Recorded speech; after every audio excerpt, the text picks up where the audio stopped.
Good evening and welcome to Fox.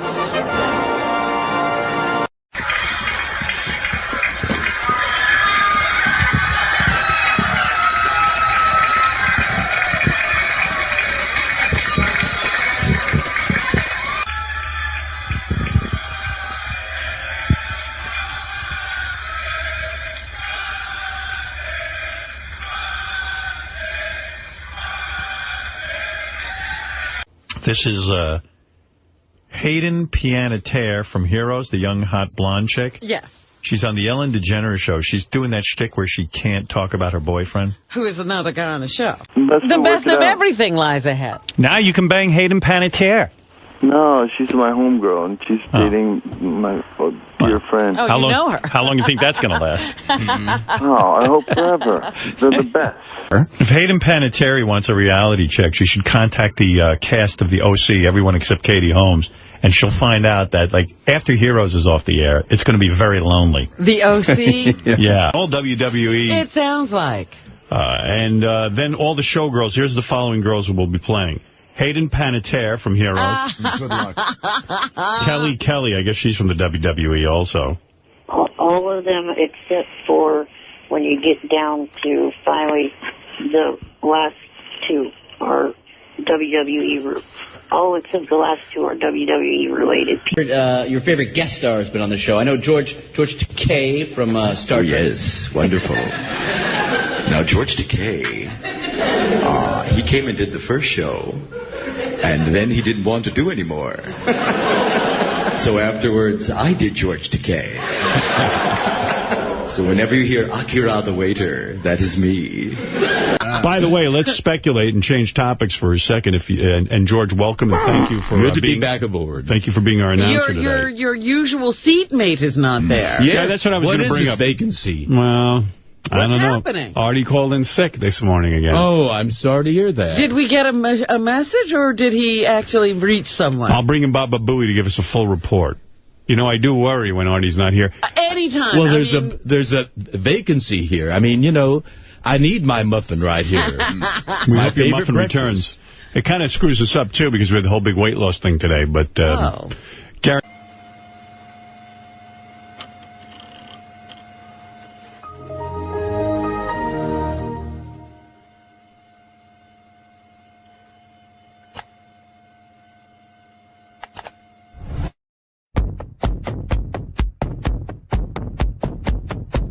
Sit here and read live commercials and just make tons of money for the company. I could tell you the same thing over and over again. I can't be tagged as the guy who's a dick. They must be so jealous of me. I'm so successful, and they're just kind of not. You know what I mean? I mean, I feel the jealousy. That's why I don't leave my house. Don't you also sort of harbor some resentment, even though it's not logical, but you resent your baby for being in the way of your career? Because we don't want the Japs anymore. Because I want respect. Some people say our show was the first reality show. I don't think there's one thing I've ever said on the radio that would have been found indecent or obscene. The secret to my show is honesty, reality. That I will say the truth.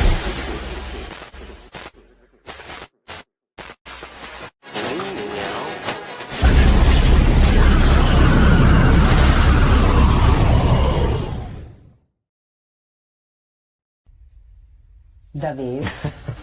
I mean, I know how much you people cherish brunch on a Sunday. So it was a no-brainer to push it to 12:35. I don't know if anybody in West Hollywood has ever missed a brunch in years and years and years. It might be the brunch capital of the United States. Yeah, West Hollywood.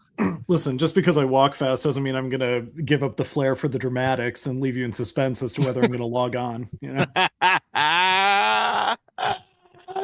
Very nice, David. Welcome, sir. Welcome. Thank you. Lotus Notes 88. Cleaning out the computer 18. Rest in peace. Hayden Panettiere edition. You're supposed to butcher the last name, not the first name. Right, David? Right. And if Chauncey married Hayden Panettiere, it would be Hayden. I'll have you know. Right. That's a good point. By the way, he posted an interview with her. He did like a long form interview with her on how old was she when he had to be barely legal, right. which is how she gets on Howard's radar. Yeah, she's probably maybe somewhere between 16 and 19, whenever that was. That's like Heroes. Remember when Heroes was on? Yes, right. It's like an X-Men knockoff that was on NBC. That Howard loved, if I recall. That Howard loved. Yeah, you'll see it during this. That was on his right. That was a very appointment television, and George Takei was on that show. Yeah, here and there. I want to make an announcement. I'm doing a fantasy football league for us. David he's up my ass. Yep. Every day, all day. Text, yeah. So I'm looking at the very least, I will go no lower than 12 and no higher than 16. You don't want it too few and you don't want it too much, because you want to have some, friggin' skill involved. But at the same time, you don't want scrubs at every position. I do it a little differently. I use individual defensive players. Most leagues, most of the humanoids don't do that. They just pick generic team defenses. I like to pick individual defensive players because it gives you more teams represented, gives you more motivation to watch that shitty Panthers-Browns game or that stupid Jaguars Titans game that is the last last priority for the networks, or the Texans. Oh God, give me a really crappy team. The Texans Bears game. So the Jets. No, better Jets. The Jets Texans game. That type of slop. The Cardinals Jets game. My only reference for what I perceive to be a bad football team is a mid-90s episode of The Simpsons where Homer gets to own the Denver Broncos and he's disappointed about that. Like, you know who the former owner was before him, and the fake owner? John Forsythe, Blake Carrington in Dynasty. I swear to God. I remember watching it. He goes, you know what? He goes, who is his fucking wife again? Linda Evans. Oh, Linda Evans. He said, there's a scene with Linda Evans. He goes, you know what? He goes, you know what? I love in this life. I love my grandchildren, the Denver Broncos, and you. In that order. Right? In that order. Right? The stupidest thing. You talk about useless information. That's definitely useless. I mean, I hate this. I hate to use that phrase, useless information, because I don't think it's into the eye of the beholder. I don't consider it useless, but that might actually be useless information. All information on this podcast is part of the spices and flavors that go into the overall product. So I don't think I say put it all in. All of it. Yeah. The only one bothering me more about fantasy football is Tendrils. Holy shit. She's like, you better leave Rams for me. All Rams. Sarah's gonna draft all Browns and all Rams. But seriously, the more players you have represented throughout the league, the more motivation it gives you to watch every single game that's on. That you would never watch a Panthers-Titans game on Thursday night unless you had 4 or 5 players on your fantasy team in that game. So they're obligated to put Mikey Havoc. Thank you so much. Mikey Havoc is from the Bronx, which I didn't realize. They have some of the best beaches. Mikey is surfing is his name down here. Oh wait, is Mikey Havoc and Mikey surfing the same person? I don't know. They'll have to identify themselves in the chat. Because it seems like it came. Let's say that they aren't. Because sometimes people change their names. Yeah. Yeah, Deshaun Watson and Shedeur Sanders is quite a little. The Browns are drama for all the wrong reasons. Deshaun Watson went crazy on Browns fans for being. There's Mikey surfing. Nope. So he's not whoever. No, he's not Mikey Havoc. Okay. Thank you, Mikey Havoc. And Mikey surfing. I know that the Bronx has some of the best beaches that you surf in. There's no question about that. So this is from Mikey Havoc, wherever you might be. Invited her. You disgust me. I should have known better than to expect a proper challenge from a woman. That's pretty much how his therapy sessions go. I'm guessing. Well, when you have a 40-inch shoulders and a 28-inch waist, you're gonna have some problems. I love it, David. David tearing into Bruce Timm's character designs. I love it. Next thing, you're gonna take on the Michael McQuistion musical score during that. I love a man with an hourglass figure, don't you know? I only know this. That's lazy character designs because it's easy to animate. Right. Almost until like one step away from stick figures. Yes. A. Smith goes, I know this broad swimming with dolphins. I don't even know eat fish or cockroaches or anything. Yeah, I mean, Hayden Panettiere. Talk about Sara. Oh, okay. Babe Lewis, welcome. James St. James is obsessed with that song. If I could fly, I'd lift you up and take you into the night and show you a love like you never seen. That's about statutory rape. By the way, it is. It's a song about statutory rape, fantasizing about a girl, underage girl, and we glamorize that. Right. No, Hayden Panettiere never. She has no connection with Depp. I checked that all out. Konnichiwa to you, PC23. Sara on her last 21 Arm Street, which we recorded yesterday, called What About Love, after the Till Tuesday song. Judy basically is the Jump Street crew is investigated by a city auditor, the city with no name auditor, I might add. Yeah.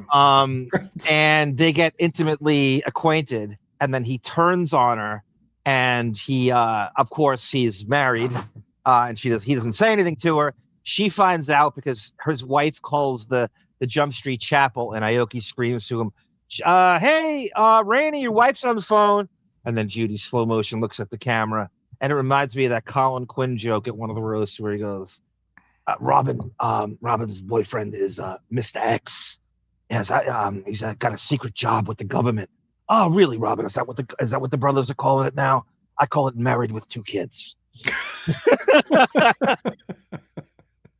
Build the Lego. Yeah, we got some arty latenesses during this, because I found in what I was looking for with Hayden Panettiere, there's a lot of arty late shit going on in and around it with George Takei in the studio. And then I found, thank you, Steph Taylor, Sara and I collaborated on that effort mightily. And Bon Jovial, of course, has the closer. Yeah. So it's like a kind of a triple. We got some new stuff too. One of the David theme. Thank you, Steph Taylor. Good to see you live too in the chat. Now that cleaning out the computer has moved to a different network, we have to put different film effects on it. You know. Howard hates anyone who has people's attention. He's a thunder stealer. Yeah, true, James St. James. Except Rod Strickland. Howard's arch enemies are babies. You can't steal a baby thunder. I know. Well, you're going to see here, like, going after being really creepy and shitty towards a girl who is essentially underage. And as I suspected, going into this, when I saw that she passed away, I'm like, I bet you I could find exactly what I'm looking for. And he goes Olsen twins on her. And sure enough, it's not as ubiquitous Jesus twin, but it's there, and it's creepy, and it's exactly what you think it is. Cleaning out the computer, right? Yeah, I know. I hate the go to the. I'm just trying to save characters in the title.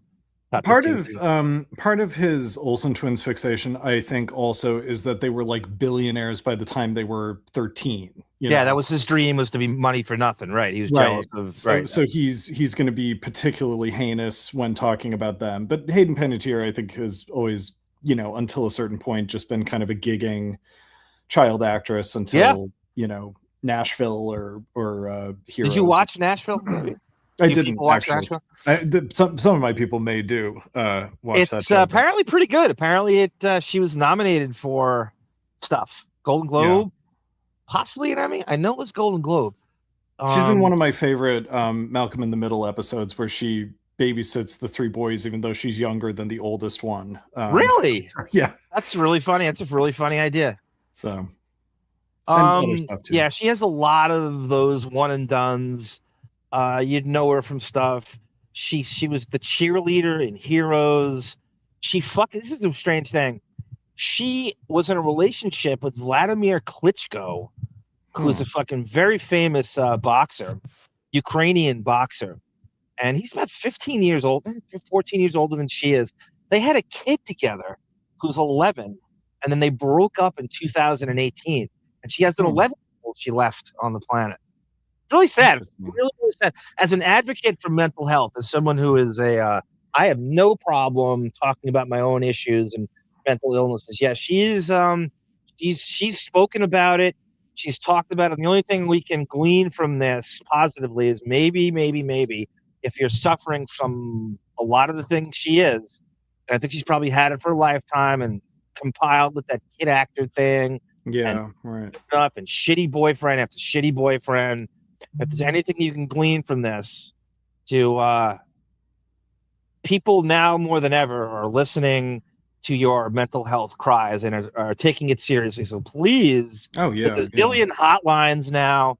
That's a good gig if you're looking for a part-time gig. I don't know if you have to be like a Crazy Robin certified therapist. Yeah, I don't know how. I assume there's some training, but yeah, I don't know the extent of it. Yeah, what you would need to do. Maybe, I mean, it may not be, it might be just like proper training where you talk to them and then you turn them on to the professional and then you give them a bunch of numbers. But yeah, it is mental illness is a real thing. Nobody knows what you're going through. There's more people willing to listen to you than you think. Oh yeah. Your brain is at war with itself. Especially now when depression.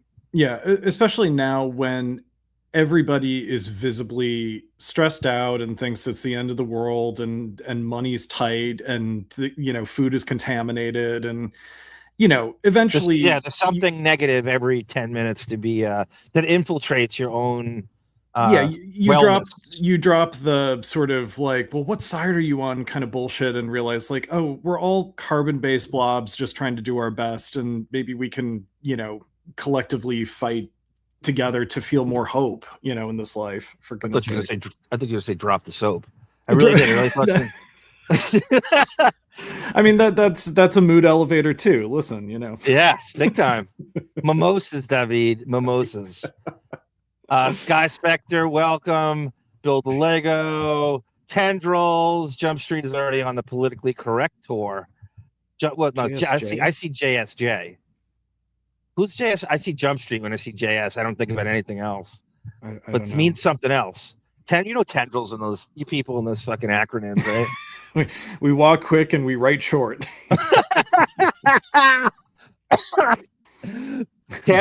There's Tam Fran. So surprised it's a show. Great to see you, Tam Fran.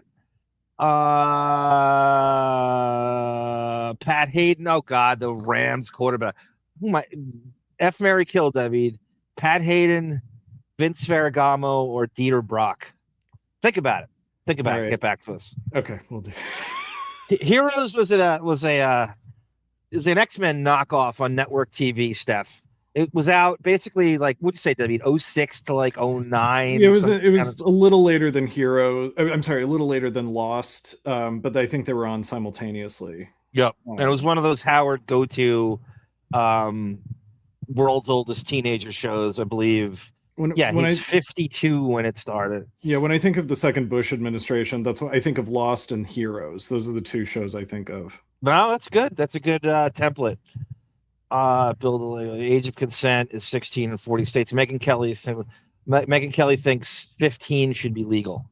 Good Lord. She's a ridiculous. I don't know if she's going for attention or she's just a sociopath, just ridicululous MAGA fembot bitch. But that's just, I don't care what you're going for. Just go away. Just, by that definition. She's a mom. Doesn't she have a bunch of kids too? Yeah, she does. You know how young 15 looks? You see a 15-year-old lately? You know how fucking young that looks now? Right. Oh, well, it's ridiculous. But also, barely 15 is barely illegal. You know, I mean, it's still not legal. Like, it doesn't fall under the definition of It legal. never will be. Yeah. It never should be. I think consent should be like 21 at this point. Just like you know, the drinking age. Yeah. The old argument is that if you can enlist in the military, you should be able to drink. That I agree with. And that would up my drinking coach clientele a lot more if that happened. Right. Sara says, I have no Browns to pick for this fantasy year. Yeah, so we're going to need somewhere between 12 and 16 owners for fantasy. And if we don't get them, I'll fill them in later. I'll pick the teams if they're vacant, and then we'll give them out. But I want 12 to 16 owners. And again, it's going to be the most fun league you've ever been in. It's good synergy. It's good Lotus Notes, Deppening synergy. Yep. With some of the people we like, you know, it's, you know, you could trade, and it's just good simpatico synergy, like I said. And I think that the way I do it with individual defensive players and more categories makes it more fun. It gives you more of a fighting chance and more things to look at from game to game. Most importantly, I don't like the basic leagues. I really got sick of that after a while. And I'm not fucking I'm not Trey Wingo over here, David. I've often said that about you. You know, I'm not Kevin Stefanski over here. I know a lot about football, but I'm not an X's and O's guy. There's people who know, like my nephew, my cousin Mark, know way more about football than I do. You know what I mean? Like I'm that next tier. Right. Would you say basketball is the sport you're the expert in? Okay. When I want to immerse myself in it, nobody can beat me. Like if I make it my business to know everything, I have this isn't bragging. We all know how great I am about a lot of things, but I have the components from growing up innately my whole life with that gene. So I've been doing that since I was in elementary school. The mastery of it, the studying box scores, studying the individual players' moves and everything else. I can easily wade back into the waters even if I took a year or two off and master it within a few weeks again. Because I have that technical makeup. Yeah, I felt that way about like film movies. You could do that with movies, right? Yeah, same where thing. it's like when DVDs were sort of the big thing, I would only watch the behind the scenes stuff or listen to commentaries, but I kind of, when I got to just watching the actual movie, I'm sort of like, I liked hearing about the making of it more. Like I was more interested in the craft of it than actually experiencing it.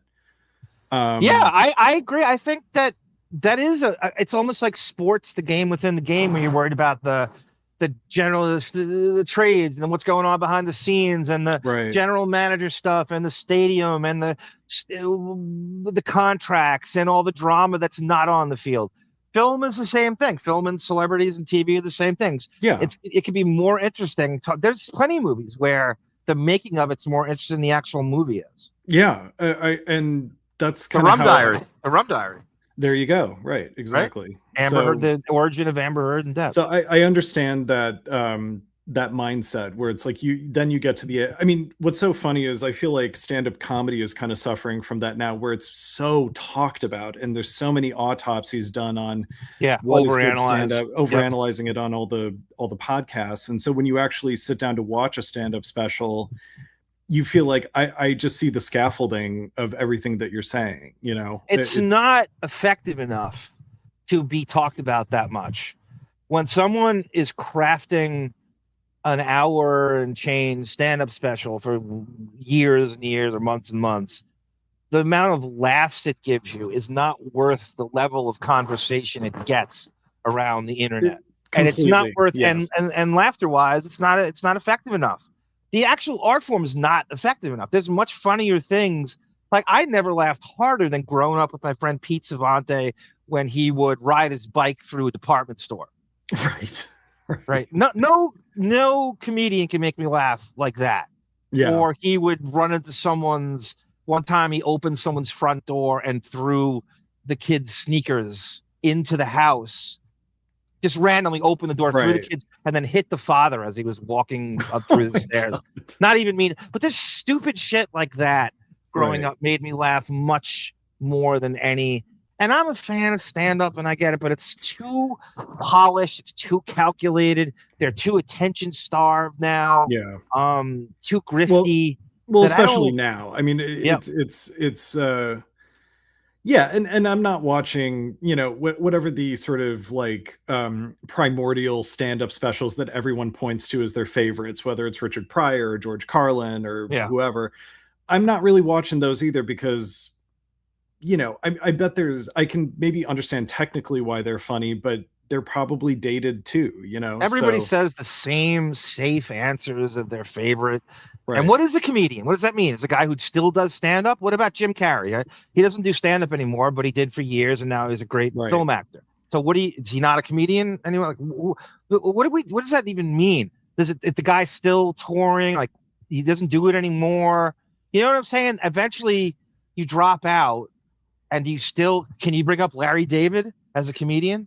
Yeah. He doesn't really do stand-up anymore, but his shows are brilliant. Yeah, I mean, people can be multi-hyphenates. I think of the multi-hyphenate. Yeah.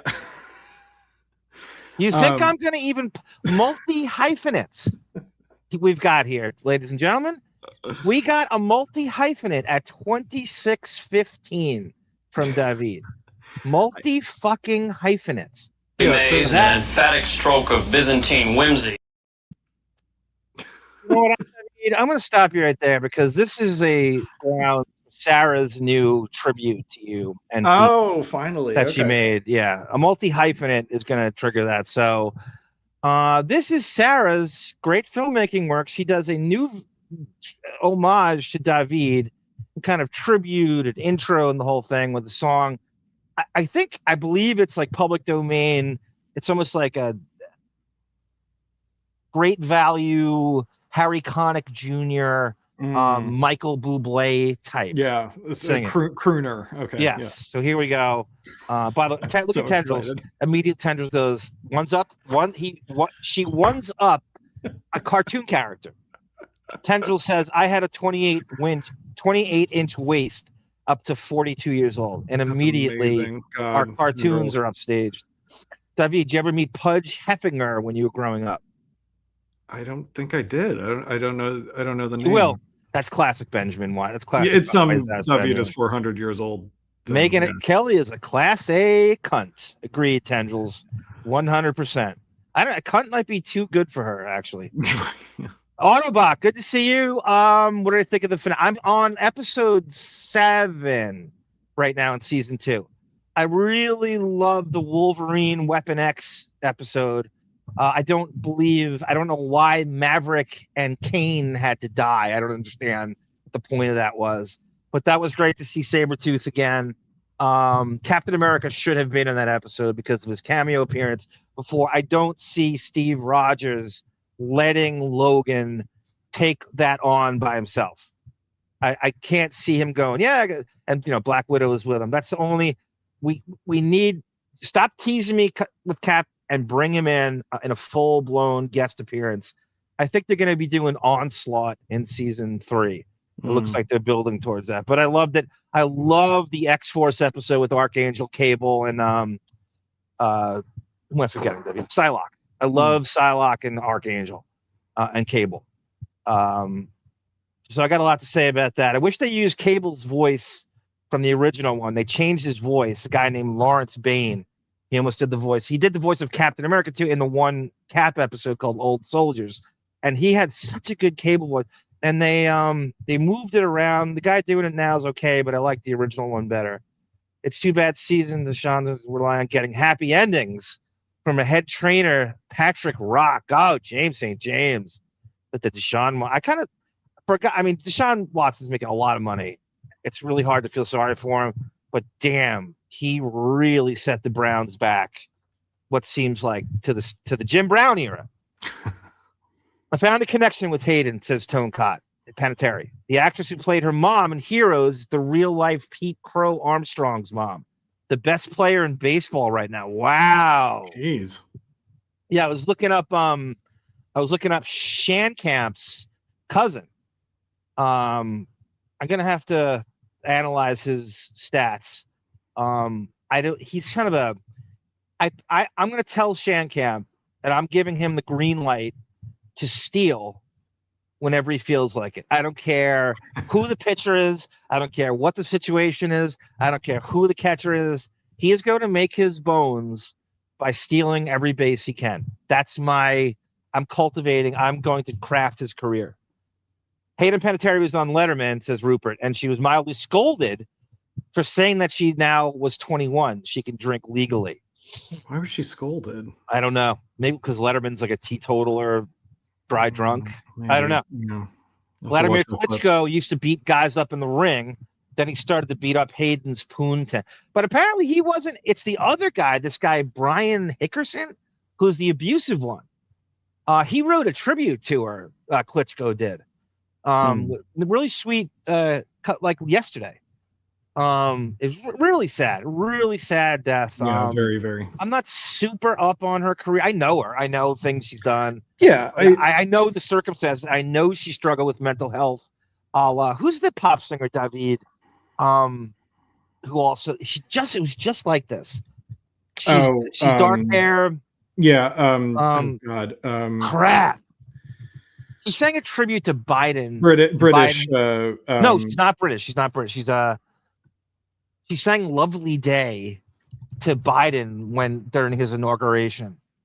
Oh, Demi Lovato. Yes, Demi Lovato. That's it. She has a huge mental health issues. Okay, yeah, that's right. I remember that. Horatius, be careful what you wish for. You just might get it. Yeah, that's Artie's credo too, Horatius. We're gonna. I was thinking of Amy Winehouse. By the way, I'm sorry, I didn't. No, that's a little different. She's a little more crazy, reckless than Hayden Panettiere. Hayden Panettiere had moved to South Carolina to get away from Hollywood. She's originally from upstate New York. Yeah. Jeff Taylor loves when Arm uses the word ubiquitous, like the Jesus Twins. Her dad was a fire chief in New York City, which is an interesting biography for a child star that becomes. He worked her tits like they're a bunch of. She was very pretty, but I would have preferred. She's actually 5 foot tall. No munchkins for Rupert Pumpkin, by the way. Okay. Yeah, she's 5 feet tall. I doubt you need training, pro wrestling Mick Foley's. No, go ahead. I'm sorry. I'll be on the lookout for Amazonian women for Rupert Pumpkin. Autobot says Mick Foley is a counselor, is an online counselor for mental health. He is from my Long Island, Stony Brook, Setauket. He's from, he went to, I think, Ward Melville High School. He's right by me. I saw him at I went to a Stony Brook Division I game a few years ago, and he was honored at halftime with his dad. His dad was a very famous athletic director who I think he worked for Ward Melville and Stony Brook, and he got honored at halftime with his dad. Jack Foley, I think his name is. Rose Nyland worked at the crisis hotline, David. Sarah and I just reviewed the episode where she got fired from it, although in the next week's episode, she's right back to working as a grief counselor. So thank you, Anthony. I forgot about that. I mean, I knew that. If David and Sarah are 10 with Golden Girls, I'm a 7. You think? 7. Yeah. Okay. I think if I'm a 10 with Jump Street, or whatever above a 10 is, you have become like a 7 yourself. I would rate myself much through lower. osmosis. I don't know. You're referencing stuff now, and wait till the end of the series, and then we'll give you a grade. I'd put myself at a 5, like just. Oh, I go a little. We'll say let's compromise 6. Okay, I'll give you 6. That's like being counseled in AA by the Usos. Mr. Sacco certainly cheered up Vince McMahon when he went to the hospital. Also, we got Housey for fantasy football, Tamara Francois for fantasy football, big Steeler fan. I don't know how she still roots for them with Aaron Rodgers. That's how I became a Charger fan. I'm going to send you the link. Tamara, Housey, everyone who's joining. We're going to do a live draft. Hopefully I'm going to stream the draft, and we'll have it, have like a little party doing it. That'll Maybe be fun. post a community post. People can comment if they want to join up. Definitely. Jim Everett, Rams. Jim Everett, the Rams quarterback, went after Jim Rome on live TV once he flipped over a table. He kept calling him Chris Everett, try to emasculate him. Right.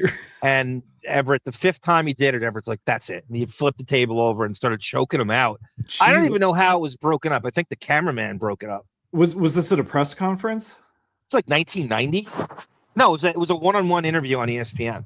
Oh, jeez. Like a Charlie Rose type of interview on ESPN. It'd be like, Alec Baldwin flipping a table over on Charlie Rose and choking him. Or my nephew flipping his lunch table over at the, I forget the name of that place in Bellport, and choking him out. Yeah, I mean, Alec Baldwin's a young guy. I can understand why he hasn't figured out his anger issues yet. Jesus.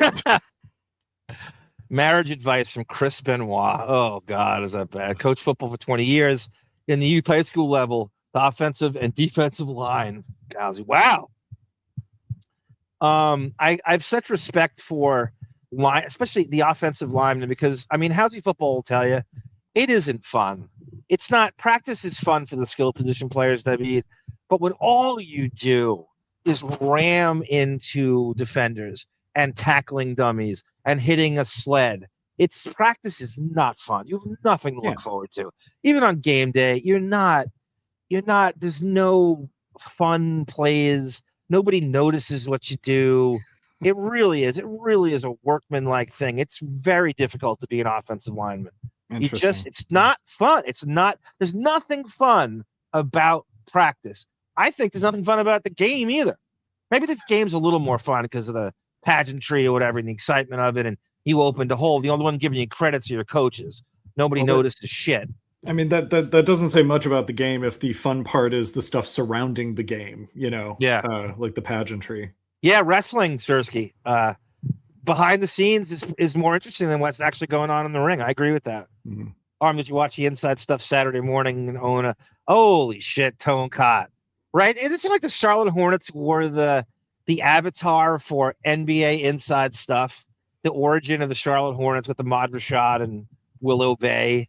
That was a Saturday morning NBA show, David, called Inside Stuff with Felicia Rashad's husband, Ahmad Rashad, who did not play in the NFL. He's a wide receiver for the Vikings who pretends he played in the NBA. I swear to God, it's the strangest thing ever. He thinks he played in the NBA. He didn't play it. You're a Vikings wide receiver. That's David's owned the road, Wade in the Water. David's family owned the person who wrote Wade in the Water. Benjamin, you son of a bitch.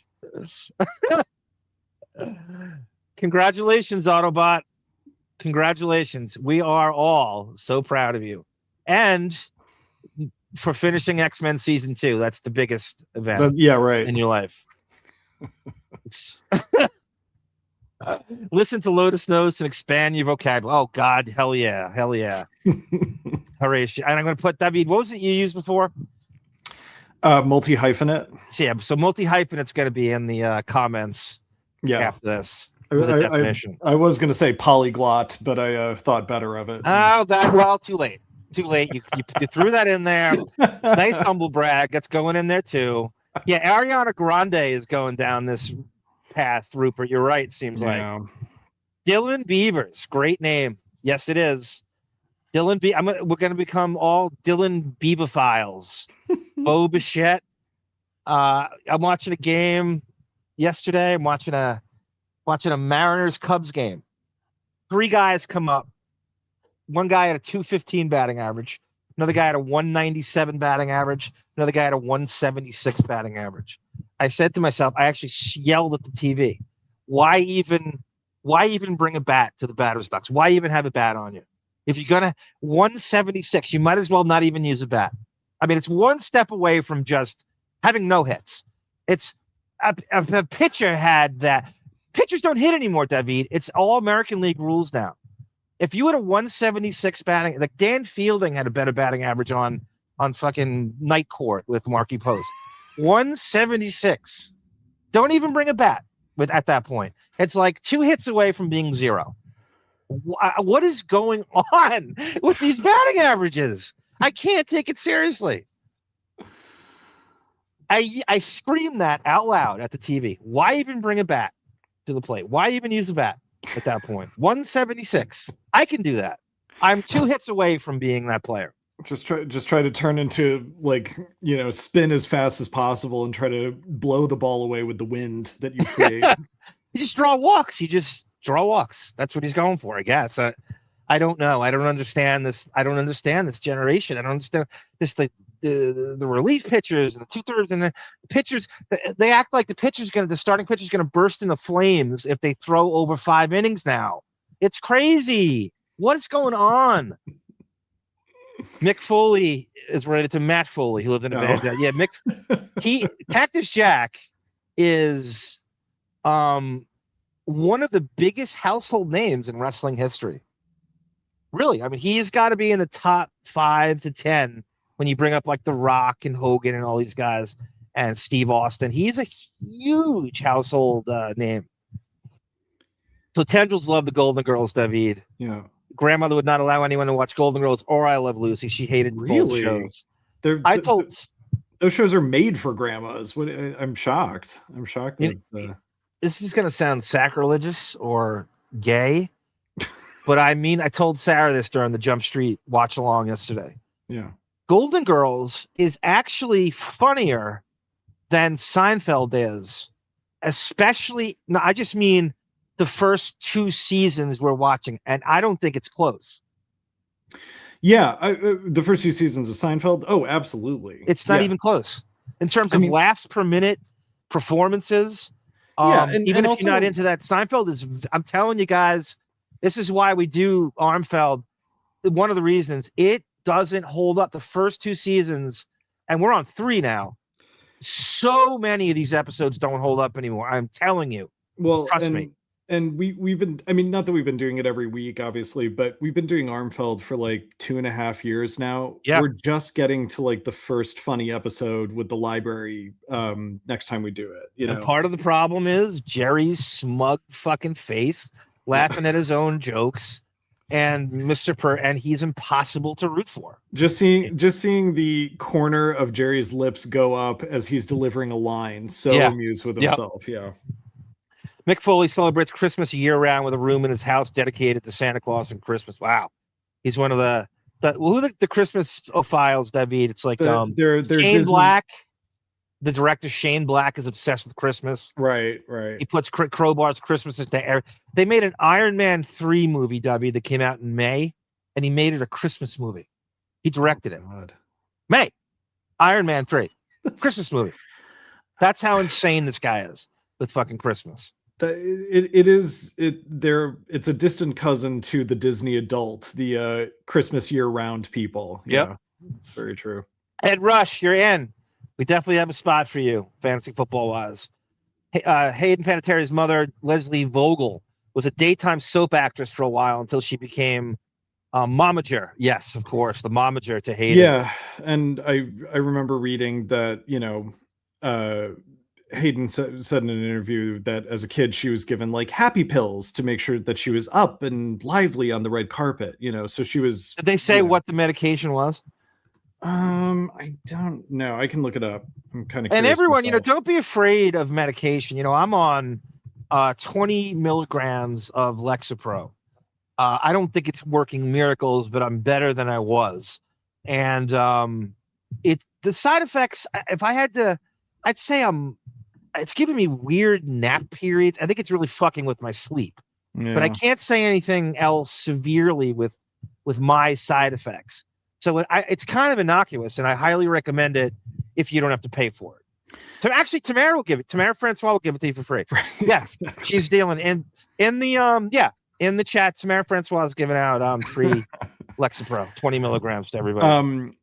I'll just read this quick. Hayden Panettiere was not given prescription medication as a young child in her acting career, but she revealed that at age 15 or 16, someone on her professional team gave her a, quote, happy pill, unquote, to boost her energy before a red carpet event. She later called this the gateway to her later struggles with addiction. So it doesn't specify what it was, though. And once you're, how old was she there? The 15 or 16. Yeah, and that never goes away. Yeah. I mean, she's probably stricken with that for a long time. It's not like that's going to go into some remission. She has all the tropes of, and again, she's also wired a certain way.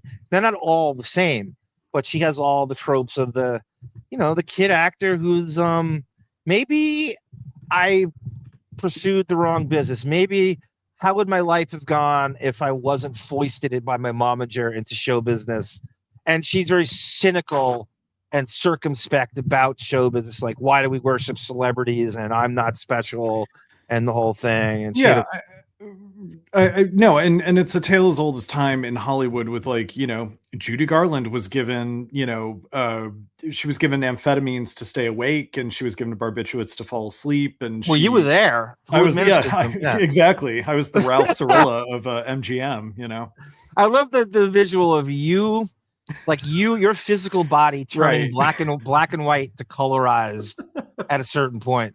That's how you should walk around, like black and white to color, depending on like what room you go into. What the one time I signed into StreamYard and my camera was still on, I had just taken off the Newsies hat that I was wearing, And I think I said, what you should have it in black and white.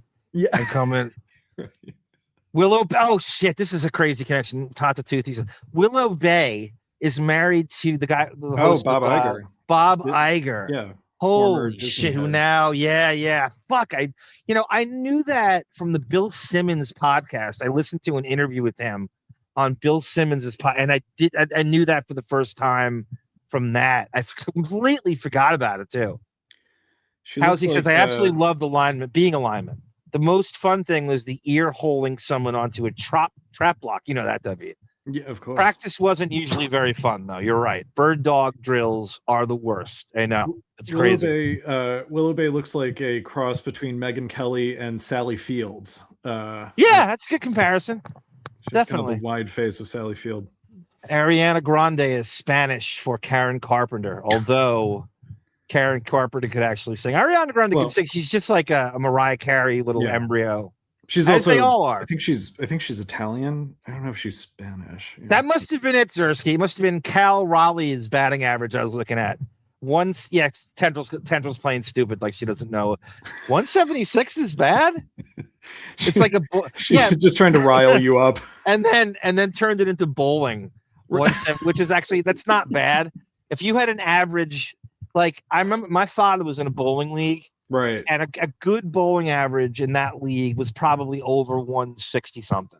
Well, yeah, I mean it's more than halfway there to a perfect game, My cousin Jeffrey, and he's still he's a Scott the Engineer level 225 average bowler. Oh wow. I swear to God.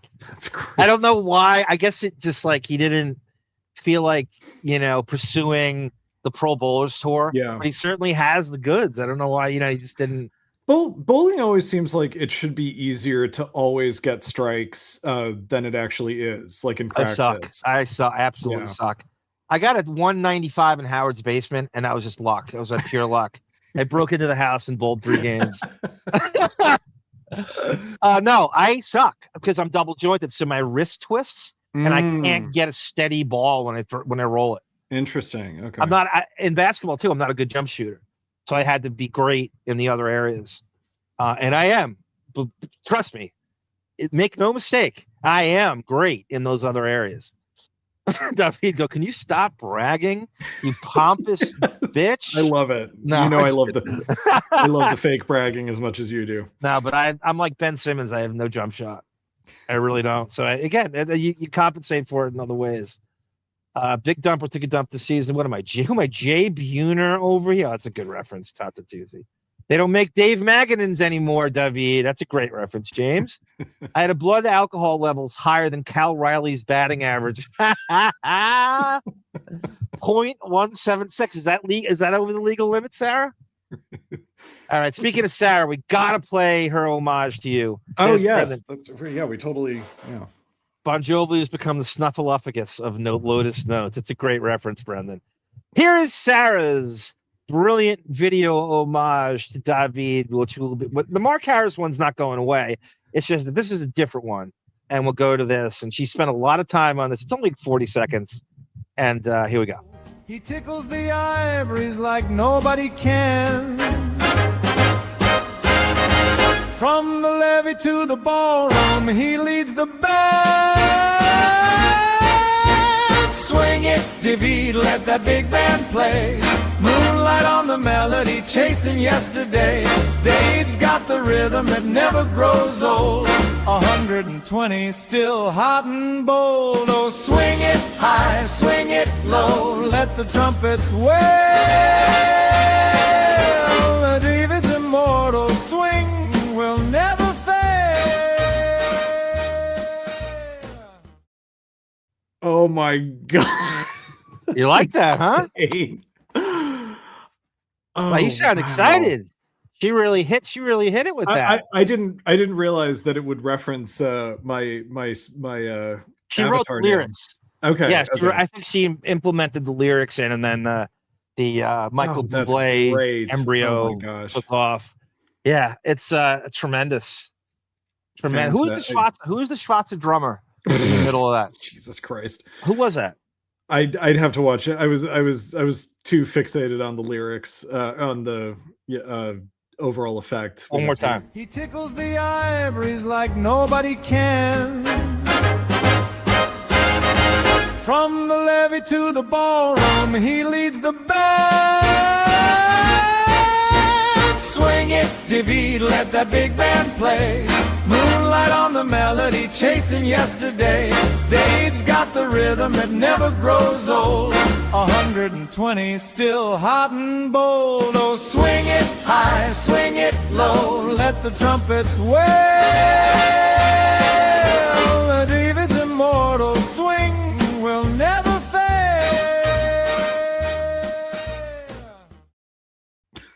I like it better the second time. I do too. That's really good. That's really good. Good job. I mean, it's footage from. Yeah, it's great. I mean, it's footage from all these classic movie musicals where some local LA bands, sort of big bands got their moment to be on film, and thought it was their. Kind of reminds me of Captain America era, World War II.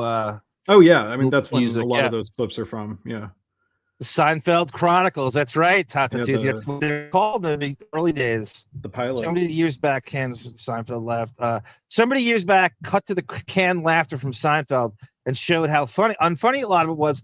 Not only that, Horatius, David brilliantly picked up on Jerry laughing in the audience at their own shit.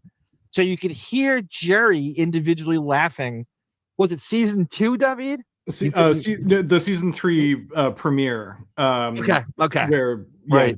George is being informed that he's going to get a massage from a male masseur, and he's kind of Jason Alexander's doing like a long deadpan take, and you hear Jerry laugh off camera like very distinctly.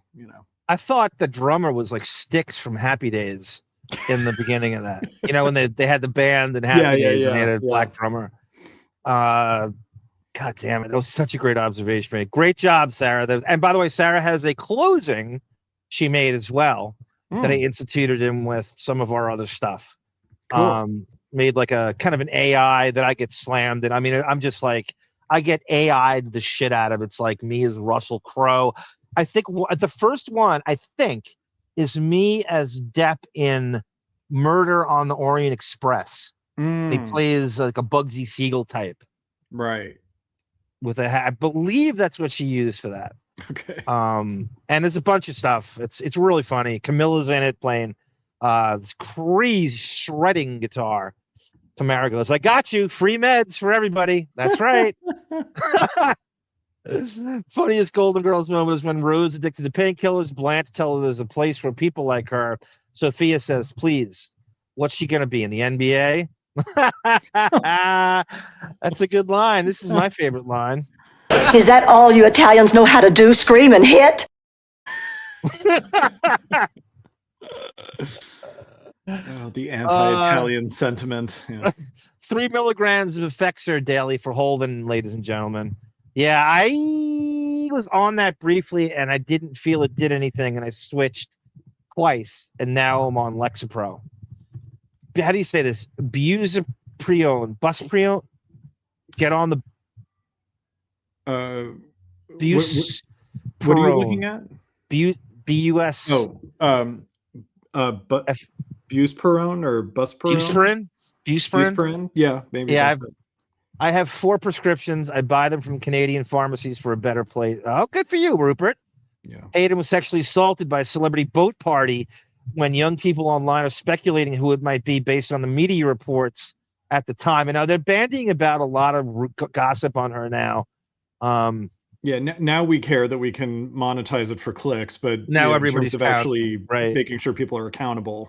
God forbid. Sony is located on the former MGM lot. That's right. Yes, that's where I went to see the scoring session for Public Enemies with Michael. Oh, right. Yeah. Tendril sent me a picture of a photo bucket. What's the name of the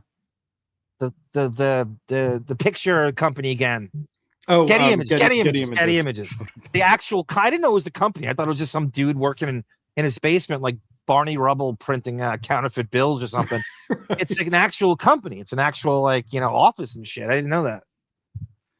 David is ready for his close-up, Mr. DeMille.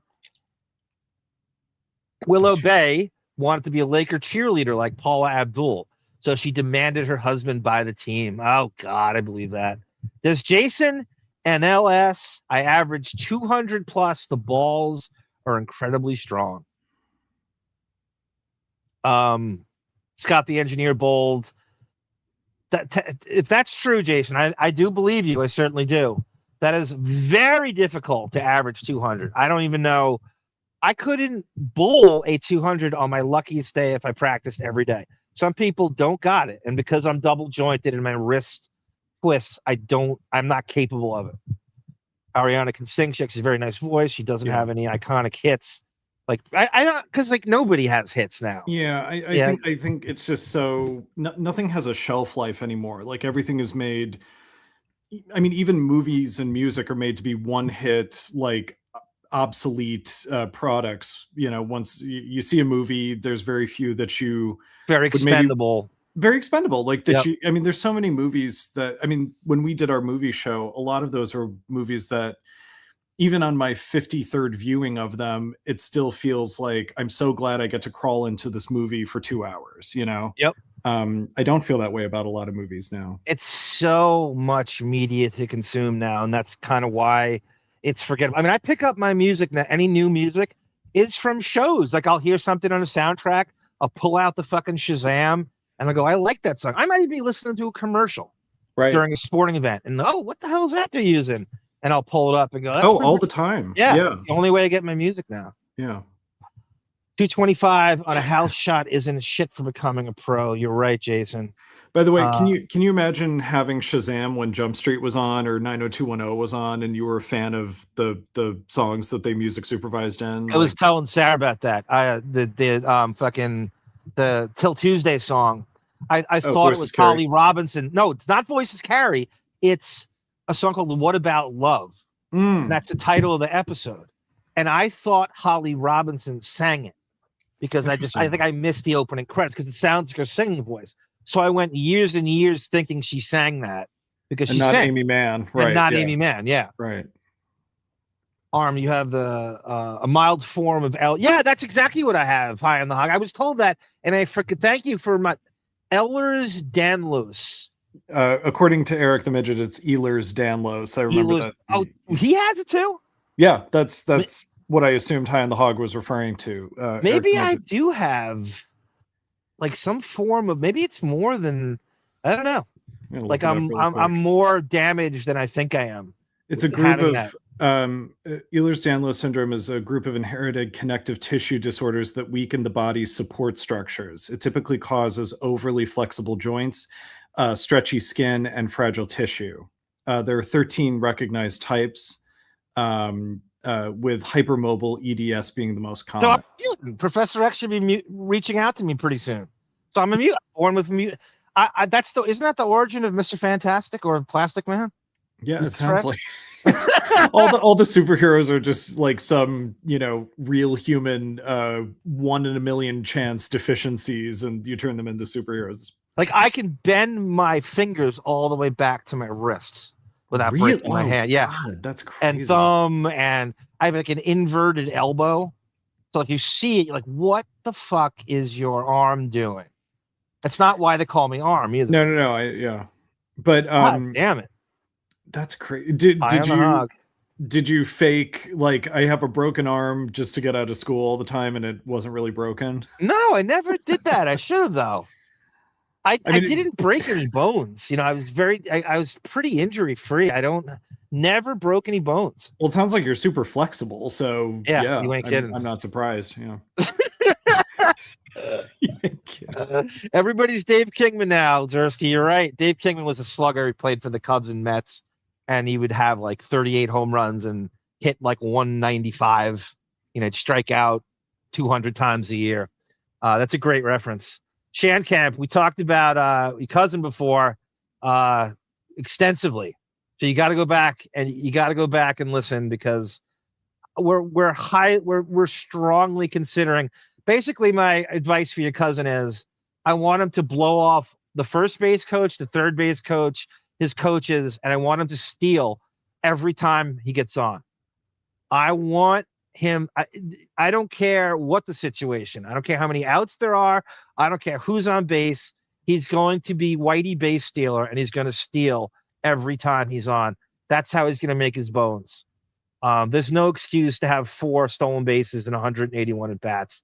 We need more. We need more out of him, especially if he has mediocre to below average power that Beavers. So that's my plan for him. And you can tell him I said that, and I'll take full accountability from his coaches if they don't like it. He's stealing every time he gets on. I just read the pitch. I don't even care if he has good 40-yard speed. Read the pitchers and steal. I don't care if he gets picked off every time he gets on. David jammed with the Andrews sisters during World War II. Yes, he did. You know, that was one of my great gunk comments was Howard had in 2020 interviewed like, Paul McCartney, right? So he interviews Paul McCartney, and I was like, it's almost like if in 1991 Howard interviewed the Andrews sisters, like it's that relevant, you know? But again, the boomer fetishes, they just keep prolonging, you know. Tommy Dorsey, right? Dorsey called and said you're late for practice, David. Tonkat said that. Cab Calloway died decades ago, thus he will be remembered as Howard's guest in October. Yes, that's what I'm saying. Exactly. Yep. David refused to get on Glenn Miller's plane. I knew better. Oh, we got some good joke writers in this chat. We do. So Seinfeld was also physical comedy with Kramer sliding and bumbling. It's amazing. It so reminds me of the Stern Show how Jerry and Larry make all the money. Boost Perone. Did I say it right, Holden? Boost Perone. We needed separated by hyphens. So I know. Right. You do, though, with these names. These medication names are ridiculous. They don't want you to be... They're ridiculous how they come up with it. They're so bizarre how they sit in a room and create these fucking names. Yeah. I mean, it is insane when you see the generic name for something. You cannot pronounce it. And Tamra knows that better than anyone. She sits at the window and she's like, this is white people shit. I'm not pronouncing. She's like, I'm pronouncing that shit. I ain't doing that shit. Instead of the wall being papered with like, medical procedures, it's all phonetic spellings of medications, you know. Holden goes, I'm on 40. I was told 20 was the maximum. Holden, did you self-medicate with double the dosage? Are you two people? Damn. I could see it not working. Average 210. Jason NLS is the Scott the engineer of the Deppening. A 210 average bowler. That's crazy. Holden bowled a 250. Pure luck. 250 is skill. You can't bowl that by luck. Yeah. Luck is like 180. Right. When you hit 250 is definitely not luck. That's no lightning way. Striking 9 times. Yeah. In the same place. Herbert Arnold. Wait a minute. Ariana sings? She's actually a great impressionist. Yeah. She sings great. Well, that's what she did as a little girl. I bet she just sat there in a room. She was Jennifer Coolidge and imitating every singer she knew. She's very funny too. Like she's actually kind of a funny comedic actress. Like she has an SNL sketch that actually genuinely makes me laugh. So Yep. Her Lady Gaga was good on SNL too. She kind of dominated. She's a singing guest, and she was great on there. She's really good. Yeah. Amy Mann, I knew her a bit back in the day. Yeah. Oh, okay. Yeah, I love Voices Care is one of my favorite songs. I think I picked it in my top 20. Look at Housey football. 190, 356, 301. I modeled my game after Kelly Gruber. Damn. How do you go from 190 to 356? I guess there's not a lot of batting at bats. Stretch Armstrong. Good one, Shankamp. Maybe that should be my name. Honestly. Right? How did we not think of that? That's brilliant. She came up with that. I mean, between your muscly, toned arms in the home video that's at the beginning of the show and your stretchy abilities, there's just so much you can do with your nickname. Tone Cox says, "Can you teabag yourself?" Never mind. I don't know. I've try every day, and the Craftmatic adjustable bed, and I still can't do it. Actress Shelley Fabre. All right, we're going to start this shit. David, you ready for this? I am ready. Are you ready for this? I'm Just ready before we do Hayden Panettiere medley, I saw this thing on Reddit from our buddy Porky Romano. And this is a really disturbing, talk about abuse and Hayden Panettiere's relationship. And we've heard this about King of All Blacks before, how he goes into this mode. Somebody they excavated this footage of King of All Blacks from a video podcast about to attack a female co-host for spritzing him with water. Get a load of this. Shabu, you're not. Pour water. Shabu, pour water. Okay. Dog. Pour water. What you getting up for? Pour water. You're not. Pour water. He's gonna pour water. Pour water. Pour water. Pour water. Pour water. Dina. Pour water. Fuck out of here, motherfucker. Stop. I'll punch that bitch in the fucking jaw. Who the fuck you think you talking to? That's like you and Sara doing the Golden Girls episode. Right. And it comes to hair pulling and it comes to blows. This is crazy shit, right? He's legitimately going after. How great are black women? They're afraid of nothing. She is not backing down. Black women are completely fearless. She's just sitting there, bring it on. I'll fight you. Don't be fucking raising up on me, motherfucker. She stands up too. Right. Gets Go this shit on. No, Go it on me. Go it on me. This shit, nigga. Don't throw it on me. Don't raise it on me. You say you want to throw water on me. You say you want. This is like Rick Honeycutt charging the mound, David, in Seattle. I was just thinking the same thing. Oh, I know. I think. Throw water on me, right? You throw water on me. Don't stand up on me. You throw water. Don't fucking stand up on me. Stop playing. Stop. What are you doing? I'm out of there. All right, right, good. Can't hit a lady. What's wrong with that? Why not? I'm not going to hit no lady. I hit her. Shit, stop. Come on, man. Shit, relax. What's up? Yeah, but don't play me. Don't put your hands on me, man. I don't put your hands on you. You jumped at her. So what? So what? So what? You think I'm scared? So what? I'm not fucking You look scared. No, I don't. I'm staring at you running your fucking. God, this is crazy. Jesus. And again, she's completely not backing down. She stands up. She goes at him. She doesn't give a shit. She's not doing that thing like, oh, I'm a girl. She's not going to. She wants to, she's ready. Yeah. She's not playing the victim. And he's kind of, he's a big dude. Yeah. And he's visibly angry. It's crazy.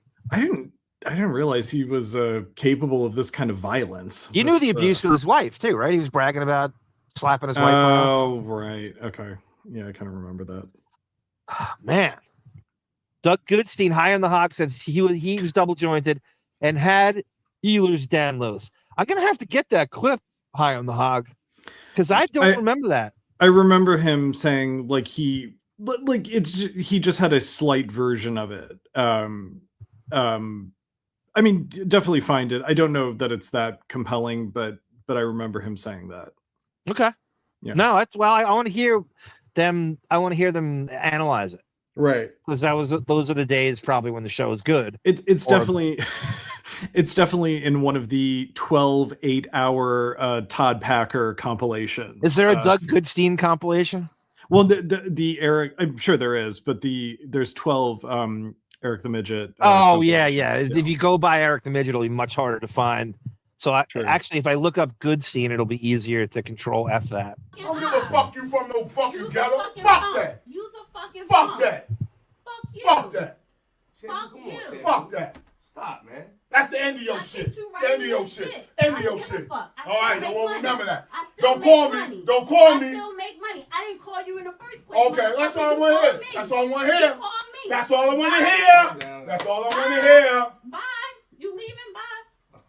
You leaving or you sitting the fuck down? No, I'm leaving. Pick. All right, bye, motherfucker. I'm leaving. Take your ass.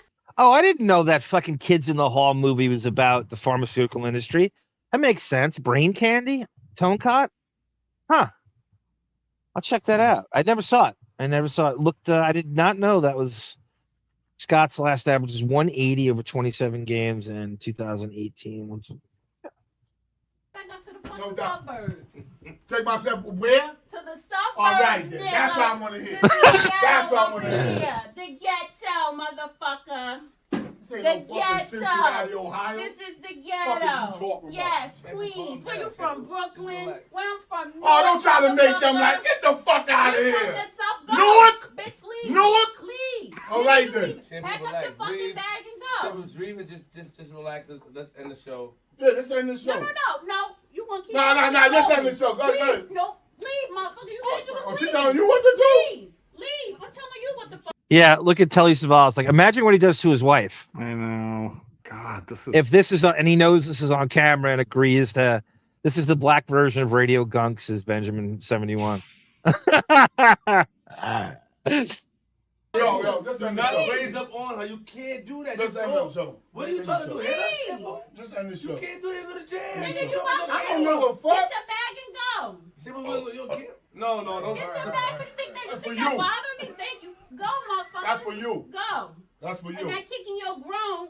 Oh, man, you want me to kick you? Try it. You gonna call the police and start crying? No, I know you. I know you. I know y'all ghetto bitches. I You know y'all. gonna kick me? I know y'all. I already kicked you. I know y'all. Then he shouldn't have kicked him though, but He shouldn't That's have all right. raised No, up. it's all good. He It's all shouldn't have good. raised And my up. shit hurting too. He shouldn't have My raised shit up. hurting. That's it. Jesus Damn. Christ. What show is that? I don't know what the title of it is. It's just some. There's no like theme. You know, they just talk about whatever. Okay. They just jump on and whatever the fuck they feel like talking about. Does There's he go on Howard anymore, or we don't? No, even know? as far as not as much, because he's considered. Remember the time we had on? He dropped the Gary Puppet pictures that he found. So he does. They do let him on, but it's not quite as much. Okay. He always came off as a dude that's aggressive towards women. Yeah, and chauvinist and the whole thing. Yeah, certainly. There's almost no call of his that doesn't come off as chauvinistic or truculent towards women. Yeah, I mean, there was the whole basis for him making fun of like Ronnie, for example. You know. Yeah. King of All Black had The domestic abuse component of issues it. in the past where he beat his wife. He's a piece of shit, says Housey. Tata was a pregame show just a little over now. Tendrils is obsessed with her. She's going to make King of All Blacks her queen. Like Robin Ventura said, charging Nolan Ryan. Zersky, that's right. Housey, this is true about us. Yeah, Cartman watching Fat Albert. What the hell is going on in this cartoon? Yeah, Nolan Ryan gave him noogies. Black girls will, in fact, kick your ass. He's acting like this is for clicks, says Tamara. Like this is a wrestling shtick. Yeah, right. What? I don't know. It seemed kind of real. I don't know. I've been fooled before. That's not hard to fake that. It could be. It wouldn't surprise me. I'm just waiting for Stone Cold Steve Austin to break the glass. Black excellence. He ought to open a can of whoop ass on King of All Blacks. This some kind of cornball shit. This is for cornballs. David, that's called Ignorant Ghetto Show. Oh, is that the actual name of the show? Or is that how's he's editorializing? Maybe it is called that. I could see that being called that. The woman has Kohler faucets. Benjamin. King of All Blacks was on Vince the Lawyer and Miss Judy's show the other day. Vince kept putting him up saying racist things. Says B Christine 8288. Thank you, B Christine, and welcome to the Lotus Notes family. And next we have I just want to give you a little backstory on Hayden Panettiere before I play the Howard history with her. Here is, I guess, the new details of her death. We went over her biography before a little bit, and this is the details of her death. New narrative in the harrowing final moments of actress Hayden Panettiere, the brother of the actress's on and off boyfriend Brian Hickerson, telling TMZ Brian gave her Narcan, the opioid overdose reversal drug. Zach Hickerson says he went to the Greenville apartment they were staying at after not hearing from them, and that he knocked loudly, which apparently woke Brian up from a nap they were both taking on the pull-out couch bed in the living room. When we went in and tried to wake Hayden up for lunch, we realized she was unconscious. Also recalling he immediately called 911 and Brian gave her Narcan. We then jointly performed CPR while 911 was on speaker until fire and EMS arrived. At that point, we watched as they tried every measure possible to save her life. Overdose. CPR is in progress. NBC News has reached out to Hickerson, but has not yet heard back. The coroner's office yet to determine a cause of death. The account coming on the heels of the DEA joining the investigation. Evidently, that's South Carolina. This guy Hickerson is apparently, the classic abusive boyfriend. I guess the neighbors had reported they had seen her coming out on a stretcher on like 3 or 4 different occasions. Jesus. And I don't know if it's from abuse or drugs. Right. Or both. Narcan is this thing now that they, I guess, for the meth, fentanyl era, that apparently snaps you out of an overdose of those things. Mm-hmm. Sara explained to me what it was. I mean, we were talking about Jump Street, how 21 Jump Street would have been amazing if fentanyl was around. Like, you could have, how many more plots you could get out of meth and fentanyl on Jump Street, and how you could do a crazy crossover with 21 Jump Street and Breaking Bad. Yeah. That the Jump Street crew goes undercover and Walter White is dealing and making crystal meth. And Hanson goes undercover in a science class in this long-term assignment. How great would that be? If they ever do a reboot of the show, they need to do that plot. I mean, Evergreen is in a state that is probably adjacent to New Mexico, so I could believe it, I'd want to talk to the doctors. I'd want to look at the illicit drugs that were found. Bill Bodner, tight ship. Runs a tight fucking ship. Make no mistake. Found in the location, if any were there. And probably most importantly, put a rush on the medical examiner's report, because again, that report is going to be key to deciding if there's a criminal case here. Panettiere has recently been candid about her struggle with addiction, writing in her new memoir. At one industry event, when I was around 16, a former rep pulled me aside before I stepped onto the red carpet. "Here, take one of these," she said, placing a pill in my hands and holding out a bottle of water. "It's a happy pill." On what should have been a celebration of Panettiere's 37th birthday, investigators instead working to piece together what triggered her tragic death. Steve Patterson, NBC News. So she leaves behind an 11-year-old daughter, and Klitscko is the father of this daughter. So I guess the kid's in good hands. You ain't kidding. If he, I don't know if he had custody. I don't know the full details of their history, but they had broken up in 2018. Can I read this about their relationship? Okay. So in the actor's memoir, which she published in May, she wrote that she and Hickerson met in 2018 at a West Hollywood bar. I wonder if it was Sir. They fell fast into a whirlwind romance that soared after alcohol-fueled fights turned violent. She said, it was easy, the easiest happiness that I had come by in a long time, she wrote in the memoir. Then one day, when we were on our second bottle of wine, the bottle that suffocates all the magic and obliterates your defenses, everything changed. Hickerson was arrested multiple times on suspicion of domestic violence against Panettiere, beginning in May 2019 in Los Angeles. The charges were later dismissed when prosecutors couldn't secure a material witness. And again, on Valentine's Day in 2020 in Wyoming, misdemeanor battery charges were eventually dropped. Following an 8-count criminal indictment in July 2020 that covered multiple violent incidents between May 2019 and January 2020, Hickerson pleaded no contest in April 2021 to 2 felony counts of injuring a spouse or girlfriend. He was sentenced to 45 days in county jail, but served 13 days due to credit for time served, along with 4 years of formal probation, mandatory domestic violence classes, and a 5-year protective order. And there's more, but that's God damn. Where's there? Talk about where there's smoke. How did she? Yeah. Does it explain where she met the big hick? It said met at a bar in West Hollywood. So that's I'm sorry. What I meant is what his he just, I hate using the word civilian, but was he an actor of any kind, or what's his is there any kind of? Let me look through this. Or is he just? It doesn't matter. I guess it doesn't matter now. Yeah, no, but I'm kind of curious too.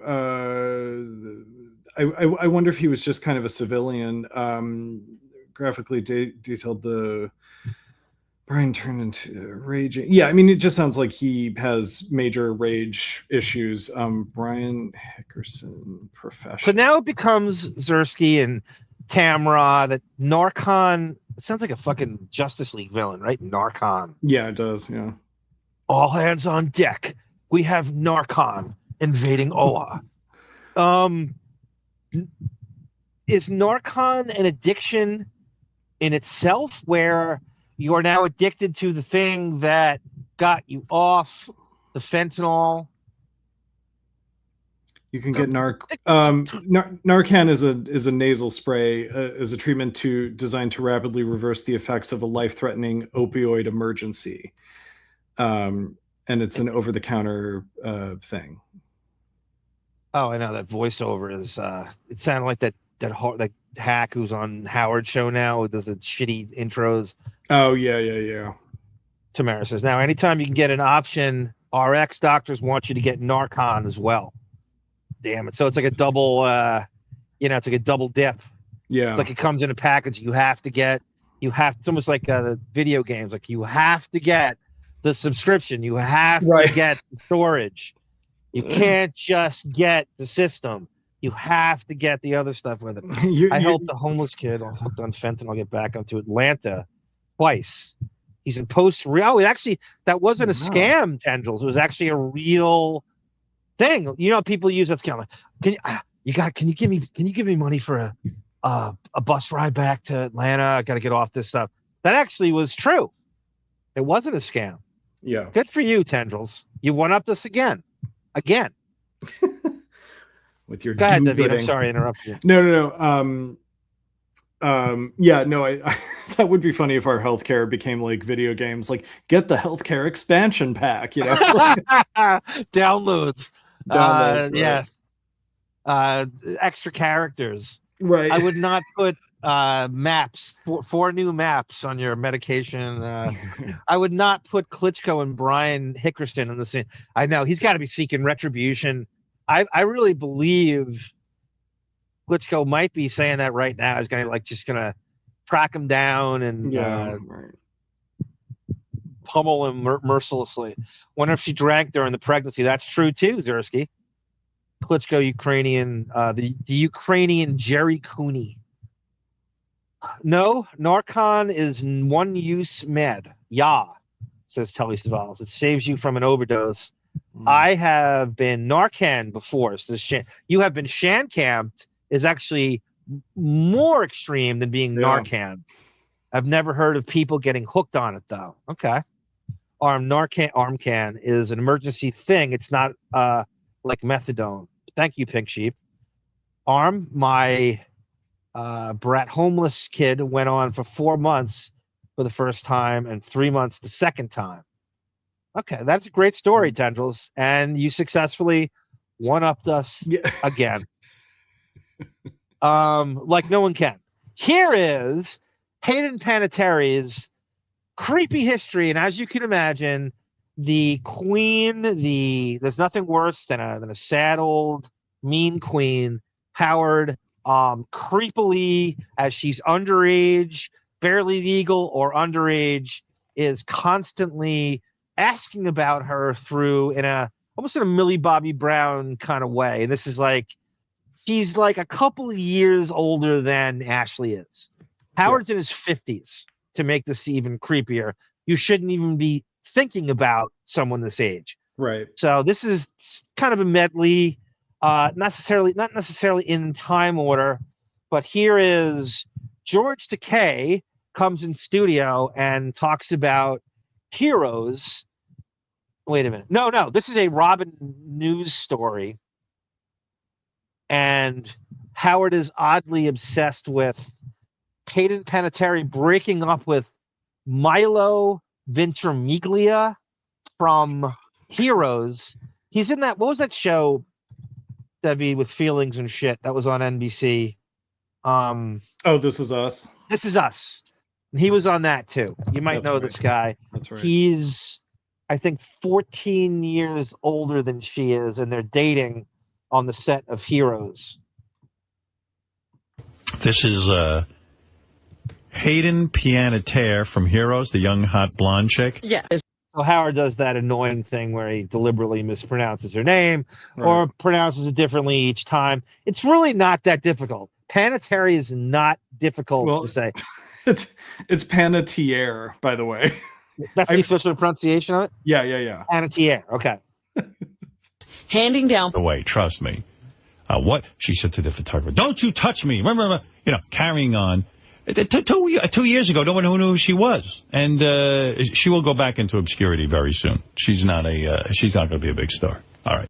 This sounds really sad and harsh, cutting to reality today. Yeah. And not that this prediction has any merit. It's just this sad old queen, this schadenfreude queen, trying to punch down on a fucking teenager in his 50s. Yeah, he's criticizing her for behavior that he does, like having the hallways cleared, or you can't look at Howard, or you can't, yes. And Beth is way worse than she is on every level. Go ahead, Ron. Well, they've broken up. They both work on the same show, and they say that now she has refused to be on the set at the same time. Listen to this. What is her character's name? Oh, God. What is it? Claire. Claire. They should fire her and make a new Claire tomorrow, like on Bewitched, and you wouldn't even know the difference. She refuses. And what does he play? Which character? He's the one who can take everybody else's powers. Like he touches his brother, he can fly. Oh, he cuts the brain out of their heads? No, not the cutting the brain. Yeah, no one ever wants to be Shan Trust me. Shannon Campbell. You want to be Shannon Campbell, you don't want to be Shan Campbell. Exactly, because it involves 69ing. And that's right. By the way, what a comment on both Howard and Robin's retention skills. Like, it's a show that they allegedly love, and they don't know the characters' names. Howard doesn't know from even the description. This is years later. This is like a couple of years into the show. It's not like the show just started. Right. They've had many time to get the names right. I bet they've had some of the actors on too, and they just choose George not to Takei. remember. Yeah, right. Well, yeah. She is a child star. How can we forget how cute she was on Remember the Titans? That's a good reference, Tamfran. Yeah. Out of their heads, guys. The good one. Peter. Oh, Peter Petrelli. Yeah. Oh, that's her boyfriend? Yeah. Well, they were. Oh, and she refuses to be on the set with him? He plays her uncle. I know. Listen, who imagine she's making demands? She's a big nobody. Kind of like you making demands on America's Got Talent while killing the ratings that they had to fucking move the show back to L.A. and have you replaced. There's nothing worse than that. There's nothing she could ever do on that set, which trumps how shitty you are on the set of AGT. Right. What year is this clip from? 2009 or 8. Okay, so she's in her late teens, early 20s. Yeah, she's 19 or 20 here. Yeah. I think she started the show at 17 or 16. Okay, so that's comfortable dating. Think about that. Think about a 50.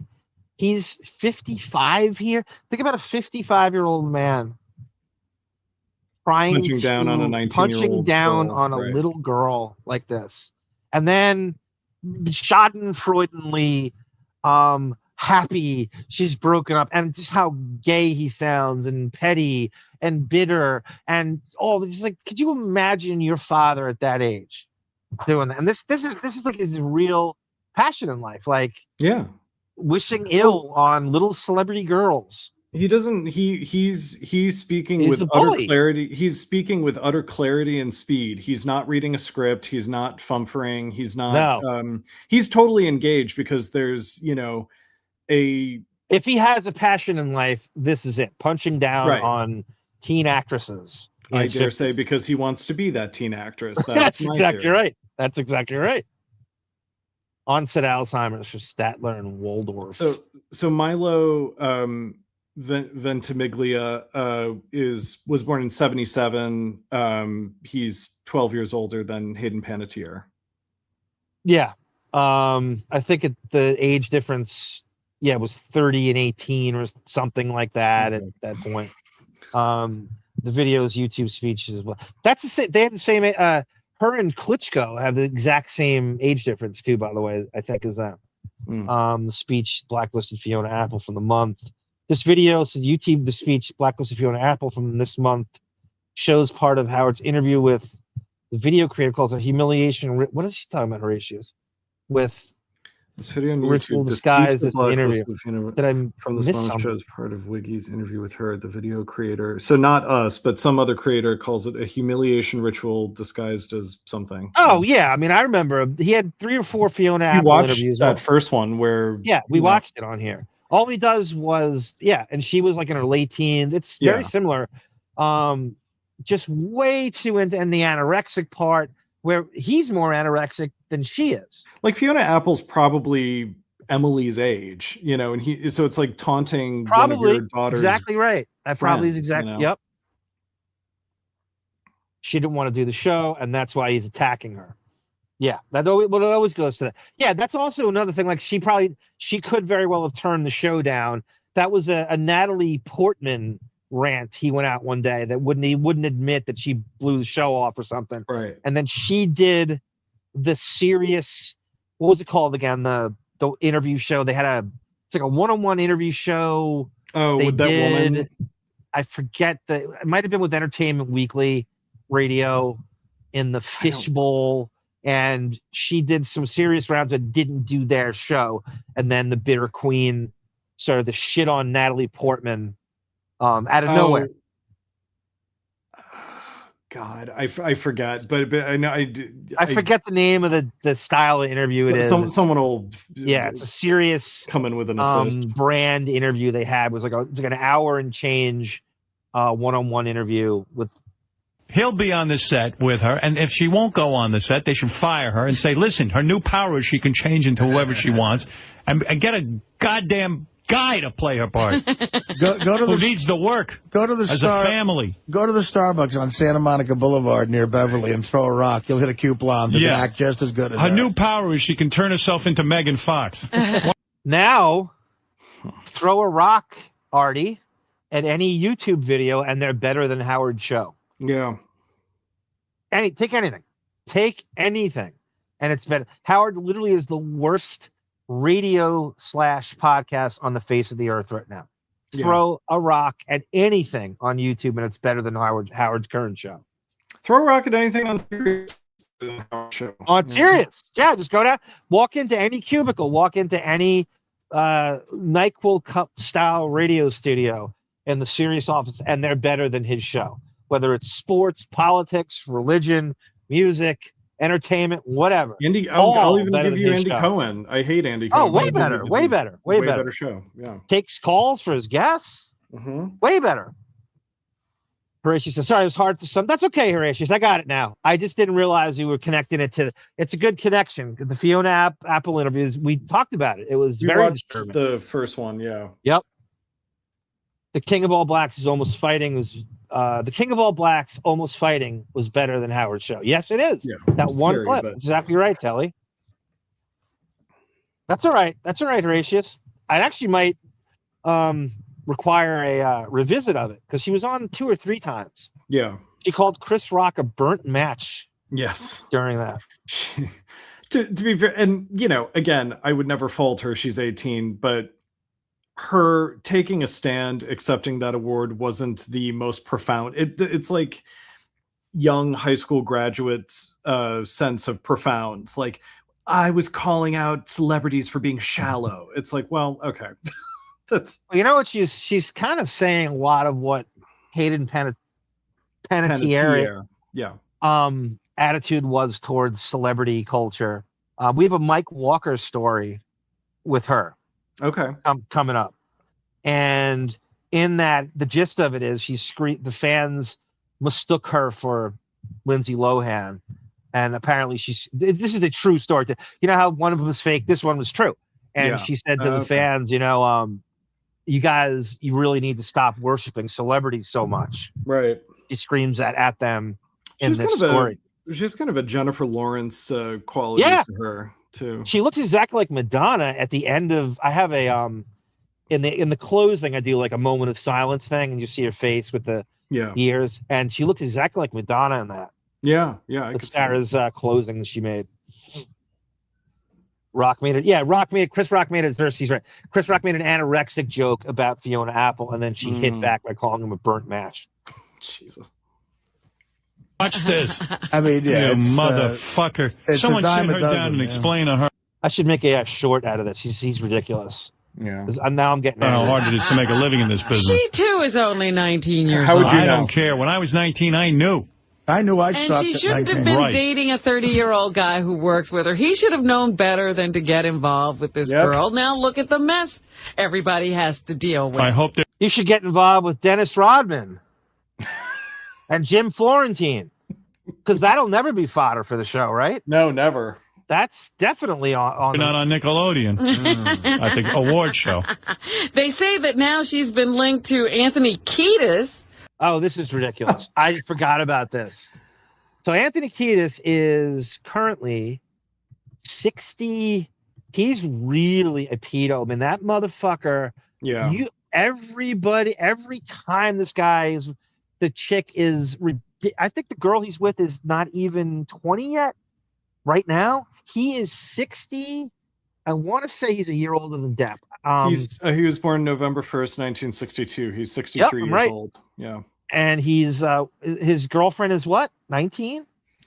20? Anthony Kiedis' girlfriend. And he already has pedophile history and tendencies and yeah. I mean, Anthony Kiedis' girlfriend, sex educator and writer Eileen Kelly, is 30, it says, but there was another one really young, like before that. I'm gonna look it up.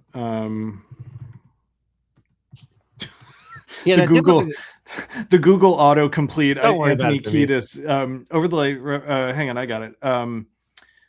Most notably, Iona Sky, an Australian model, Helena Vestergaard, both of whom were 19 years old, or 16 in Sky's case when they first became involved at the start of their respective relationships. Iona Sky began dating Kiedis when she was 16 and he was 24. Helena Vestergaard began dating Kiedis when she was roughly 19 and he was in his early 50s. Oh my God. So. Oh my! This is why I say that shouldn't even be legal. Like that, you should start to up the age of consent at that point. Isn't there an interview with Anthony Kiedis where he's trying to touch the female interviewer? So there's a really bad, cringy. I'm not sure. He's evil. There's a constant pat with that guy. You really can't find someone more age appropriate than fucking 19 or 18. When you're in your fucking mid to late 50s. Really? Yeah. Good Lord. In his book, he said Cher would sleep nude in the bed with him when he was 10. Oh, yeah, I remember that. I remember we went over that. Bill Belichick and his girlfriend. But Kiedis is worse, Zersky. Anthony brags about it in many of his songs. Yeah, we talked about that. That was the song I sang in the beginning of this. If I could fly, I'd lift you up. He'll fuck her hard, boy. That kid knows what he's doing. He's been in the sack plenty. Listen to this creep. God damn it. So now he's wishing statutory rape or damn near it to this girl who is just a little bit older than Ashley is. and she's in her late teens. Listen to this 55-year-old creeper fucking goblin fuck. Nickelodeon. I think I'm gonna have to make a short out of this. Yeah. Can we please get this viral? I think we just need to make like a DEFCON 1 bomb of like, you know, the Olsen twins clip, this, you know, I just feel like maybe posting them individually isn't strong enough to make a case about how awful he is. We need like a compilation. Yeah. I hope they're not on Nickelodeon. I think award show. They say that now she's been linked to Anthony Kiedis of the Red Hot Chili Peppers. Fuck her hard, boy. That kid knows what he's doing. He's been in the sack plenty. That kid he's gonna stretch out her vagina like a rubber inner tube. He's fucking vile. He's fucking repugnant. And it's not that I'm some prude. It's just the person it's coming from, the age he is, the age she is, the age of his daughters. Age of his daughters. She is now deceased. And boy, if you didn't hate him more, there's no bottom. There's no bottom. And there's nothing about this that it's not too edgy for me or anybody. It's just the entire context. I want to throw up in my mouth. Yeah. He was in the bed with Cher when he was 12, remember? Yeah, yeah. He's going to make her wet the bed. Who knows if any of that is true? Like Madonna. Just interesting to talk about. That's what Hayden Panettiere should start dating Chips Enough. Anthony Kiedis is going to ram that big hog, that big rig of his right through her fucking... And Robin laughing at Robin. That's funny stuff, huh? Well, and then Howard immediately fantasizing about, you know, Anthony Kiedis' chili pepper. Right. You know. It's more of a window to get to Kiedis' chili pepper, right? Yeah. That's highway. I got a rig. I got a rig from that. Oh, I got a major rig. I shot my load. The top of her head came off. Looks like JFK.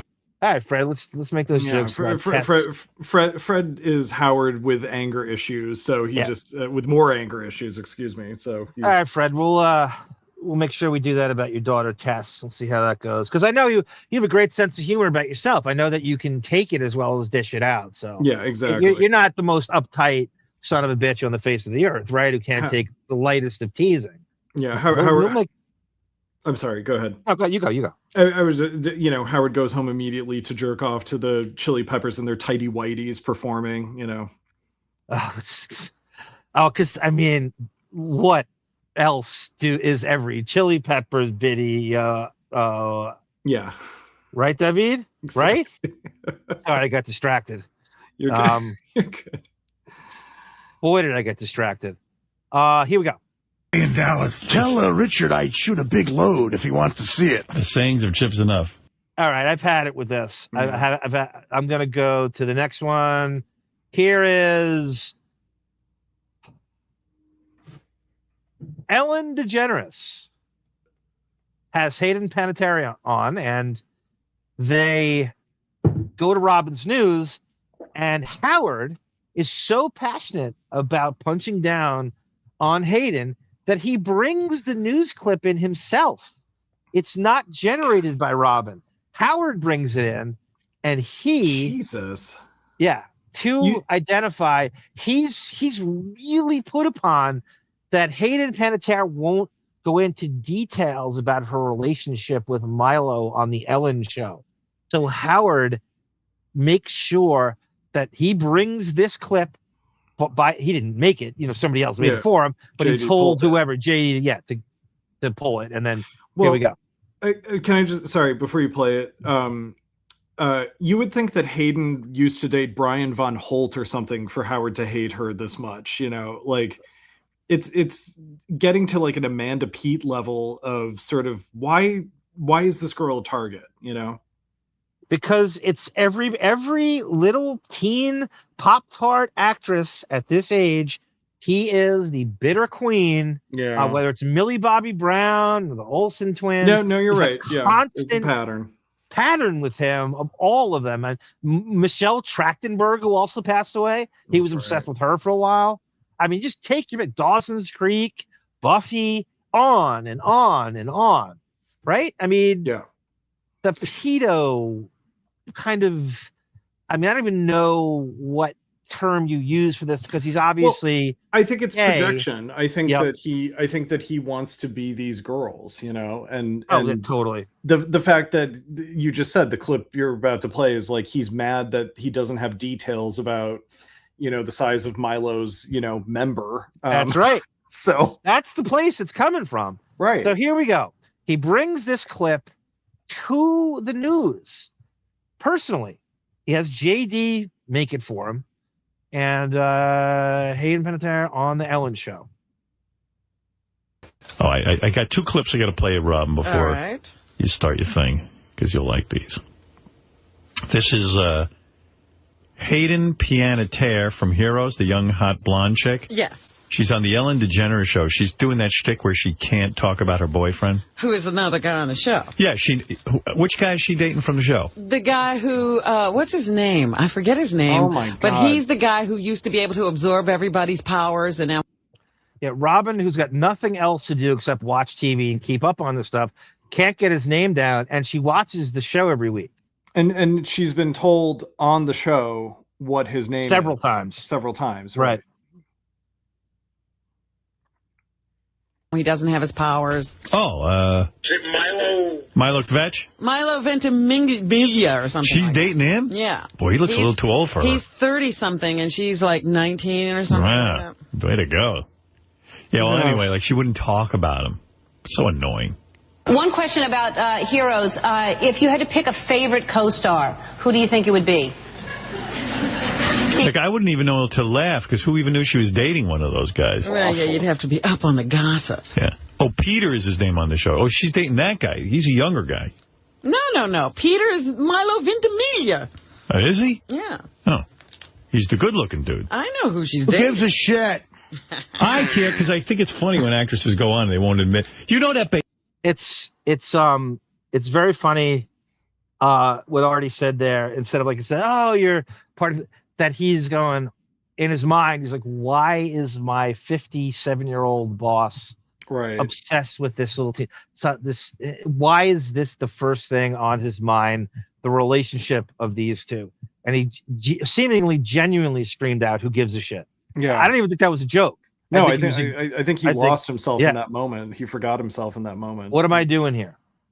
And we'll go into that later, too, with him. I care, because I think it's funny when actresses go on and they won't admit. You know that Beyonce has not admitted that she married Jay-Z? No, she finally did. What's up with that shit? That is great. She did it way to go. 2 weeks ago. Right. I mean, what is They've that? been married for like 6 months. Like part of the fun of being married is saying, wow, here's my wife. Well, the whole deal is the public declaration. That but is they weren't weird. doing that.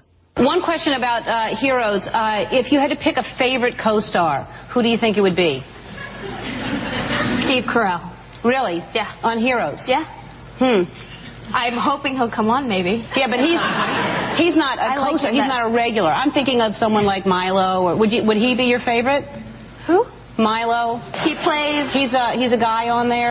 That's true, Tata Toothy. She's getting Dana Platoed. Yeah. Right now, in a way. That's very, very astute of you connecting that. I didn't even think of that. You might know him. Does he play the cop? Hey, you know why Ellen sucks? Think about how girly young Ellen she sucks sounds right now. Okay. Now she sucks. So yeah, this is also instrumental in this clip. This is pre I Love Ellen's Dancing and pre Marcy. No, but you're right. She sounds like a young girl in this clip. Yeah. She sounds like a little fucking 14-year-old during this.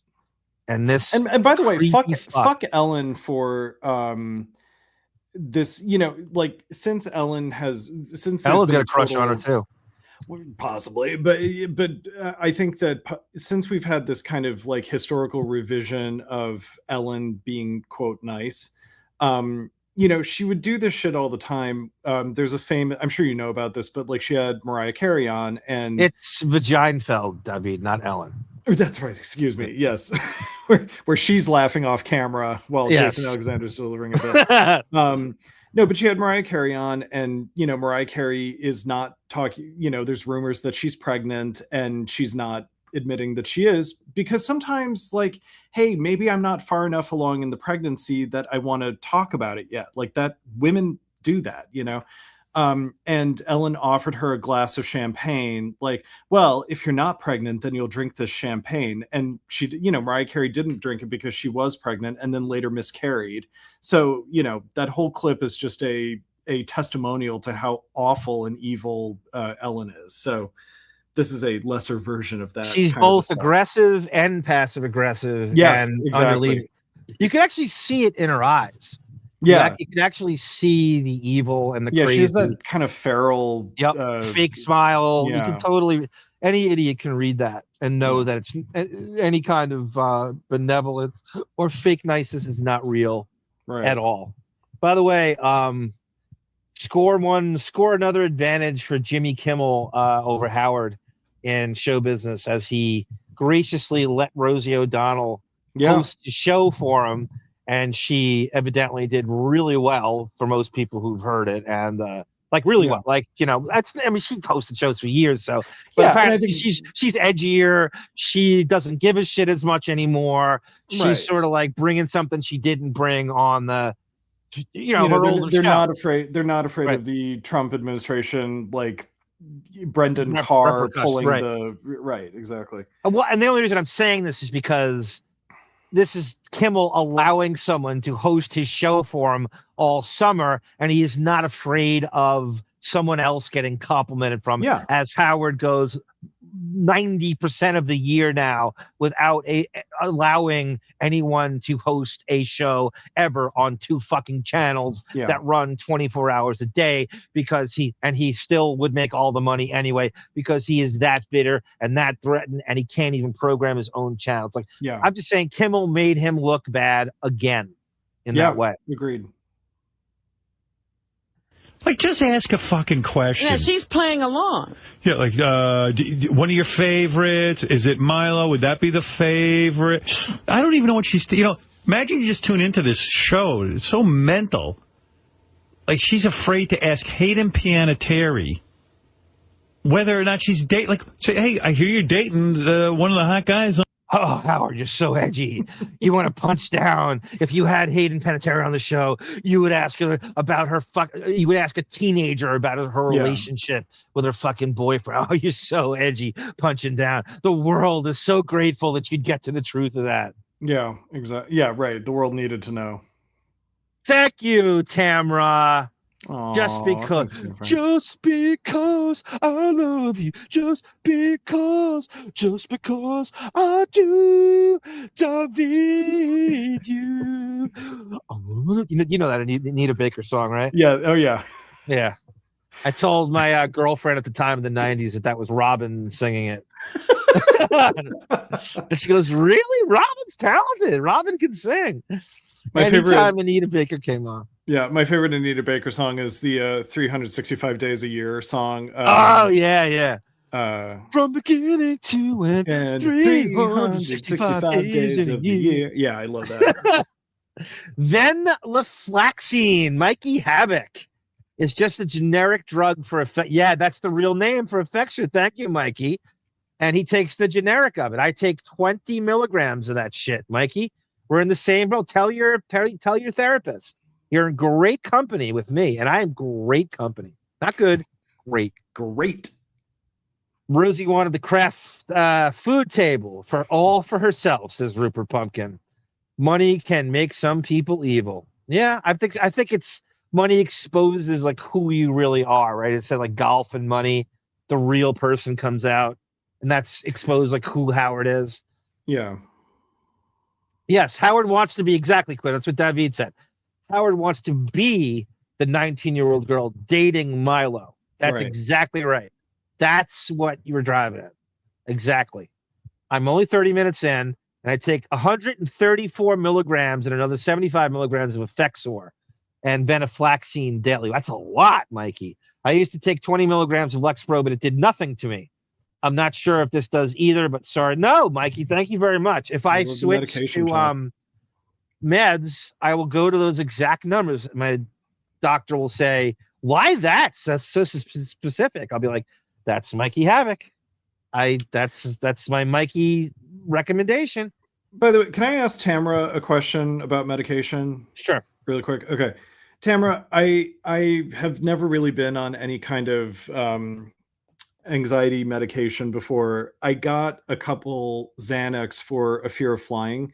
They did nothing for me. Like they made me a little bit sleepy. I took 2, little bit sleepy, but not sort of stopping the anxiety if there's like turbulence on a plane. Is that something I have to get used to? Like I have to be on it for a while for it to feel the effects, or do I need something heavier duty? Thank you. With all those gay flight attendants, I still don't feel safe. Right? You still can't, walking fast, I should say, down the aisle. Right, You exactly. still can't get right. You still don't feel pacified and safe. I mean, that's crazy. I mean, if I was white knuckling a penis instead of an armrest, then maybe. But so Rooster Sideburn wants to know, David, and Yes. so does Tamra, and so does Tendrils. Why is the flight attendant the go-to gay occupation? Why is that stereotype so true and so rampant? My theory is that you're paid to go sleep with other guys in other cities and exhibit hospitality at the same time, So yeah, does it keep in line with that gay you people love to travel and you people love real estate and globe part of that? I do think there is sort of a nomadic quality to, especially gay guys that maybe were sort of not disowned, but maybe don't feel totally rooted to family.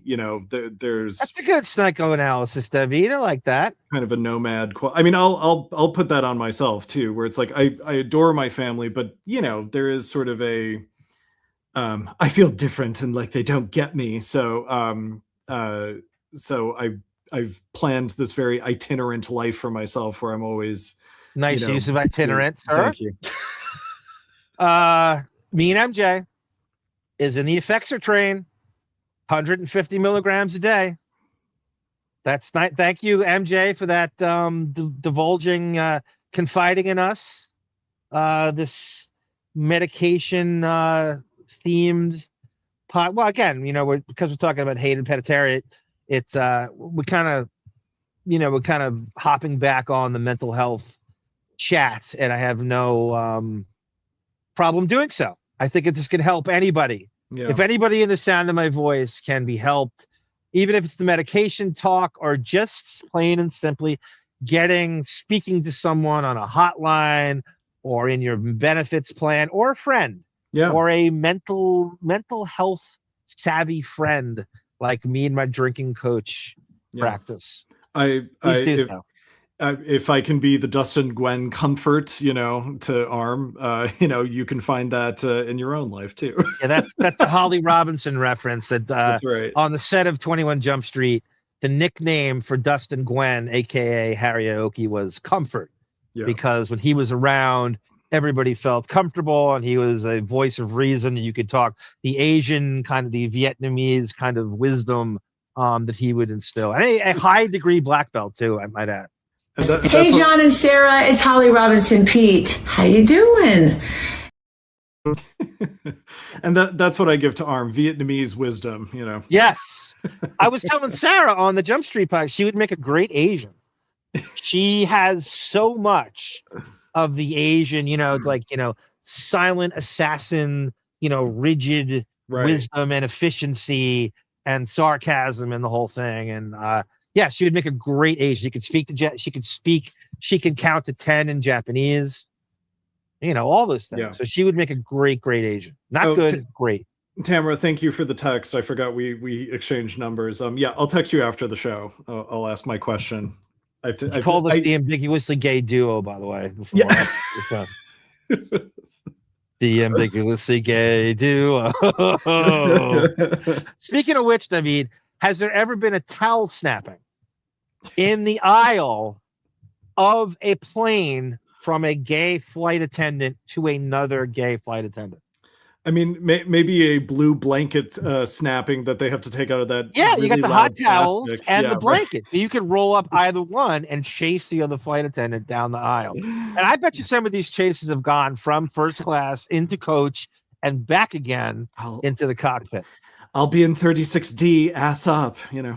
Asses up used to be a baseball game we would play. Oh, was it? Oh, yeah, God. you had to like throw that ball at someone's ass if you missed the strike zone. Oh, interesting. Asses up, I swear to God. Lotus Notes, brought to you by Pfizer. Yeah, we should, for all the pro medication talk we do, we should get a spot. That's straight. That's yes. The pharmaceutical industry can handle it. Absolutely. I heard a stat that the reason your medication prices are so high is because the pharmaceutical industry spends 90% of their budget on ads and television ads. And as you can see, anything you watch, half the commercials are fucking nothing is everything. Sky Rizzy commercials, right? Yes. Half of TV is Sky Rizzy commercials. Things are getting clearer. Nothing is everything. On the Heroes, good for you. You know, how's that going? And this shit wins Emmys. I know. That we're listening to. Thank you. That wins. I've never won an Emmy. I'd love to have an Emmy to display for my guests. Thank you, Ed Rush. That's what it's all about.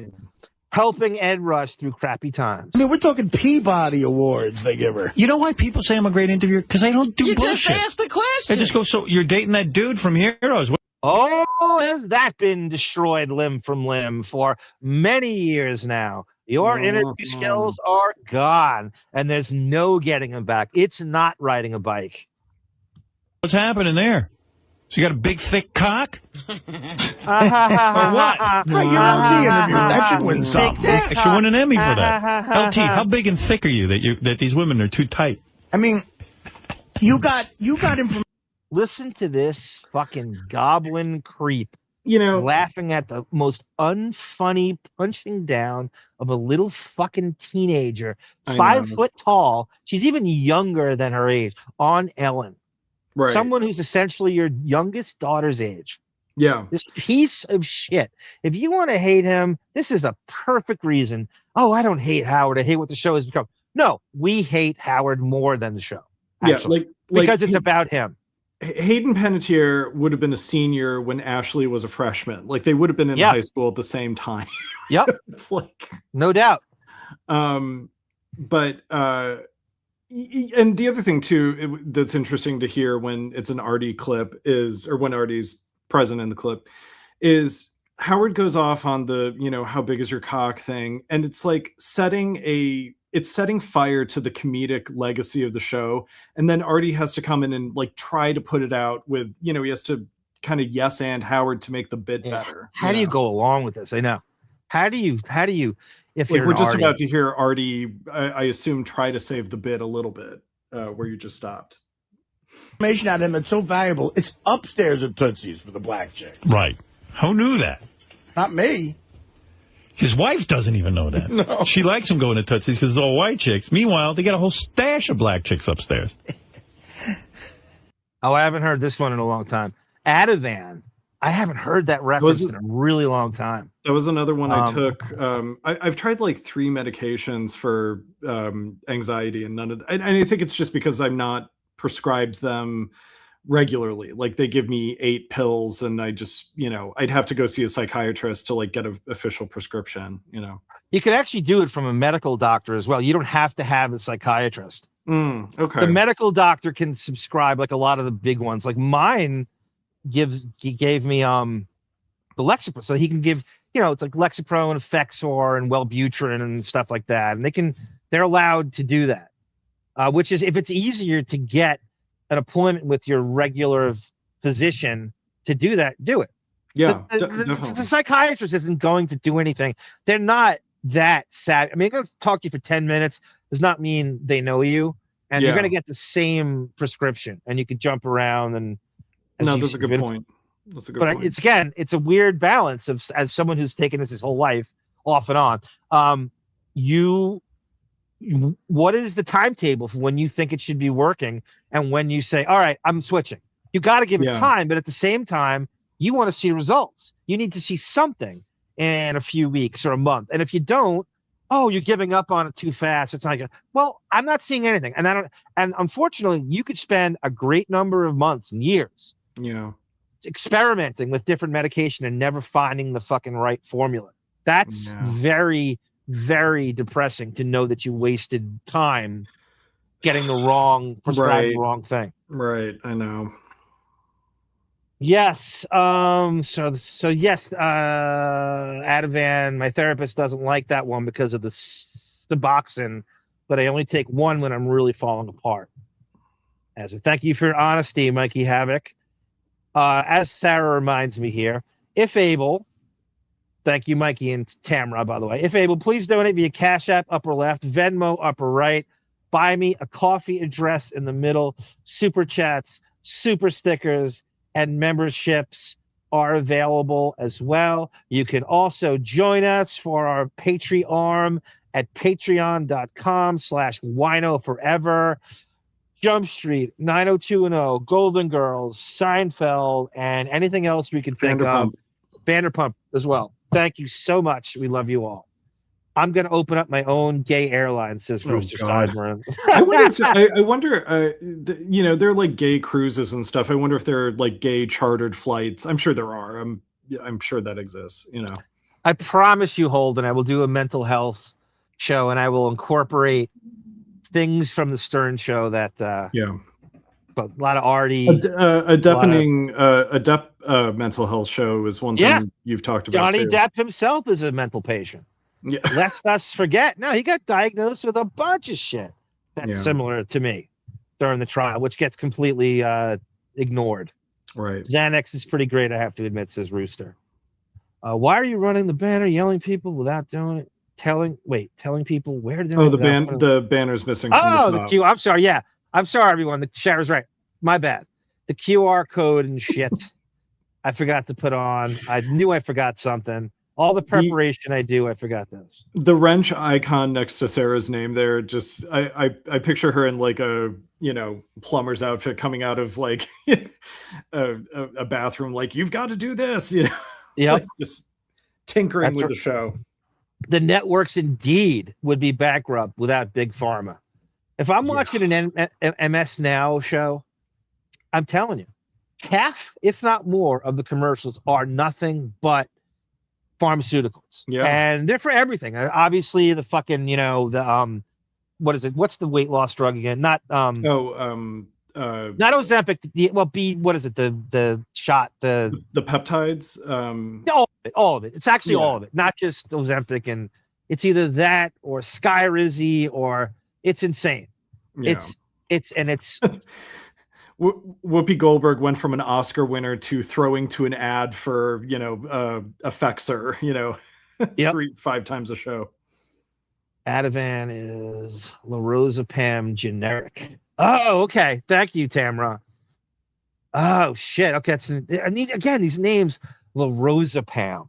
Yeah. Like, it's like, how are you coming up with that shit?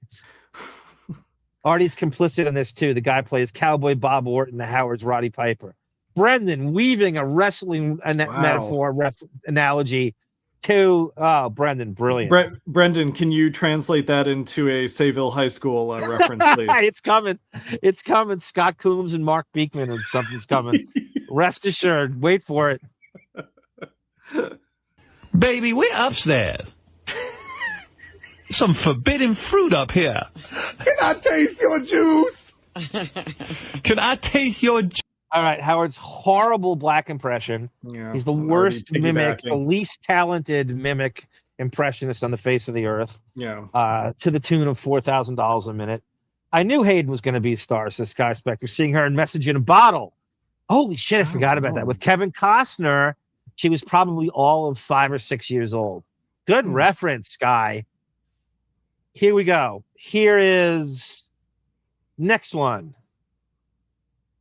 David Arquette calls in, and Howard's reveling in his breakup with Courtney Cox.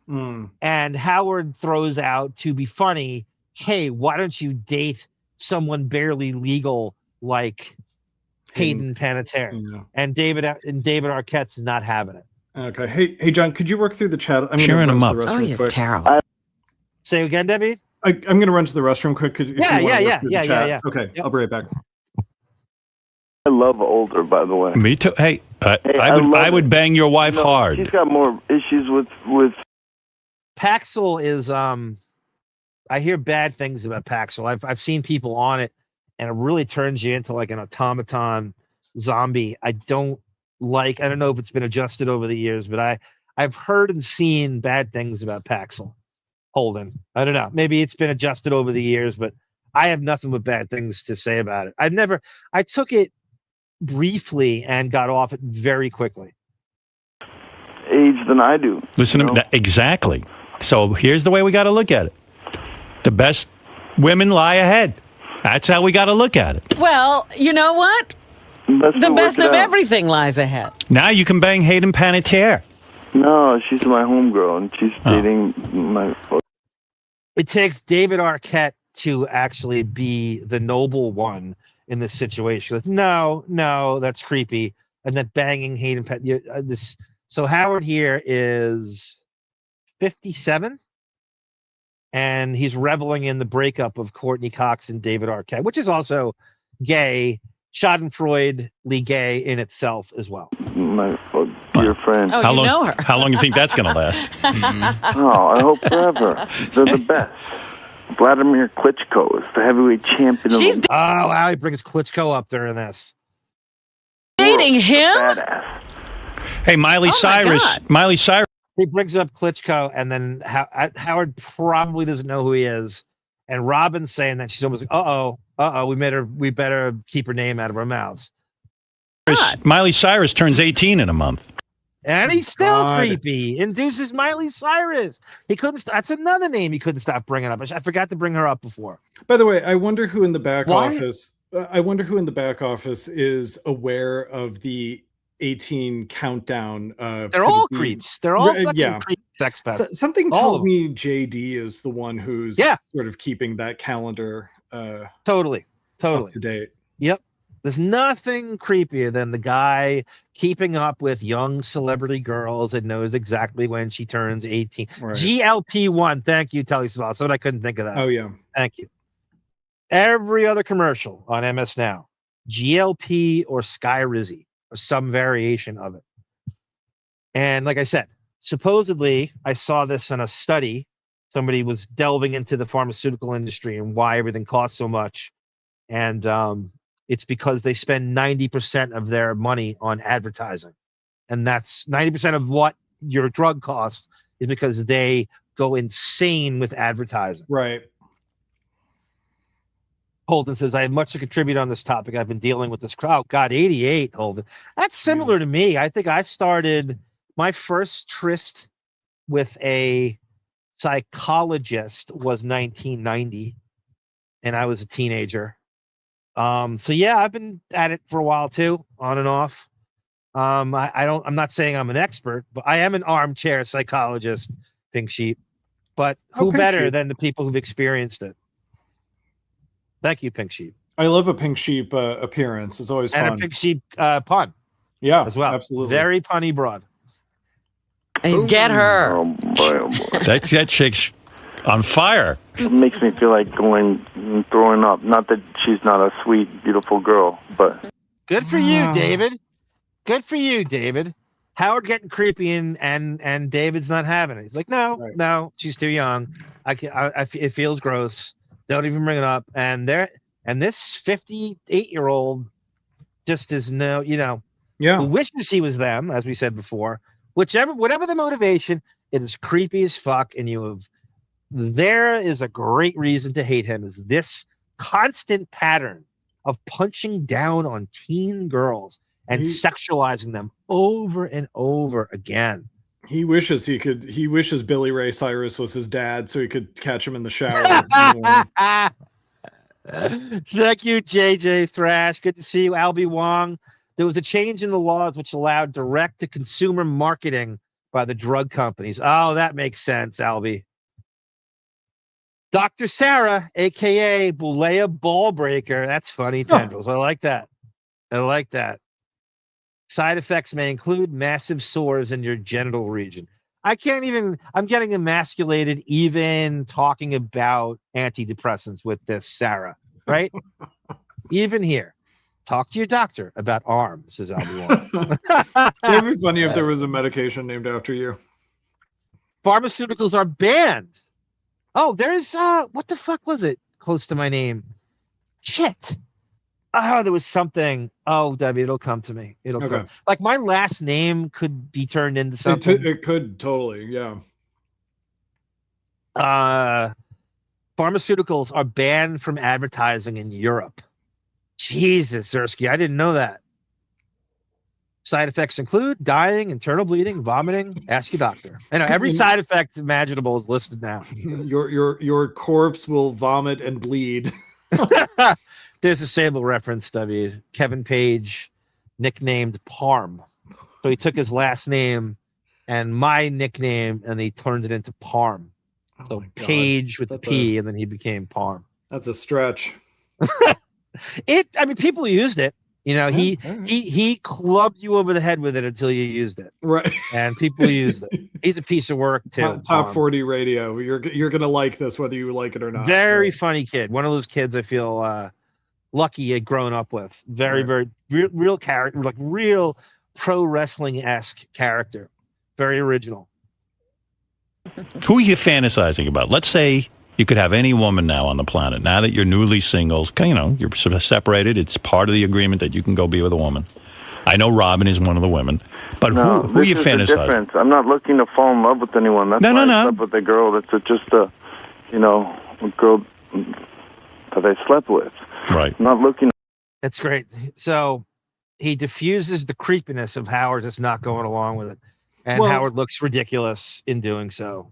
Yeah. Again. Because he has a daughter, you know, he has a daughter with Courtney Cox, and I'm sure he's just thinking about, like, why would I be thinking about someone who's closer in age to my daughter than to me, you know? Because Howard doesn't think about his kids, though. Right. You know that. Yeah, he doesn't have kids as far as he's concerned. Yeah, he doesn't have a sister, and he doesn't have a kid. Lorazepam is amazing, but you're a zombie the following day, says JJ Thrash. Yeah, that's what I've heard. I believe it. Effexor's the only one that works for Holden. I think Howard would rather bang Joey than Courtney Cox. Huh. I do too. Among the Friends cast, the only ones who haven't done the show is LeBlanc and Matthew Perry. There's still a chance for Matthew Perry to do the show. King, am I right? Welcome, sir. Gary's favorite was teen porn. Yeah. Right? So isn't there a chance that Gary is the one shuttling the teenage ages? That's right, Telly. His hair in that photo looks extra wiggy. I agree with that too. Pink sheep. Yeah. Oh, I know. I that is the most Howard saying Courtney Cock over and over again is the most unfunny, beat to death, stupid ass pun. And he never stopped saying it. I used to get so sick of that shit. Well, like anyone who would see her name for the first time, the thought would occur to you. You would never say it because it's like, okay, it stopped being funny like in 0.5 seconds. So I don't even have to make the reference out loud, you know? You see this, what Rooster's saying here? And you people keep up on this pretty fastidiously. Yeah. GLP-1 is actually naturally occurring in what you can eat in certain types of fiber. Oh. Why do you think Howard eats Metamucil all day? Oh, yeah, good point. Everything he does is anorexic. Is like a kind of what's the word I'm looking for? Detox? No, I was gonna say like on the down low. What's the other term I'm looking for? The DL? low key anorexia. So he's acting like it's for some healthy reason, but it's covert really anorexia. Yeah, it's covert. Covert's a great word. Clandestinely anorexic is what he's going for. So that the Hot Water and Lemon, it's not about his voice. It's an appetite suppressant. Right. I found that out a couple of years ago. And I'm like, oh, why would someone who never works, who never does a radio show, care about his voice? Right. It's no question about it. It's well, and also there's a clip from the 90s where Howard is berating Grillo for not keeping up with the hot cups of water. And he's yelling at Grillo for microwaving the water instead of getting it boiled. He's like, the properties are different in microwave did water. He say that? Yes, he did say that. Holy shit. So that was going back. He obviously spoke was like to some 97. fucking nutritionist who said, Right. Howard, if you're looking to lose weight, a great way to do that is you have, repeated cups of hot water and lemon. And but it has to be boiled, not Yeah. No question he got that. No doubt. I have no doubt, David. Now, we know the psychology of him now, that you could trace it all back to everything is about losing weight and fat shaming.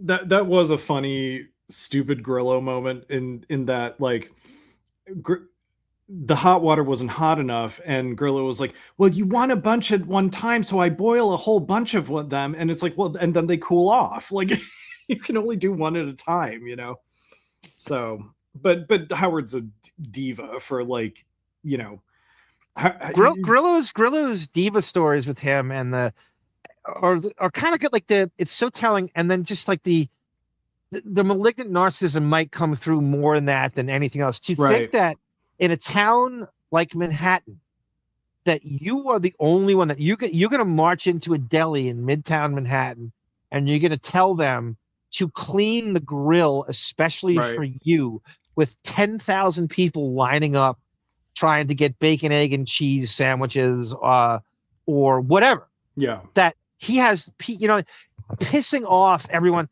That he said that he would go in there and people would be lining up behind him, and he would tell the deli guy to clean the grill just for Howard, and all these people would, they're late, and this is what he thinks, and and the worst part is you can make an egg sandwich at home in about 5 minutes. Yeah, that he can't. Someone with the wait staff he has and cooks and maids, that he can't make egg sandwiches at home is the most ridiculous thing in the world. You can make an egg sandwich in 5 fucking minutes. Yeah, watch Kramer versus Kramer and learn how to make easy French toast with white bread and egg. I mean, it's like even the stupidest among us can do that. The other thing, I remember Ralph got on the phone and told Grillo, like, look, there's a Chinese restaurant that he likes. So go to them and tell them, like, even if it's before they're open, because I'm sure they're there, they should just have a standing order ready for Howard every day, and it's so Ralph's even getting in on just tell the people at the restaurant, like, you should show up before your opening time. And it's a very special client, so you should just be catering to that. And you should be paying them $300 for this special. Right. Exactly. Why should they kowtow to you? Yeah. It's not like you're giving the deli a plug like Letterman used to do with the Hello Deli next to. Yeah. What is it? What does it do for? What do they get out of it? Exactly. Yeah. So are you paying them 20 times, for your dumb, and it's egg whites, and it's, is there anything worse than having to, and what did it do for Grillo? Nothing. Yeah.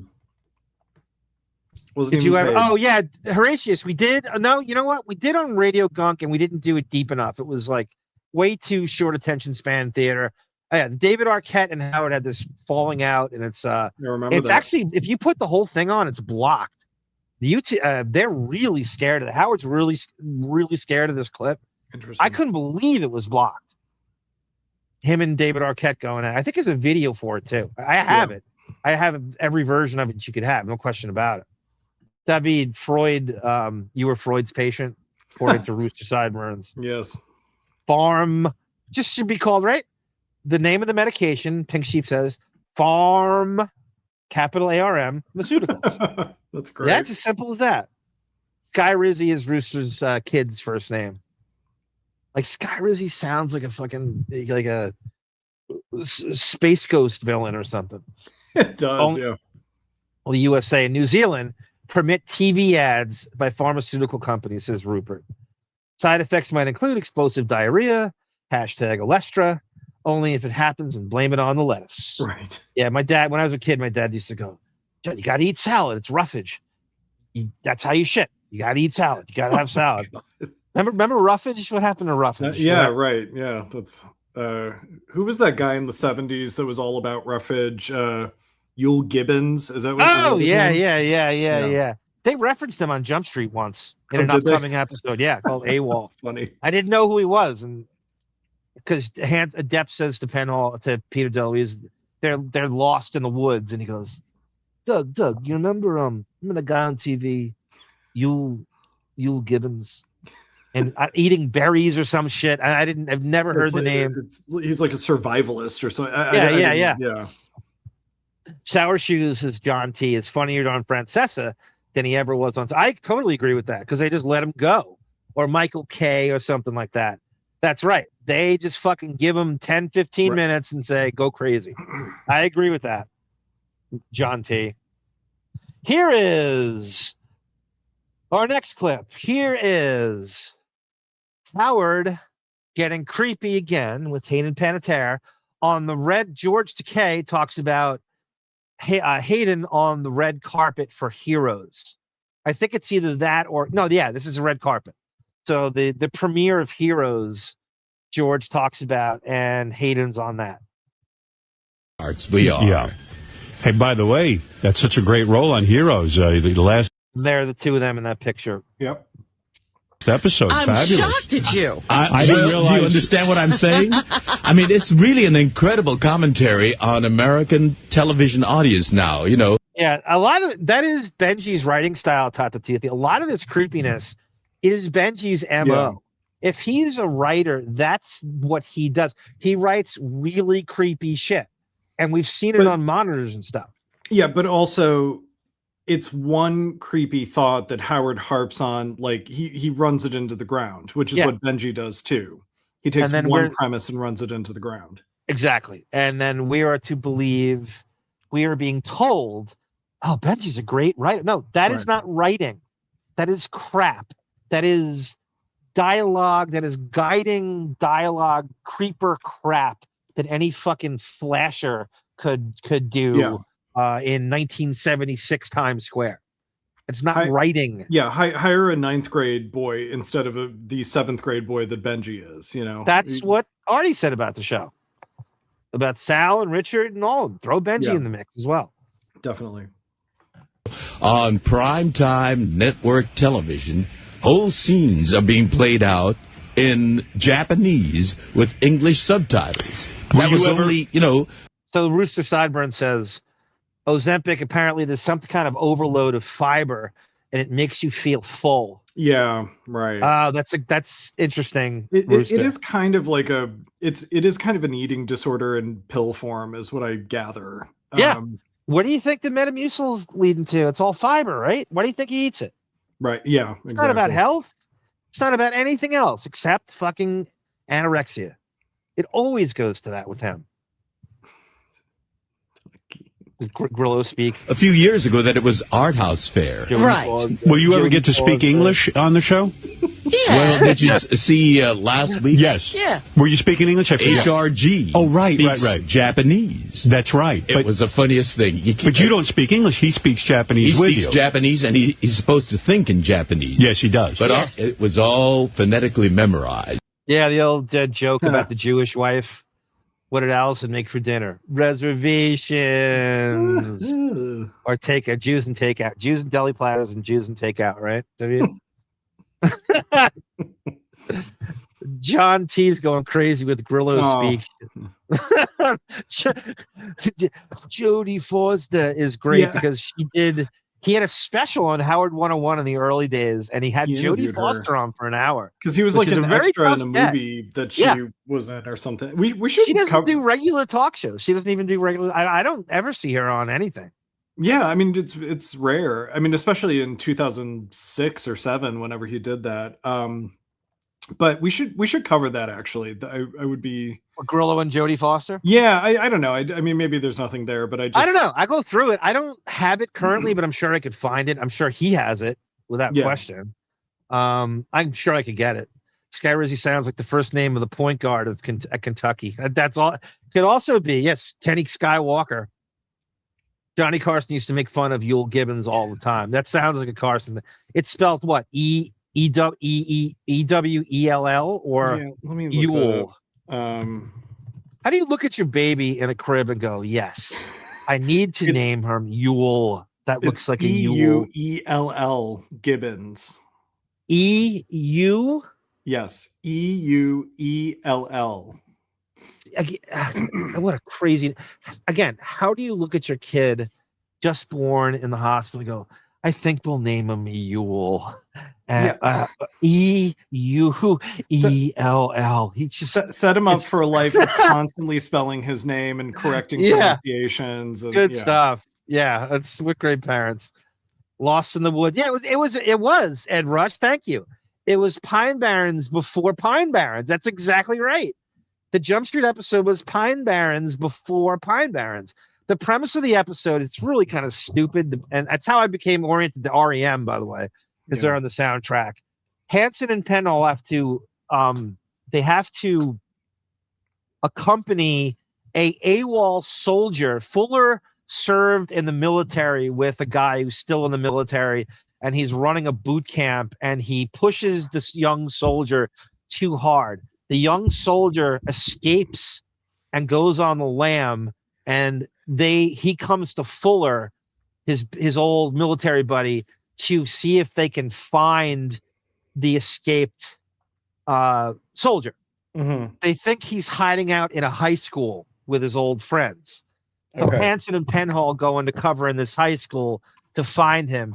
They catch him, and then he eludes them, and then his survival skills takes him to the woods it's shot in Canada, and Hansen and Penhall are lost in the woods, a la the Pine Barrens episode.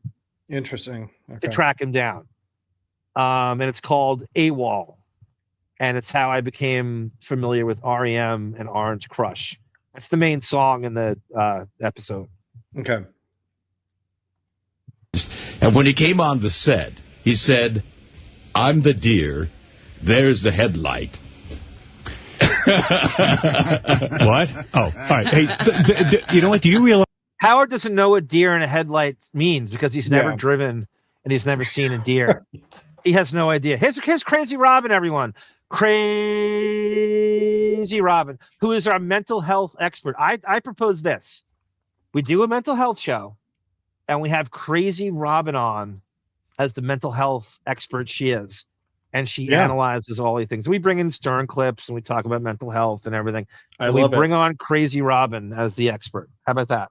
And then it just turns into an outing people show by accident. Yes, right? And then we start outing people and outing celebrities and outing everybody, and then she exposes all black women's fake hair at the same time. By the way, speaking of outing people, I think Hayden Panettiere came out as bi like a year ago, or like that makes sense. There was some press on her sort of coming out as something within the last year. I find that a lot of times mental instability or having mental health issues, you sort of lose your sexual identity, or you question whether, oh, you know what, maybe guys, I've failed with guys so much, let me try the other white meat. Yeah. Right? I mean, it's not work with her, a guy, right? One failed male relationship after the next. One might think, you know what, maybe I'm better with women. Maybe. And that and maybe women. I hate men, but I'm not a lesbian. You go ahead. No. I think women are sometimes more open to that too. They're more open to experimenting, and maybe she was legitimately bisexual. Maybe it was just an experiment. Who knows? It's not as shocking as it used to be either. It's not. It's really not difficult to come out for lesbians, or even being bisexual or sexually fluid or sexually confused or sexually ambiguous. Like, it's not as shocking as it once was. Yeah. Guys, you're in another series. And imagine the vegetable broth consumption that Crazy Robin's going to have, like nibbling on Uncrustables and just slamming pitchers of vegetable broth while she's psychoanalyzing everyone and outing everyone, especially. Right? That has the potential to have the kind of fan worship that Star Trek has. Yeah, conventions it is and the a like. great yeah. feeling, but you there's could a big theoretically end up at double the amount of conventions. That's exactly right, Rooster. The only person who ever said Howard Benji was a great writer is Howard. And that's such a good point, because you'll even in like History of Howard Stern or throughout, like Gary gives it up to Jackie. You know, it's like Jackie wrote some lines that really made me cackle, or other people would acknowledge. I mean, how funny, but Seinfeld. What's better than that? I remember Gary said in some History of Howard Stern thing that his favorite line that Jackie ever wrote, Richard Simmons came in claiming he had just gotten married to a woman, and Jackie wrote the line, Richard, you're married, the flags at Fire Island are at half-mast. You know? It's a great line. Is Fire Island just the greatest punchline for everything? I dry humped Fire Island my whole life. I mean, I'm right as close as you could. Like literally the gayest. Brendan will sign off on this. Across from the town I lived in Sables, Cherry Grove. It's ground zero for the gay community on the East Coast. That's so maybe even more so than Provincetown. Well, and I think it's because it also Andy Cohen was able to get his syphilitic hands on it and turn it into a TV show over the summer. You know. Yes. Well said. Nice use of syphilitic, David. Thank you. Hold on. Yep. Every year. Well, you know, as a matter of fact, next month I'm doing a convention in Burbank. That's a Star Trek Heroes convention. Oh, my goodness. See? And they're getting double duty out of me. Are you getting paid twice? Great reference, Pink Sheep. I don't know if you heard my brilliant idea. I'm so proud of myself for this. That by 21 Jump Street Breaking Bad crossover. Not necessarily using Breaking Bad. I'm saying the concept of Breaking Bad, where the 21 Jump Street reboot, the entire season is predicated on the Jump Street cops. Hanson and Hoffs are the superiors, and they send the Jump Street cops into a Breaking Bad type school with a science teacher who's making his own meth, and or take your pick of whatever you want to use as the drug. We'll say meth, we'll say fentanyl, whatever the hell you want to, and also dealing it. And so they spend the entire season busting this Walter White type character and his students who are involved in it. The whole big ring. Like that constitutes an entire season of a reboot.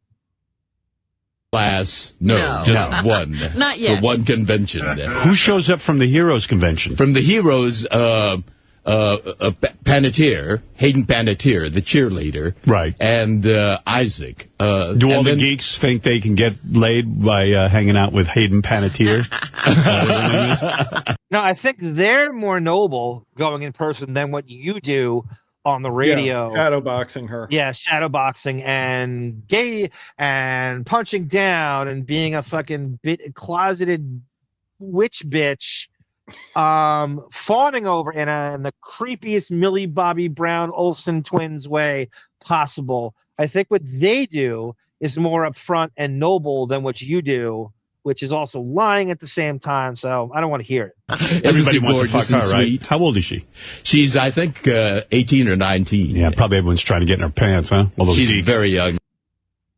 The first thing this 55-year-old says is probably everyone trying to get to her pants, right, George? So she is 16 or 17 here. Him saying this. I think he's 17 when this is. God. Howard's secretly thinking, like, how can I get every man to get into my pants? How can I do that? Yeah.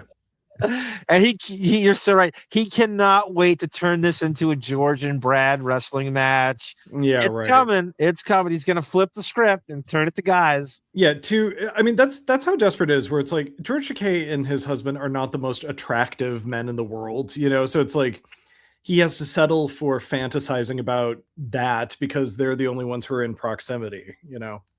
Isn't George significantly older than Brad too? Isn't he? Got him by 20 odd years or something. Yeah, that sounds right. Yeah. A little pushback. I think guys are becoming a little more spirited. Yeah, I that's agree. happening. Rooster, definitely. Yeah. David, you would know better than anyone would in West Hollywood. I may be the baseball fantasy camp experience that some of those guys attend. But every girl is essentially a few drinks away from her first lesbian experience now. Tata Toothy's right. Really is. From even like Britney Spears and Katy Perry kind of normalizing it in a way in pop music. It's true. It is not edgy anymore. She made the Lily Rose. Right. The Lily Rose thing went like bizarre. What is everybody Lily in Rose... that life is a lesbian. His daughter, Amber Heard, and there's one more. There's three. Amber Heard, Lily Rose, and there's a third. Rochelle. Oh, Rochelle Hathaway. Thank you, David. See, this is why your Jump Street score is rising and rising, David. Well, so the personal trainer, yoga instructor / flight attendant / influencer / Terran tactical instructor, firearms trainer. Rochelle Hathaway was the girl Depp cheated on with both on Vanessa Paradis and Amber Heard. And that's what drew Amber Heard. That's what made Amber Heard crazy. That triggered the whole thing. No one ever brings that up. She is now a lesbian. She is with a woman. Amber Heard is with a woman. His daughter, Lily Rose, is with a woman. It is crazy how that is all to come like that. It is crazy. Is Lily Rose in a new show or a new movie right now, or is she kind of just not working? She was on that Nosferatu that came out with Willem Dafoe a while ago, and you know about the Idol. I know about the Idol. We're going to be talking about Hank Azaria later, and he was our co-star in the Idol. Oh, that's right. I forgot. Remember that? Yeah, that's right. Yeah. She made the announcement as it was very trendy and fashionable to make her part of her identity. Rupert Pumpkin calls BS. Yeah, fair enough. I mean, so talk about Hayden. Buchwald got a cut from George. Yes, he did. Tata Toothy, exactly. Thank you for reminding me, everyone. George Takei is a Buchwald client. That's why he's mentioning the Star Trek Heroes convention, because it's like that's Buchwald money. We got to promote that on the show. Crazy Robin is in. We've got Crazy Robin's tacit approval on our mental health show. I am going to get on right. I don't know. Tatsuki, I have the thing in my head right now. I mean, it writes itself. So I have the log line and premise. I could probably bang that shit out in a week or less with the help of David. I got a log line you can bang out. Perfect, David. Thank you. Flipping the script on me. Very sweet and quite an independent young lady. I mean, she can hold her own. Who's she boning? Is she doing it yet? What? Is she getting it on with anyone? Who's she boning? God damn. Who's she getting it on with? Says at the time, 58-year-old to George, who is what has he got Howard 70, by? Yeah, he's like in his 70s here, and he's just like, what? George is like, am I hearing a 58-year-old married man with girls his age sexualizing this little girl? I'm 5 foot tall, who's a teenager on the red carpet with me, and I have to play along because I'm a Buchwald client. Yeah, I mean that's why I always felt like, until I learned that he was a Buchwald client, I always thought like, God, George Takei is a stooge. Like that he offers no pushback. He just rolls with the punches the same way. Why Robin do you think he was the first one they announced on Superman with the Sirius? Right. And he's getting, I thought I heard $20,000 to sit in for the week. Yeah. I thought I heard that was the number. I don't know. But David Pink Sheep says the name of your high school is Rainbow High. I'll take it. It's not a bad idea, Pink Sheep. David's high school years series that they would rename your high school in Ohio to Rainbow High. my high school series, the American Revolution.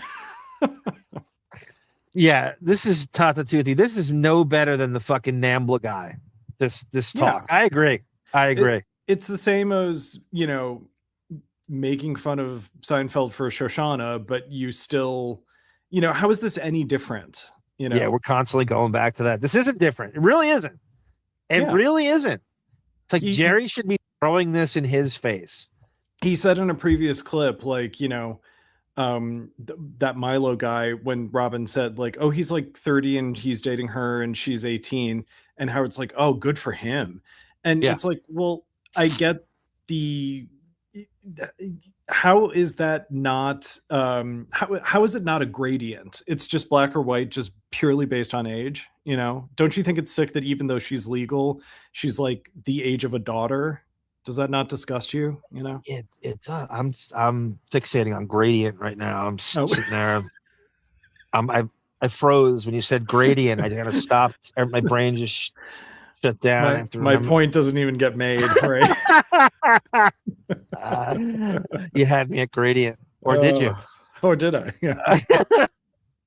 An all-gay high school. I'm surprised that isn't a reality now, Rooster. I can't believe that's not even a reality now. Honestly. David, I wonder if Howard's in the closet. What is his fascination with very young women? Explain again, David. Yeah, I mean, I think he's jealous of them. I think he wants to be them and have sort of, you know, it's in his mind, it's career suicide if you come out as queer, right? And so the only way that he could conceive of, well, he's got us fooled, doesn't he? Oh, we're all I know. Fooled. Yeah. Honestly. Yeah. So the only way he could conceive of having his fantasies of being with certain men fulfilled is if he could be a woman. You know, I also think there is a possibility, and which is exactly what Judith Regan said last week. Which you've been saying this for years now. Yeah. We've also, but she confirms it. It's eerie that she agrees and said exactly what you said when she did the history of Howard Stern. Yes, this is a guy. In other words, he is, and I'm using in other words correctly, by the way. I'm not using it like Gary and Howard. Oh, in other words, he is a 14-year-old girl trapped in a 72-year-old man's body for the rest of his life. You talk about arrested development. Definitely. Like that. Yeah, the world's oldest teenager. And also a, you know, I still think that it's less to, excuse me, less to do with sexual orientation and more to do with being a predator, being a voyeur. You know, I don't think he really wants to have intercourse with anyone. I think that he just wants to watch people in sexual situations, and he'll get off on in his own time, you know. That too. And then we have the webcam Crazy Days and Nights rumor that people have verified. I'll guarantee you that's what Leslie Kuhn would have said if full transparency ever comes out. David, do you mean like autogynephilia? Wow, I don't even know that term. Look at Pink Sheep with the vocabulary lesson today. I was going to say. I'm going to look that up. You are the Roman Polanski of autogynephilia, might I say. Autogynephilia is a physiological term defined as a person assigned male at birth being sexually aroused by the thought or image of themselves as a female. Interesting. Wow. And Pixie seemed to pull that out naturally, like it wasn't looked up. Gender, women, and cross. Interesting. Huh. Yeah. That's to the nose. I think that's completely spot on. Yeah. No, go. No, he could be, you know, a trans woman who never was too. That's the other thing too. Which sounds like it's kind of in the same Venn diagram as what you said here, but no, that definition sounds spot on. I do think that. Yes, everyone, we just have autogynephilia and Venn diagram in the same sentence. Yes. I do think that, you know, this is mostly to do with Howard the truth is, I think he might just be a gay cis guy who doesn't want to come out. And so he's done all these mental gymnastics to try to figure out a way to talk about hot guys. And the best way he can do it is talk about the attraction to hot guys through the lens of a hot girl. And so he, you know, but he's simultaneously, he's mad at the hot girl that she gets to reap the benefits of being with the hot guy, you know. The vessel of that, the fake heterosexual vessel, like you would use a Pam Anderson or a Jenna Jameson or any of these like cartoonish blondes that he pretends to be attracted to. The vessel to open it up. And after a while, and if that becomes your passion in life, which is if he has a passion, that's it. It's you are going to become an expert at craftily opening that portal from show to show, thinking of any way that you could do it, which is exactly what he's doing now. Well, and he married that cartoon too. You know, it's like Beth. He probably saw Beth as the poster child for that, right? Exactly. She's the Ouija board navigator to get towards all the hot guys he wants. You know, which with no career of her own that he can manipulate and turn her into the beard that she's paid to be by the Buchwald agency, which Angie Everhart and Robin Givens didn't want to be. Yeah. So if the guys in 2006 at the fake network that had Beth's top 10 show are lusting after her on camera, he can get off to that later. No doubt. Because it's an ensemble cast. I'm not there with them all the time. It's just like, actually, they've all been one-dayers. When I'm on, it's that Japanese sequence. So, I do it in one day. You know who I became friendly with? The guy who plays the politician, Adrian. Oh, Adrian, yeah, Pasdar. Yeah, I met him on a vacation, and we were... Okay, yeah, and another reason I forgot to... Okay, so this is Howard being this fucking clandestine, obfuscating, ambiguous, totally devoid of... So Adrian Pasdar is Natalie Maines' husband, and he's pretending that this is some organic friendship he has. He can't mention that they're married for some reason. These are the years that Natalie Maines is finally like friends with him and they're hanging out and stuff. So Adrian Pasdar is a fellow actor on Heroes. He's done a bunch of stuff. He's magically friends with Howard, and he refuses to mention that Natalie Maines is his wife. Right. This is bizarre. What? And he's so nebulous about it. And he doesn't have the Aniston gag order at this point, so why would he feel the need to withhold that information? I don't know. Like, she's beneath hanging out with him. He doesn't want to reveal that they're hanging out at his house. He's just he's got all these self-induced celebrity food chain rules that I also think that in his mind, it's like, maybe there's a little bit of self-awareness that says like, oh, if I mention that I know that this guy is Natalie's husband, it's going to look like I'm name dropping. And he's still in this weird thing where it's like, I don't know. I feel like it changes with the day, whether he wants to name drop or not, because there are times when he absolutely does. Yep. And then there's times where he and then there's something there's something as ridiculous as Amy Schumer having to tell him, oh, we're not allowed to talk about Steve Martin's New Year's party.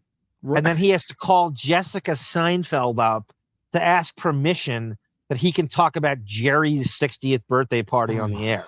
That Jessica Seinfeld would have and would be the gatekeeper for anything in her wretched life is just disgusting to me. Even she was like, I don't give a shit. Yeah, talk about it. All right. Yeah, right, exactly.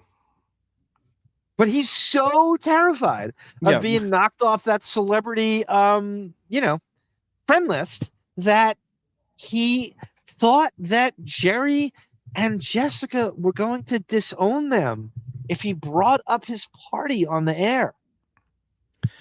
I think that Aniston thing really scared him, and he just kind of has, it's like. Yeah, I can see Jessica Seinfeld being like, yeah, my husband is not Justin Theroux. Like, he's not. Oh, I know. He's not a tabloid darling. If anything, the tabloids are very adversarial with Jerry. Howard's about to control this. I know. Well, again, and I can't wait to go through. We need to do even though we kind of do it on Armfeld, but we need to do a Sternfeld series of their relationship. It's fascinating, and we'll talk about Jessica Seinfeld stealing the cookbook idea and the whole thing. That'll be really good. And review Jerry's Letterman appearance where he lambasts the woman who claimed that she stole the book. Yeah. Yep.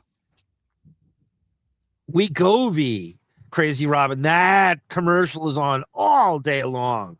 Wegovy, the erudite podcast. I love the word erudite, Pink Sheep. I love it. B. Christine says, autogynephilia is not a thing. Oh, in Howard's world it is. I believe there's a party of one. He's the poster child for it. Like Buffalo Bill in The Silence of Lambs. Howard is a milder version of Buffalo Bill from Silence of Lambs. Interesting. That triggered that thought in a couple people. Howard gets off on the control, Andrew Jenkins says. That's exactly straight, right. No question about it. That's exactly right. Like Mehmet in the Super Bowl commercial. Yep. The Mehmet thing with him in the suit. I love the story of Tom Brady. Howard blew off they were supposed to film a Super Bowl commercial with Tom Brady. Yeah. And he blew him off. And then Brady told the story about how Howard big timed him in the Hamptons because he didn't know who he was. I remember that. That's right. That was crazy. That's the real Howard. Like, to me, like, that's the real guy. Yeah. That's him in person. That is so. I love that Brady did that. Adrian was the subject of the Dixie Chicks hit Gaslighter. Wow, that's an actual song. Holy shit, I didn't know that, JJ. Thank you for that. I'm going to listen to that. Maybe we'll review it next show without getting a strike. Interesting. I could see Natalie Maines doing that. Natalie Maines was involved in the Eddie Vedder, the Deppy Vedder thing with the fucking West Memphis 3. Oh, that's right. Yeah. That's right. The way we'll get around the copyright is I'll play it and sing it on the piano. How about that? Okay. Okay. Howard seems to get sexually aroused by thinking about any extreme perversion or taboo. Wiggy was definitely attracted to his mom and dad, for example. Yeah. Ooh, interesting, Horatius. I agree with that. We got a new member, and that is Andrea B. that is Gabrielle Cartaris from 90210, everyone's favorite 45-year-old high school student. Thank you. Welcome to the Lotus Notes family, Andrea. And once again, I want to announce our fantasy football league is going to be drafting in a week or two, probably 2 weeks, and we need about between 12 and 16 owners. And while I'm at it, please hit like and subscribe. If able, please donate via Cash App, upper left, Venmo, upper right, or the Buy Me a Coffee address in the middle. Super chats, super stickers, and memberships are also available. You can also join us for 21 Arm Street, Armfeld, Golden Shower Girls, 90210, Justice for Scott Scanlon, Vanderpump, Vanderarm. You can also join on Patreon, patreon.com/wino forever. Thank you so much. What did Sara call Gabrielle Carteras on that show? Nana. Nana. That's so funny. Real men watch The Bachelor, not football. Exactly. Yeah, Pasdar. Yeah, I met him on a vacation and we were hanging out a bit. Really? Who was there? I met him on a vacation and we were hanging out a bit. Really? Who was he there with? What was the vacation? Where was this? What? Huh? Who? What? This is where I want you to be a name dropper. That's some story. What an anecdote. That's some story he's telling. We're hanging out a bit. When you meet somebody, you become friends? Now, we started talking and we've been emailing each other. Why is that? So Robin's not even aware of it. No, we've been talking and email. Yeah, that happens, David, right? You just start emailing guys out of nowhere. And I'm sorry. I've lost the context of this clip. Who is he talking about? Adrian Pasdar. Oh, right. Okay, got it. Okay. Natalie Maines' husband, and he won't bring up that he's married to Natalie Maines. Oh, so he pursues it and doesn't even bring her up. I figured it out back then. Right. Like it wasn't even weird. It's very weird. He's so fucking weird talking about this stupid off-air celebrity. Yeah, Pasdar. Yeah, I met him on a vacation and we were hanging out a bit. Really? When you meet somebody, you become friends? Now, we started talking and we've been emailing each other. What the fuck? So clearly him and Natalie are coming to the fucking Hamptons, and he won't bring that up. And, well, he's into chess, so I turned him on to the ICC and all that. So are you playing him? Is he good? I don't know. No, he's not. I mean, I don't know if he's good or bad. He just kind of is never on there. I've yet to meet the guy. What's he like? He's a real nice guy, and he was just in New York. He invited me to dinner, but I yeah, invite him to dinner. No, that's just out of nowhere. If I didn't know who he was, I would think Howard was describing a single guy. Yeah, right. He has a bi-coastal, bisexual relationship with Adrian Pasdar. Right, exactly. No Natalie Maines. B. Christine says, Mehmet had the Super Bowl pitch that Howard is Buffalo Bill wearing the fucking skins of late night hosts. That's right. The new shit. That's that was a thing from a couple of years ago. That's a deep cut that I don't know about. Yeah, we tend to avoid the new shit unless it's but Mehmet is great, is newsworthy. Mehmet's always definitely. That's a good bringing it. We had a whole Mehmet segment a couple weeks ago, and he usually brings the controversy, and he's kind of the best thing about the show in the last I don't know. Now he's been fired 5-8 years. Definitely doesn't take much. No, but he's the best thing about the show. He's the only one that's bringing the fucking throwing the haymakers. Howard also had a thing for power dynamic porn as well. Albie Wong, exactly right. Babysitter porn. Yeah, that's true. Right. That's true. Gabrielle Contreras says 90210 and AARP all at the same time. Nana. Nothing could make me listen to the Dixie Chicks, says Brendan. I was busy that night. He was in for one day. By the way, I wanted to ask you, the whole time this series has been on, the cheerleader's father, do you know who he is? Have you seen him before? Jack Coleman. He looks familiar now that you mentioned it. Where has he been on? He was on Dynasty.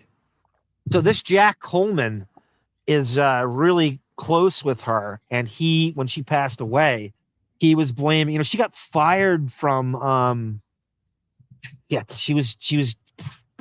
she was a spokeswoman for something that fired her for what is the story again? Hang on. She got fired from Hayden Panettiere fired from for talking about Neutrogena. And what was the reason again? Because she was Hayden Panettiere revealed that Neutrogena dropped her as a long-term brand spokesperson in 2015 because she openly discussed her experience with postpartum depression on television. Oh, God. Her comments resurfaced during a podcast interview, prompting public backlash and a subsequent statement from the company acknowledging she left unsupported. And didn't Jack Coleman go after Neutrogena on social media, blaming them or something? Look up Jack if you could. Yeah. I appreciate what Jack Coleman did. And he's been around for a long time, TV actor primarily. He actually was gay on Dynasty, I remember. Yeah.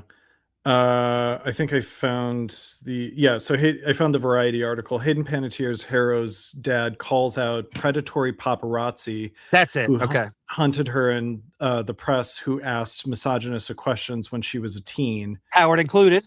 We got one right here. We got one right fucking here. This is the king of them. King of all media right here. Yeah. He needs to focus that on Howard. That's the bulk of it. I could read more from the article. No, but that's okay. That's the gist of it. How about the irony too of you're getting fired from Neutrogena for being fully transparent? Right.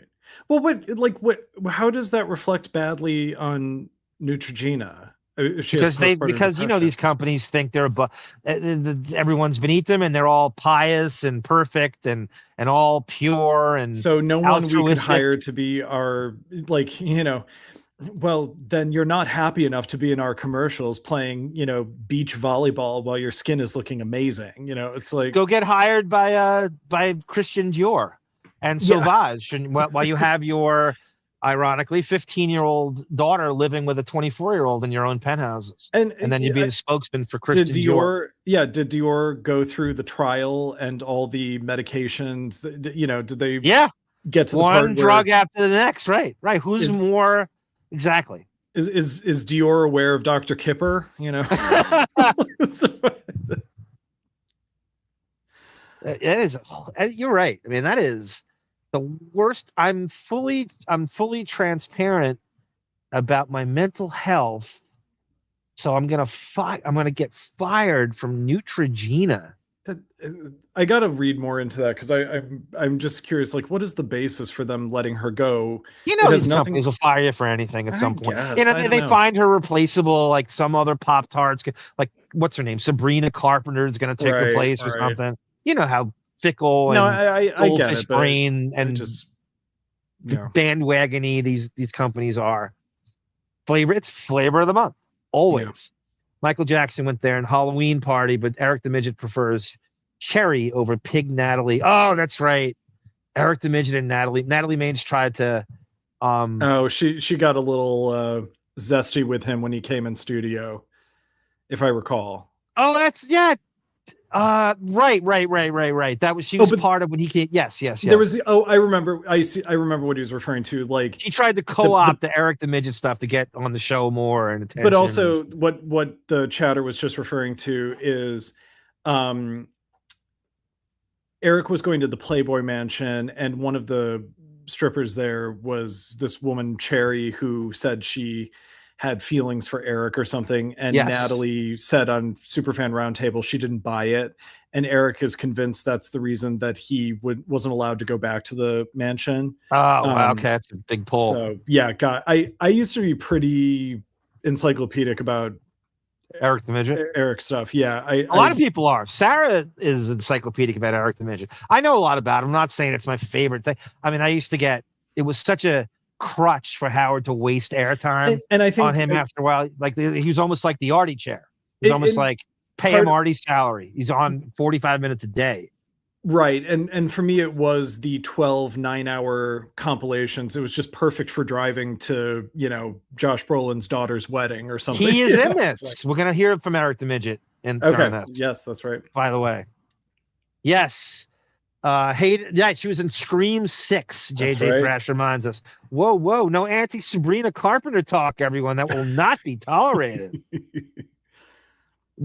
Wiki is a fan of chloroform. That's right, too. Horatius. That's right. God, it's so...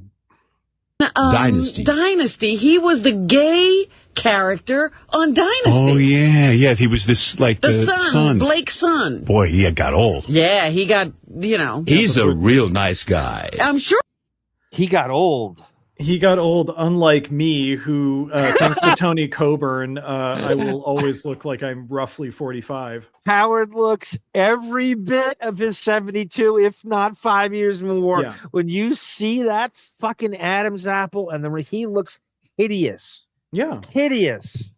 He got old. That's another thing he loves to do, is he loves to try to age shame people. He loves when he thinks someone looks old and he thinks he looks young, and his entire life is predicated on how do I be the world's oldest teenager? As if like aging is a fault. Yeah. How dare you look your age? And how dare you live? Why didn't you die young? So that's the memory we have of you, is when you were at your hottest. Like, fuck off. How dare you not stay inside 98% of the day with a plastic surgery palace, with a plug-headed plastic surgery palace that you have surgeon after surgeon and Botox after Botox and stylists and Tony Coburn. Right. How dare you? Getting hair plugs with other scalp challenge celebrities, talk show hosts, right? Which is the entire reason you took the summer off. Mm-hmm. Yeah, right. As a matter of fact, is he gay in real life, or is he straight? He's straight. He's married. He's got kids. Oh, okay. And I bumped into him even before I started on Heroes. The High on the Hog, that Dennis Hoff Bunny Ranch. That's what it was. Right. I forgot about that shit. Yeah. They were all involved in that. Thank you, High on the Hog. What is Howard going to look like when he's 100? And I'm sure he will get there. I know. Oh, he will. He'll be 104. I know. He's going to outlive Beth. He's going to outlive Emily. The money he's probably denying Ray to have treatments, and she still, lives to see another day into 3-digit number on her age. Is going into himself, is being poured into himself. Yeah, right. The Lion King. In Hollywood at the Pantages Theater, I took my nephews, 2 little ones who are the apples of my eyes, and there was Jack, and so we traded hopes and expectations about Heroes, but he brought his little kid over, and looks to me like they've worked you in as a series regular, because now is it. Lee Majors had less surgery as Steve Austin in a $6 Million Man. That is so funny to think of Howard like on a table like that, like you would see Lee Majors in the opening credits of $6 Million every summer for like I totally can see that. I thought you were going to be a one-shot deal just playing Hero's father. That's what I thought too. And yeah, right. The $100 Million Man. now all of a sudden the plot thickens. You're a major portion of the I plot. am very intertwined. Yeah. In the, Thank God for intertwined. intrigue there. But you know, the thing is, they don't want actors to know too much about what's going to happen. Believe me, they don't know what's going to happen. They don't know what's going to happen either. Right. And so, you know, I'm making discoveries with each. God, it's so sad looking at that picture. I know. There's a clip later with her and Eric the Midget both passed away when they bring it up.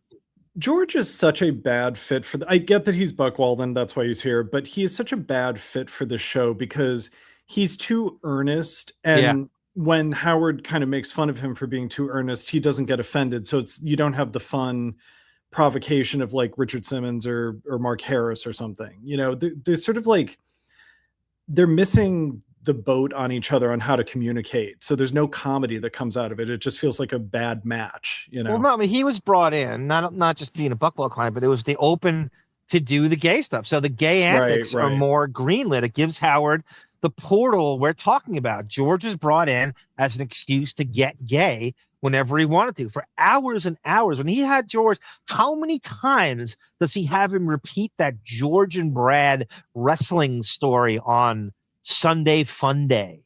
Oh yeah, it's like it's the equivalent of like, you know, going to XTube to find like, oh, watch this video that's one of my favorites today. You know, he's just doing that in real time. You know, Howard's like a medieval prince that has like storytellers, you know, like come out and tell me the one, you know, about you. When he would have George on, basically it was Cocktober before Cocktober. He would spend 80% of the week, you know, in some kind of gay antics, bringing the staff in, and that was his portal to fulfill what his real instincts are. Bringing George in, he's like, finally, I have my sort of homoerotic shield to get gay whenever I want, and that's the first voice you hear on Sirius, right? It's the first direction you go is George, and you're like, oh, this show's going to get very gay.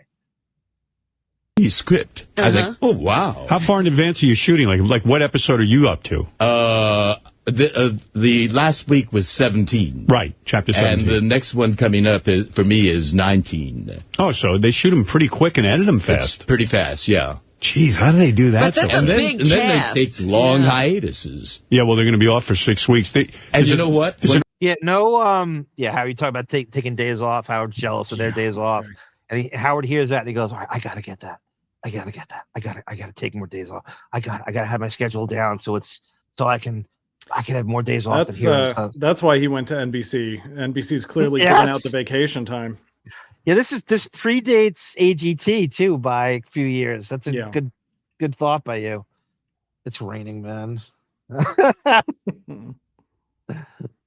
It's such a Howard tactic, right, Albie Wong? Yeah, well, the Asian, you know, the Stern-COTC, the Stern Show, right? No gays, no blacks, no Asian, no Hispanics, just whites and Jews. While they're off, I'm going to be on the same time slot again. I did a brand new NBC improvisational show called Thank God You're Here. What? Oh, I remember that. Do you remember that? I don't remember it. So it was an improv show. I never saw the show, but I saw clips from it. And it was basically like they would bring in a comedy actor to like they'd be center stage. They'd walk into a room and a cast of people there, improv actors, would be like, "Thank God you're here."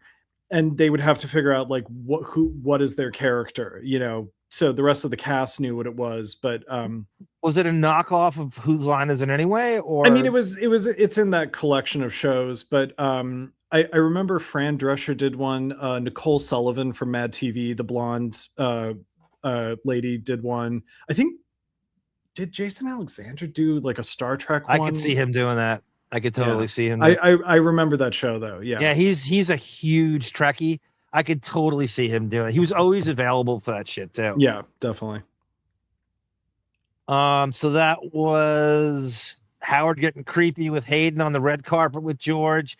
Here is a Mike Walker story involving Hayden and Lindsey Lohan, where, and again, Howard is hideously creepy and mean and punching down during this. And this is 2008. This is November of 2008. And this is a Mike Walker story. And this is a true, the Hayden Panettiere is a true story. The fake story is not that one. This is a real story. All right, Mike, you're going to give us 4 stories. Yes, the great Mike Walker is, of course, from the pages of the National Enquirer. You can go to National Enquirer. It's always nice to revisit a Mike Walker game, right? Back to that. Enquirer.com if you want. It's very sad. Everyone's dead. So Mike Walker's dead. Hayden's dead. Eric the Midget's dead. Lindsay's face is dead there. Yeah. Yep. Lindsay. Right. You think Lindsay Lohan's dead? Want to play with Mike the Gossip Game. There are 4 stories. One of them is fake. Mike, see if you can stump us today. All right, let's try. First item is, will Michael Douglas get ticked off if I gossip about his clocks? The aging actor's New York City penthouse pad is filled with so many antique timepieces running erratically or not at all that he and... I hate the phrase timepiece. Up. Interesting. Have you Michael heard Douglas, who's never done the Stern Show? Yeah. He has been booked and unbooked many, many times. He was given a tour of the studio that he showed up at Sirius during one of Howard's many days off early on. I'm trying to remember when this was. I think it was post 2000, post Artie days. Yeah. And he was given a tour of the studio and was supposed to do the show, but Howard was out. And that's one of these guys that can never seem to book. It never works out. Which is interesting, right? Big, long time movie star who would be a great interview. And Kirk Douglas lived till 103, but has never done the show. Well, and Howard made fun of Kirk Douglas when he died, just yeah. So that's a good point. Getting out, yeah. Wife Catherine Zeta-Jones and guests often get confused about the actual time, so they just bought a high-tech ticker with 3 clock faces. One's marked Michael's time. It's set a few minutes behind because he's always early. One's labeled Catherine's time. That's set forward because she tends to be tardy. And the third declares positively real time. Michael Douglas, Michael Keaton changed his name to Michael Keaton because his Michael real Douglas name is Michael Douglas. Yeah. Yeah. One of those antique clocks, Mm-hmm. and it bongs. They make so much noise. I got so pissed off, I took a wad of toilet paper and stuck it into the clock so the thing couldn't fucking hit the bell. I don't know why, digital is such a great thing. We don't need old clocks. Yeah, there's a reason. Wow, can you pause it? So this prompted a Howard Rich Guy purchase story. Have you ever seen someone with so much... Like when you're so bereft of life stories or you can't talk about what is interesting, right? You're just constantly going back to the bathroom and toilet paper and shitting and wiping stories, right? Yeah. It's constantly defaults to that shit. Yeah, that's probably constitutes 50% of his day when you don't leave the house, Daniel Carver's KKK has more diversity in the Stern Show. It really does. You see a group picture of these guys, it is crazy. It is just snowstorm in Connecticut. Yeah, right. Republican National Convention. Those old clocks went out of business. They suck dick. All right, go ahead. Number 2. Exiting a Melrose Avenue boutique just before Halloween, hero star Hayden Panettiere glowed and grinned like a jack-o'-lantern when girly fans rushed her and gushed, "Oh, we love you. Oh, my God, you're so pretty in person." But Hayden's inner Halloween candle guttered when one goblin spluttered, "Oh, Lindsay, will you appear in Ugly Betty again?" Mike Walker doing characters. Also... I can see why Artie thought Mike Walker was gay. That was a very easy transition into a girly voice for him. Did you ever watch any of the gossip shows where he used to have this show where they would run around, they would throw it to gossip columnists and they would they would splice in, it would be like 10 different gossip columnists and they would give their dirt and they would go to the next one. It would be like a bunch of little short, and I vaguely remember 8 out of 10 of them were gay. So you're thinking that whole community, like after a while, if it's 80%. Yeah, right. You can round up at some point. Yeah. Hedge your bets and just assume everyone's gay. It's much easier to just say, oh, Mike Walker's gay too. Absolutely. We know AJ Benz is not and Chauncey's not, but I mean, again, it's fish in a barrel too. If everyone's gay around you and that's why AJ Benza did well with women, because he's the one hetero gossip columnist. Yeah, right. Will you appear on Ugly Betty again? Horrified at being mistaken for boozy, woozy, floozy Lindsey, I'm no Lindsey Lohan, Hayden's smile twisted in a wicked witch snarl as she hissed at the hussies, don't you ever call me that again. You have no idea what an insult that is. The red... Listen to the alliteration with Mike Walker. Hissed at the hussies. Yeah. Listen to how he describes Lindsey Lohan. Witch snarl as she hissed at the no Lindsey Lohan, Hayden's smile twisted in a wicked witch snarl as she hissed at the hussies. Don't you ever call me that again. You have no idea what an insult that is. The red-faced girls desperately apologized, but Hayden launched into a weird rant about how they should quit worshipping celebrities. As she stormed off, one chick nudged another and hissed, I told you that wasn't her. If Hayden Panettiere wants a reality check, she should contact the cast of the OC, everyone except Katie Holmes. And she'll find out that, like, after Heroes is off the air, it's going to be very lonely. The OC? Ooh. Jesus. Gotta hate his guts. Gotta hate his guts. Who's more successful on TV? You or Hayden Panettiere? Your stint on America's Got Talent or Hayden Panettiere on Nashville and Heroes? And who's more successful? A very respectable film career, too. You know? Yeah. I mean, way rather have her resume. Way rather. Yeah. You mean Dawson's Creek. Dawson's Creek. And the OC. And the OC. I mean them both. Listen to the real coach, David. The real Howard Stern show is dead. Also, he just doesn't know it yet. Yeah. I wonder if he knows it yet. He's Bruce Willis in The Sixth Sense. He doesn't know he's dead. Oh, sorry. If you haven't seen that movie, that's a spoiler. But Howard bases all value on money. So he thinks, oh, as long as I'm holding Sirius hostage with this deal with the devil I signed, the right of refusal in 2004, it doesn't matter how bad it's for me. My show is a Peabody winning show as far as I'm concerned. It's like if you equate it to like a sports team like the Knicks. For most of their franchise's history is they make so much money they could give a shit if they win a championship or not. They could care less. We're 20-62. We're boring. We're one failed coach and GM after the next, but we win the fiscal NBA championship every year because now, thanks to our celebrity clientele, we're charging $8,000 for courtside seats. So we could care less about quality or anything else. We care that we make the most money, but they'll never admit it. They'll never admit it. Right. Try to remember how Howard and Walker had their falling out. It just became...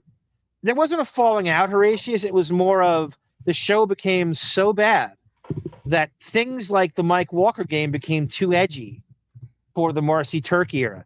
And eventually they cut that out too. And also too, it would make the show would be shorter. So we're going to cut the news out, and anything associated with fun from the old days will be cut out. It's not that they had a falling out.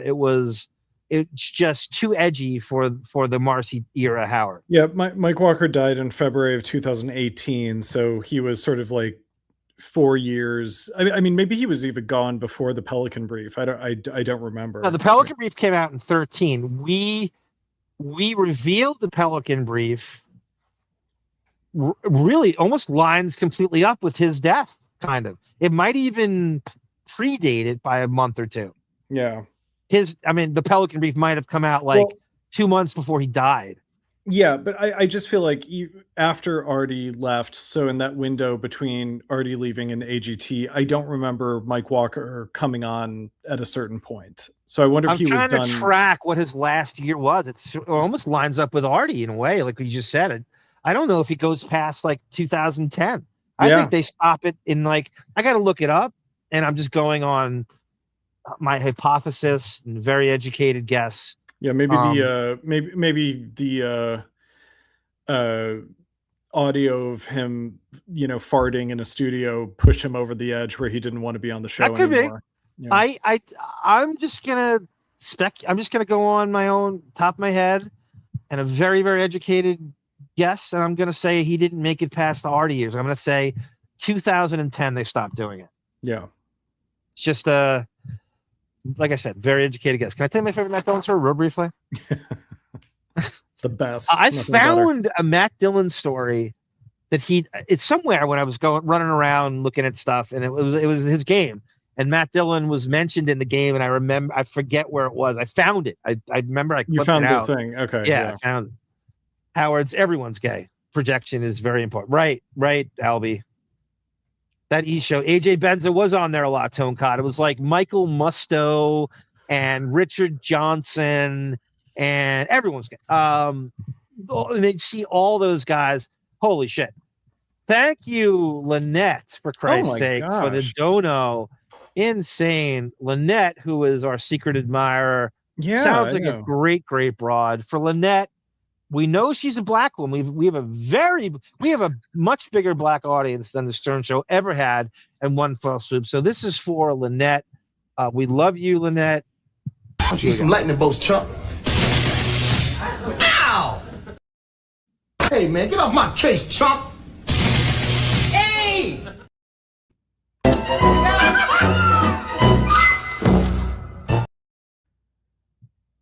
Did you get this job with a speech impediment?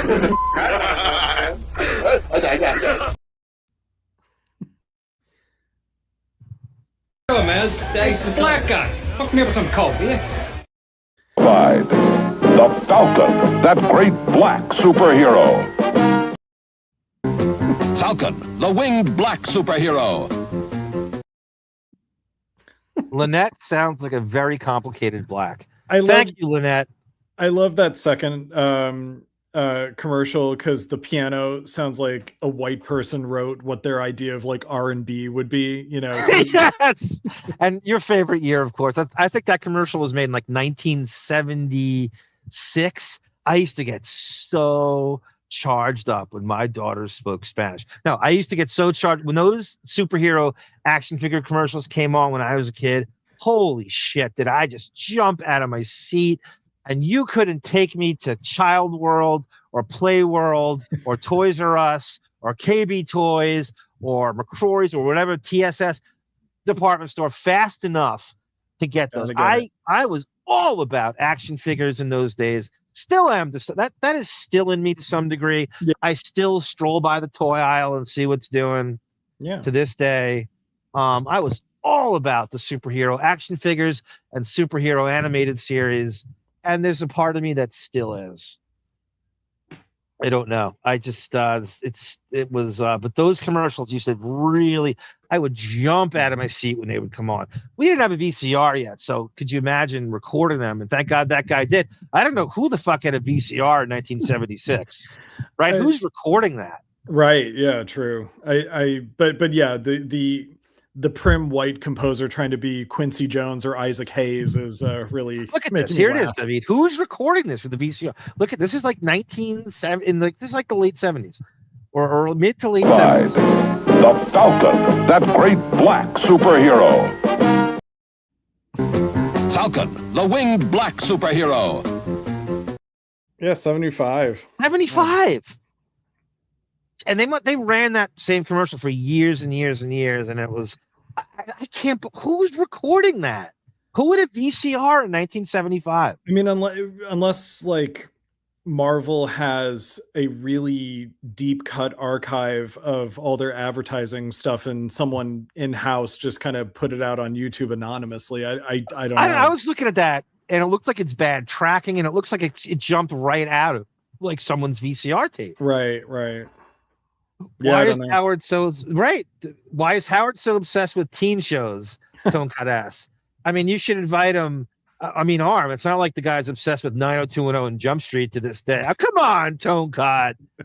That's a think. Jump Street is a thinking man's teen show. Right. Yeah, his are. I mean, and I can justify that far greater than he could. Also, the quote teens on 90210 are hardly not teens. Yeah, right. Ian's earring is fucking 28, and Gabriel Carteris is 58, and Luke Perry is 48. Howard probably had just Walker on as a free promo so that Mike Walker would never. Yeah, well, that's definitely true. I have proof of that. That he would try to become friends with all the gossip people, so they would never release the shit on him, and he has everything to hide. Horatius. That's exactly right. Howard was also friendly with National Enquirer owner David Pecker. Damn, good drop on, good reference there, Horatius. Just contact those folks. Just contact Pacey. Pacey actually has a new TV. Listen to how bitchy he sounds. Just contact Pacey. All right, girl. Oh, my God. Listen to him. He does good. Yeah. He was a good actor. I thought he was going to be like the next Tom Hanks. I've seen him on Broadway. I saw him on the West End. I even thought that kid from the OC was going to be the next Tom Hanks. Turns out no one wants to be the next Tom Hanks. Oh, that kid who's right. No. I think Tom... Chet Haze does. The guy who threatened your life and you wouldn't talk about it. And National Enquirer wouldn't bring it up. Yeah, he is biologically the next Tom Hanks. Yeah. Yes, and you won't bring him up. We gotta go down the Chet Haze road. Chet Haze is how we started Radio Gunk. It was the first episode of Radio Gunk. When I emailed Mike, what's his name, Adam Levy from Radar, and then Daily Mail, and then Adam Levy handed it off to all the other entertainment gossip, and all the articles came out of Chet Haze threatening to kill Howard, and he wouldn't talk about it. It was a huge story at the time. Not to sidetrack you, but I'm just curious. Did you contact Monique about doing the show? Like, was the show your idea? Yeah, well, since 2012, we were on Dog's Saloon, Dog Shed, and every week I would post a thread about we need to do a Howard. That's when podcasts were first starting. Like, there was a few people that had them. It wasn't, you could count on, there were like maybe 20 something podcasts you could name, and they were all pretty big every week I go on there with the thread. We need to start a Howard Stern podcast. And then this guy named Aardvark DMs me and he says, Monique was asking me about your idea for the thread. She would want to do that with you. Got it. So he put me in contact with Monique and Grace, she lived right by. And so she wanted to do it with her from the same. And how do we do this remotely? So I'm going back and forth with Monique, and eventually a couple years go by, or no, maybe like I started that in 2012. I started, and then he contacted me like in 2014. Okay, with her, and then we started going back and forth with, and then the Chet Haze thing was so big that became the first episode of it. Got it. Okay, I just didn't know the history, so cool. Yeah. So that guy Aardvark put us together, because she contacted him and said, how do I get in contact with me? And then we spoke on the phone, and then it started. And then it went from there. Got it. Yeah. Cool. With Grace. Rip Mike Walker, your career was success built upon mucking around other people's private, personal lives and reveling in their misery, says Brendan. Brendan would never. Yeah. Brendan would never. Brendan revels in the misery of like Mike Shea. Right. I was going to say, it's like if you had kept it local, then or Rich Hartman or someone like that. That's Brendan's Schadenfreude. That's Brendan's. If Brendan should start his own. That's funny, David. His own TMZ of just Sable people. Just from the class of 1989. Yes, 1991. 1990. Well, no, go all the way straight. Start from 88 and go to like 92. So that 4 or 5 years, you that's what the gossip focuses on. Right. Those like anyone who is like intersected with your time in high school. Right. Yes. I bought my son pretty much a Teenage Mutant Ninja Turtles action figure set, and I'm on the same boat as you are. I don't know. And DJ Thrash, I'm still into it. I'm still all about it. It's just, I will wander into the toy aisle and look like a huge pedophile probably doing it, but I don't care. We all know my intentions are totally pure, just to see what's out. And I get very bitter just like I do with video games, and jealous that the toys the kids have now are so fucking good. The craftsmanship of these action figures are insane. The detail, they're expensive as fuck, but boy, are they good. I mean, it's crazy. And the variety. It is interesting that that's the one part of consumer products that didn't cave to obsolescence culture. You know, like they actually got better manufactured as opposed to worse, you know? I'm obsolescence culture. Oh my God.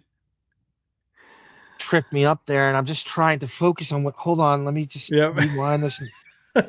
No, I can't shake obsolescence. I see your vision blurring and coming into focus. I can't. I'll get back to it some other time, but I'm yanking it to obsolescence culture right now. Listen to the replay and get back to me on my point. I'll give you an answer later. Just let me shake obsolescence culture. I never saw a real man of Mike Walker. I only recall AJ Benza saying it on the show. I know he had a Japanese wife. Mike Walker rode motorcycles and played bongos. Oh, I forgot about that. Jesus. Wife that he never saw. We did get a VCR until 1989, says Housey. Maybe it was Betamax, says Housey. And I used to go to the big town a few towns over once a month and rent VCR a few movies. But that's, I mean, how could you record something in the 70s? Who had a VCR in the Stern? I bet Ben Stern did. I bet you Ben Stern had a VCR. Gabriel Carteris is beat out by Jessica Tandy for driving Miss Daisy. Little known fact. That's funny. Walker had dirt on Gilbert Gottfried, and he asked why no one ever published any of it. Walker replied, because no one cares. Oh, I'd never heard that. Yeah, Monique went by Summer Sky back then. High and low. That's right. Monique's original name on Dog Shed was Summer Sky. That's exactly right. Oh, the Monique show is a bore. Hold in. Sarah Ferguson, the Duchess of Pork. I love. Oh, he said that. Will in 2015 was all about a $10 a character. By the way, Mike Walker's one to go after someone's weight. I know. I didn't know anybody had a VCR until like 1987. We actually had one. I want to say my household had one. I'm going to go as early because I remember I recorded the Super Bowl between the Dolphins and the Redskins as a kid. And I sat there pausing it between, just recording the action to prove that a football game could be 11 minutes. And yeah, I believe it was the Dolphin Redskins Super Bowl, which is like 83. Yeah. So we might have had a VCR as early as 83 in my house. Okay. I was 12 and I spent a summer babysitting this one kid, and I bought our family's first DVD player in 2001 for $250. Wow. Oh my God. And that became $30. $20. Yeah, $25 in 3 years. Right, exactly. By the way, I just bought a 65-inch fully stocked television.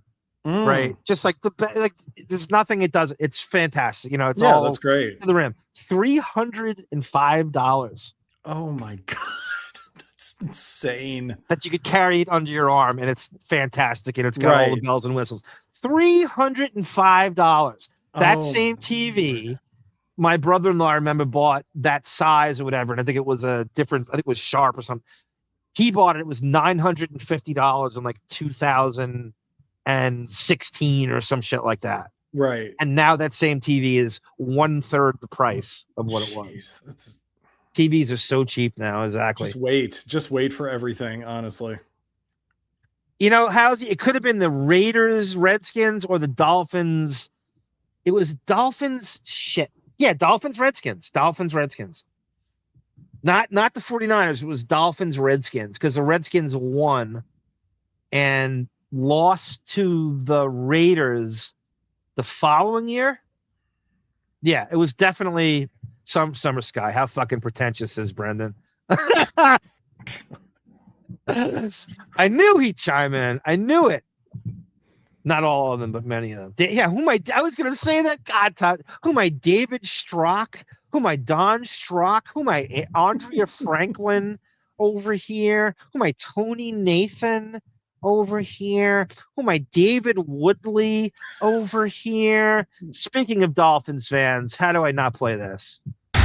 How about that? Captain Jack Sparrow is in the house. Johnny Depp in attendance today here in Arizona. Depp going to Arizona to watch his beloved dolphin. Jack. To Jack Depp, who was fucking, what is he there? 6, 5? Yeah, 2008. right. Yep. Thank you, Housey.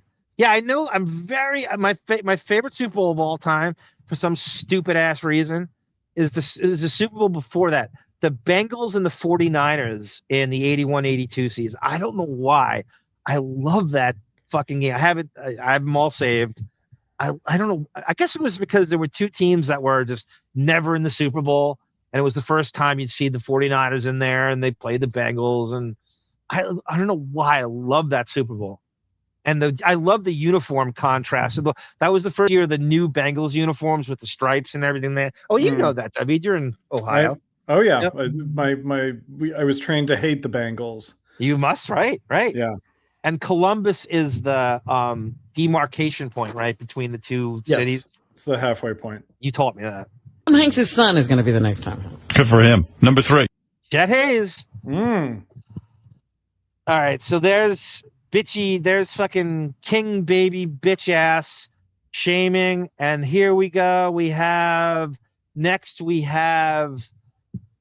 Panettiere and Eric the Midget. No, wait. George Takei and Hayden Panettiere at Comic-Con together. Oh, okay. Humor Robin always likes that, Jim. That's wonderful. You know, and I got me 3 hand jobs in the ride home that night. I envy you doing the red carpet together, you know, because Brad is shy. Yes. And, you know, I have to do these red carpets all by myself. Yeah. And You would like to trot your man out and show him off on the red carpet. As a matter of fact, you know, Brad, you have made Brad a luminary.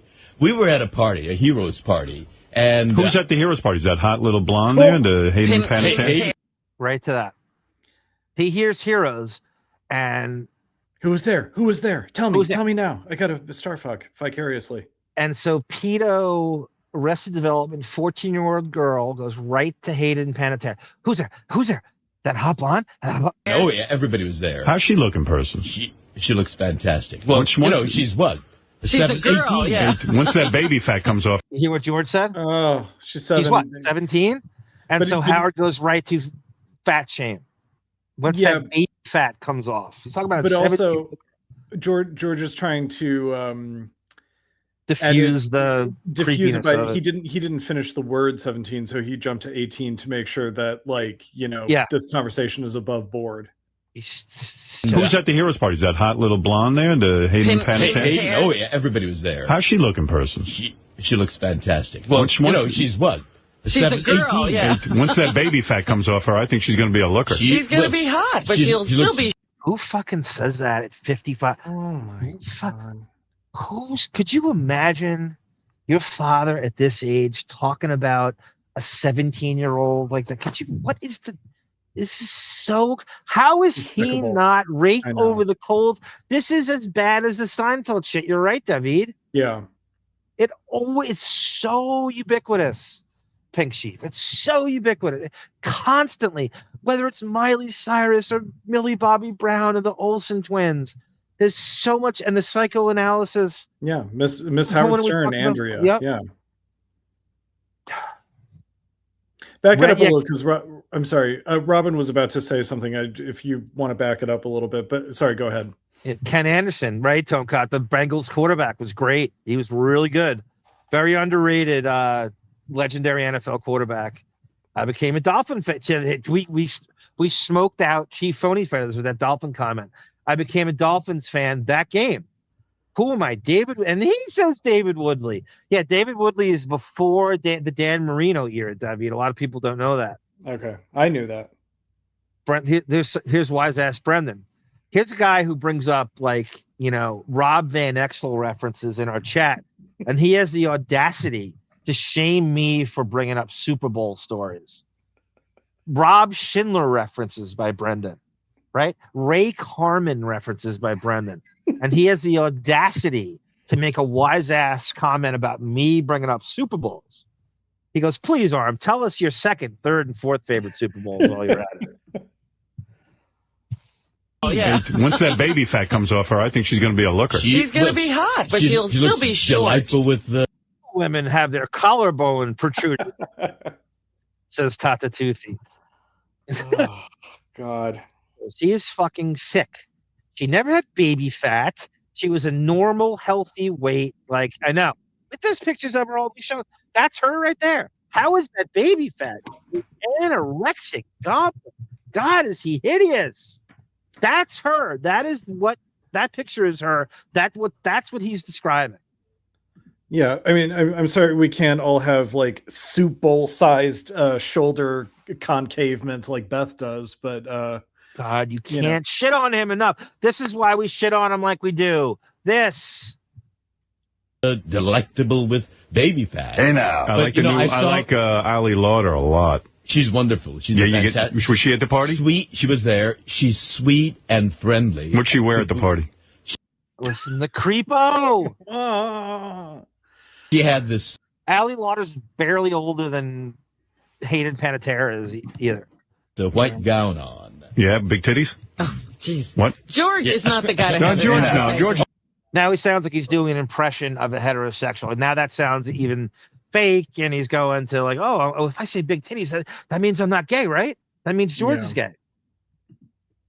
He said Carrie Underwood was fat too in American Idol. I remember thinking how dumb that sounded. I know. I remember that too.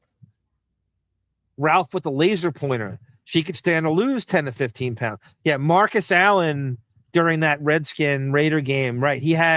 I think he set the record. He broke Riggins' record the year before with, I don't know, it was like something like 180 yards rushing in that game, and they beat the mighty Redskins. And I remember rooting for the Raiders in that game, but I was rooting for the Redskins against the Dolphins, and then I would just jump around with that. I'm surprised Howard didn't ask about Zachary Quinto, since he's the gay cast member. Well, he comes up late, but I don't think he was out yet. Oh, maybe he wasn't. He comes up. He's been on the show a few times too. Surprise, surprise. Yeah. Right. She had a cherubic face. That's right, Zersky. Good word. She did, yeah. Perfect way to face. describe it. It puts lotion on its skin, says Pink Sheep in the quotes. I appreciate that. George can appreciate a woman. Adrian was there with his wife, but one of the... Now, we said that before, Chief Phony Feathers. It's she's 2 years older than Ashley is. Yeah. Also, George just said Adrian was there with his wife, so Natalie finally gets brought up. So this is 2 years later. He's forced to bring up Natalie Maines here. He's pretending he doesn't know she's married to Adrian Pasdar. Appreciate a woman. Adrian was there with his wife, one of the Dixie. I know Adrian. And Natalie. And So Howard won't bring it up, and George has to say he's with his wife, Natalie Maines, and all Howard says is, yeah, I know Adrian. Adrian is the guy who plays... Pasdar. Yeah. He plays Nathan. I was chatting with him, and she asked, where's Brad? And I said, well, there he is. And she says, oh, he's here? And she shrieked, Brad! And she went running over to Brad. And then, people heard... She's the lead singer of the Dixie Chicks. Dixie Chicks. And so others heard her saying, Brad! Where do you know her from, Howard? Doesn't call her by name. Has she been in your house? Where do you know her from? Yeah. Well, she's married to Adrian Pasdar, the guy who you talked about. You wouldn't bring her up before. So how do you know them? How you going on vacation with them? Why can't you bring that up? I feel old because I'm about to put a VCR DVD combo player in the antique booth. That was incredible when that invention came out. The combo. We had one of those. Yeah. Yeah. Costco sold a really good version of that. I forget the name of them. It wasn't like they had their own. It wasn't Kirkland. It was some brand. It was like, I forget the name. And for some reason, it recorded VHS so much crisper than every other VCR that I would use. Yeah. I remember loving that thing. I forget the name of it. I'm actually looking into getting a Blu-ray player again. I sold mine many years ago, but you could get a PlayStation 4. Oh, right. Or Xbox One, pretty damn cheap now. And it plays Blu-rays. Okay, good to know. You could get it used. Yeah. Like used or refurbished, and they're all good and they work fine. And yeah, you could do. I would do that. if I were you. Okay. Yeah. Brad, and so others all flocked there. And there was Adrian and me just standing alone, you know. I mean, we were upstaged by Brad. You know who's cute is that new blonde they got on there, the one who... Yes. She's Belle. 12. What's her name? Victoria. Victoria Bell? She's fantastic. How old? Well, we're talking Heroes. Wait a minute. I think because Kristen Bell was on Heroes. So was she on Heroes? Are they just mistaking? It could be. It could be. She? I would say she's older than Hayden. She's in her 20s. Boy, I do some weird crap to her. Beautiful, beautiful. He's so funny.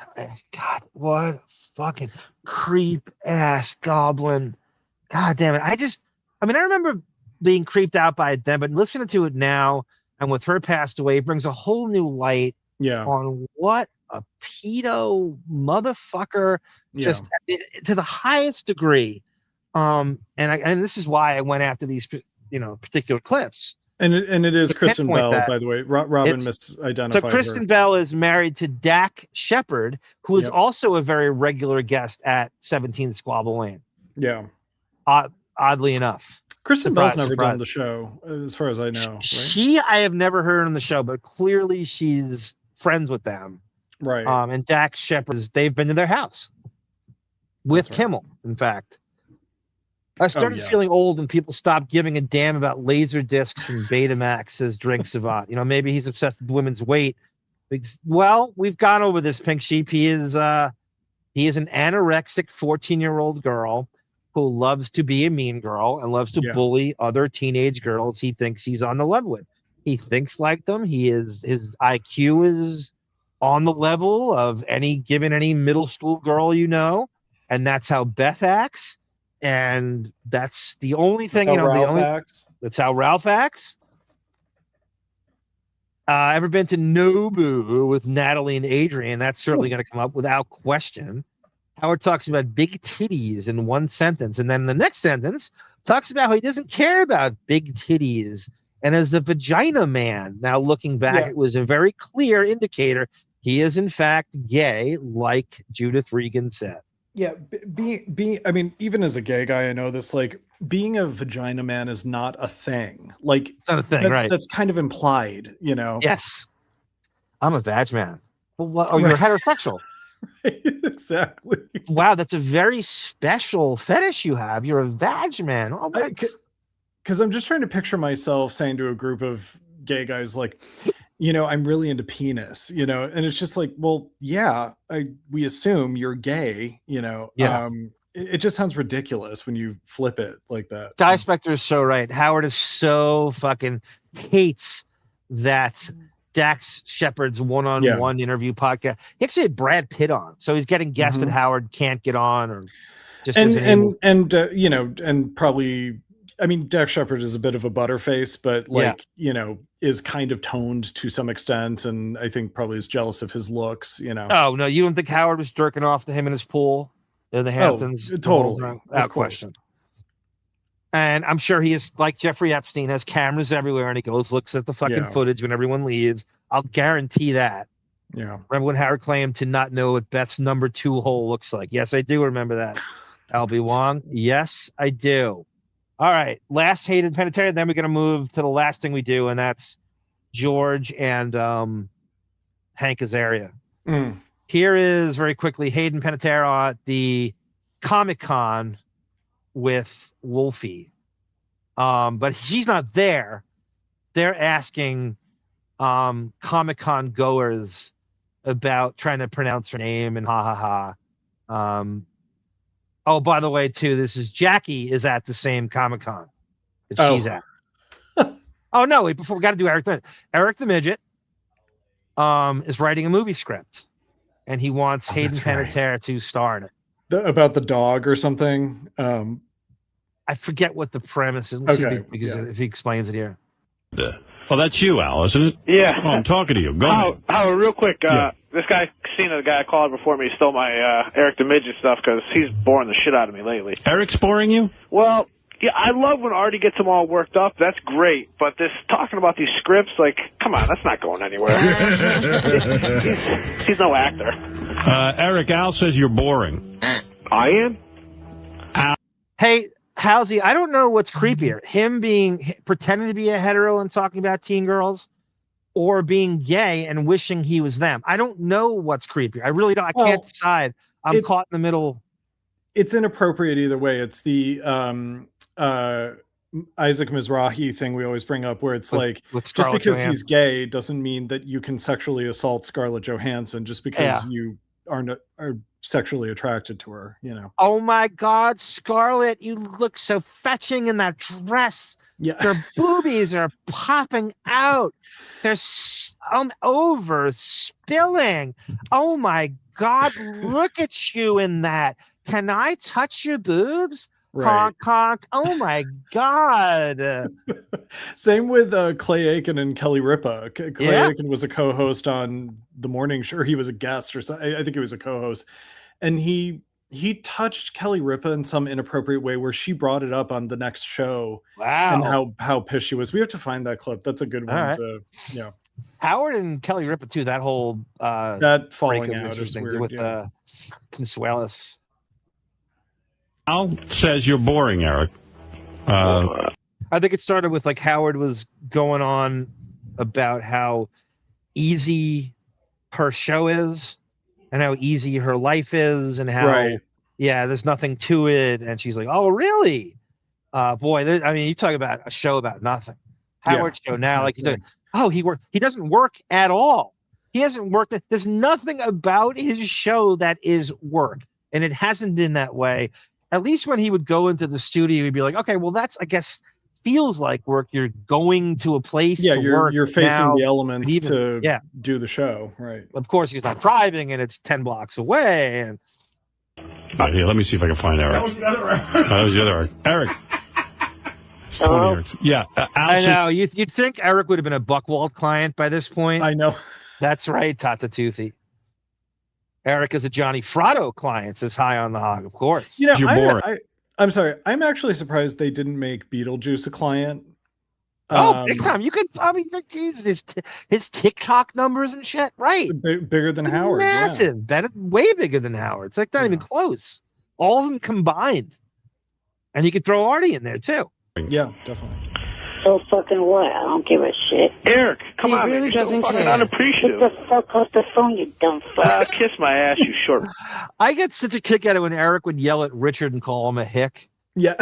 Richard, I know it's you. Yes. Shut up, you stupid hick. I know you're not Kelly Clarkson. Yeah. Piece of shit. Eric, are you any further along on this script? No one believes you're going to get it done. And then once you get it done, if that's possible, you're going to be so demanding and so difficult that they feel it'll never get done and I'm wasting my time with you. You're not wasting your time with me. I'm going to get it done. I'm not going to back out of it. Is he going to have good you back out of action? everything. Oh, shut the fuck up, you dumbass. Oh, I'm the dumbass. You should be kissing Howard's feet for even talking to you. Eric, is it going to have some really good, stellar action and stunts? The one that I've drawn up the cast with so forth. The most interesting thing about Eric is it's 4:00 in the morning where he is in Sacramento. Right. And so and he was always on right in the beginning of the show. Right. So it's 4 a.m. or 4:30 in the morning. Is the Ocean's 11 idea. Oh. You're doing the Ocean's 11 thing?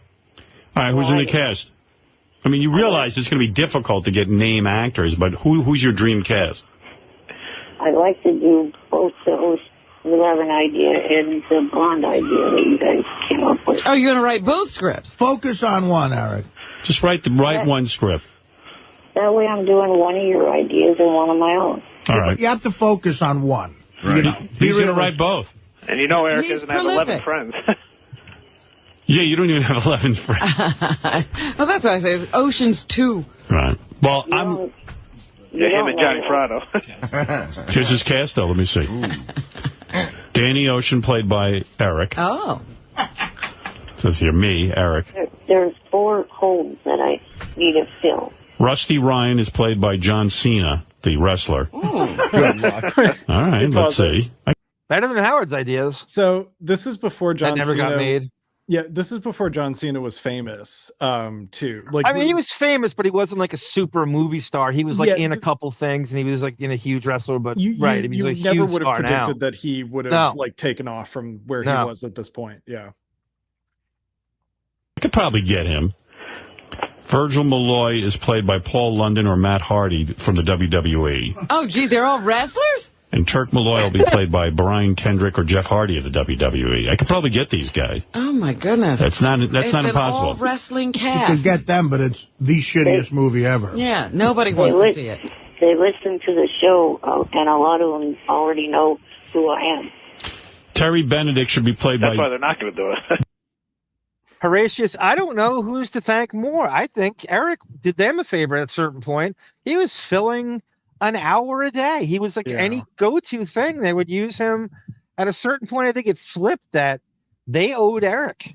I mean, he was giving them an hour a day of this. Oh, I wish Jimmy Kimmel was personally buying things off my Amazon wish list. That he did for Eric. Yeah, I remember my nephews was younger. I was reading. We were going over Eric the Midget's wish list on Amazon together, and they were cackling because he was like, he would have like, you buy him like bottles of Pepsi, and then the action figures, coloring books.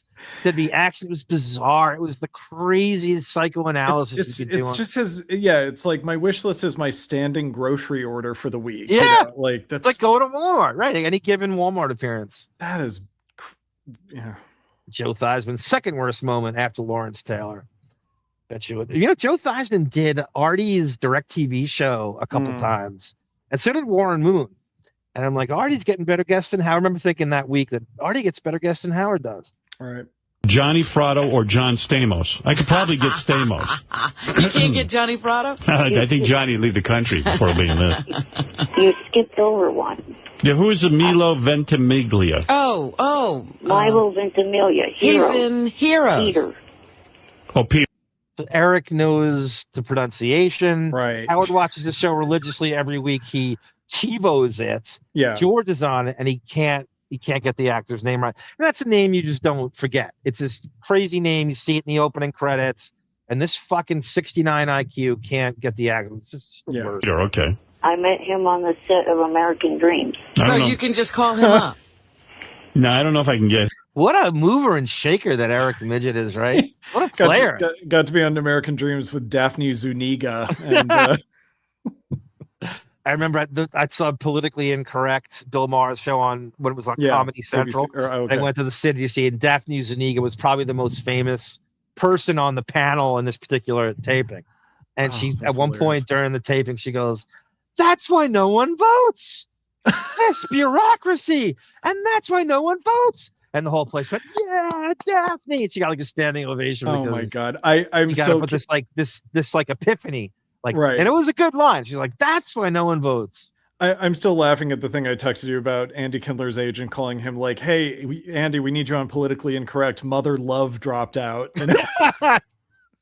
Some of those old panels, when you go back and look at them, they're on YouTube, the ABC one. And him. Well, the first one was Robin Quivers, Jerry Seinfeld, right. And Larry Miller, and someone else. I forget who.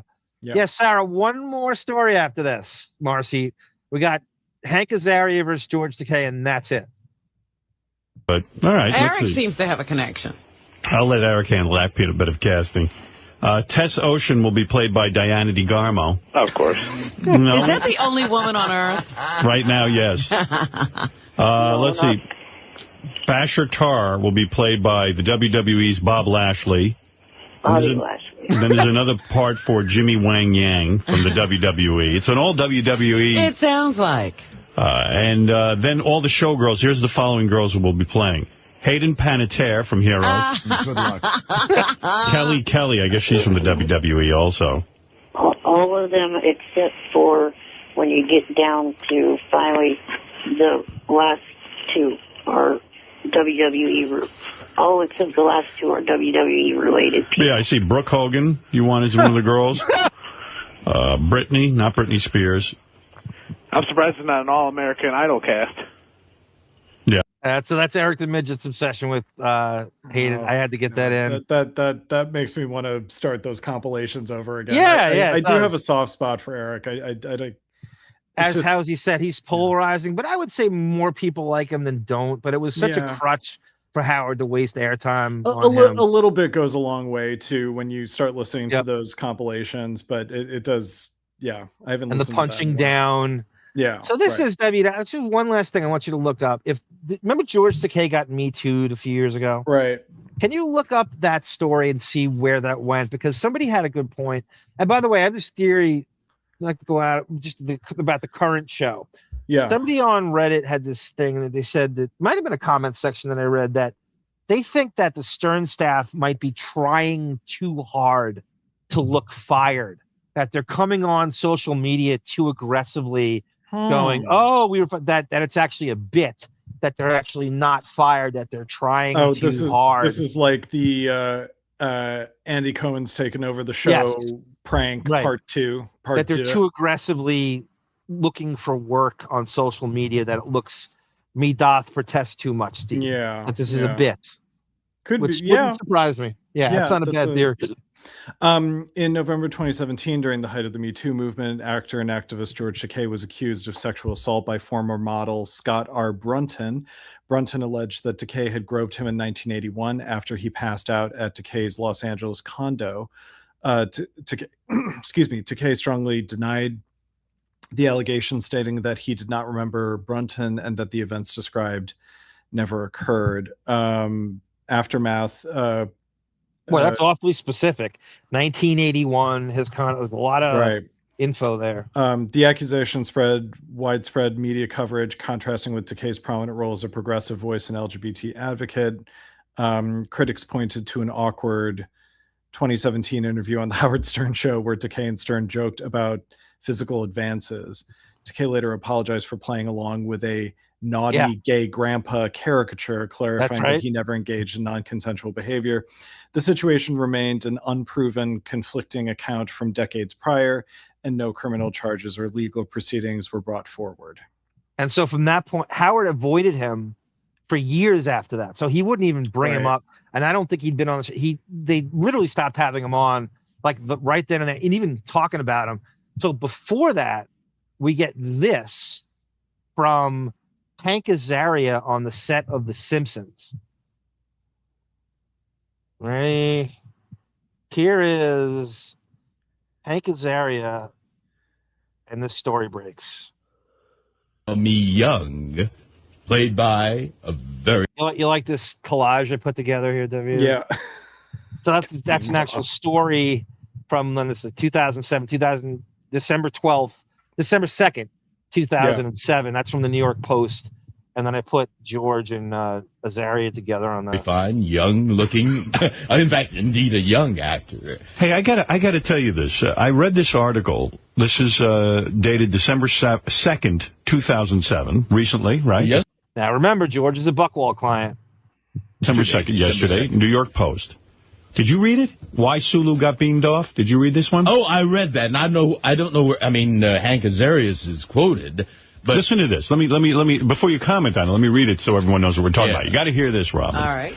The producers of The Simpsons stopped using Star Trek stalwart George Takei, Sulu, to do voiceovers because he creeped out the staff and kept calling one of the interns Sweetie. What? Hank Azaria, the comedian, the voice of Moe on The Simpsons, claims that our good friend George creeped the entire staff out.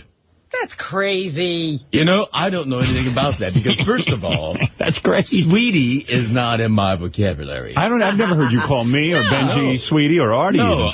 I could see him saying that. Yeah. I think I've heard him on the show say it, in fact, at some point.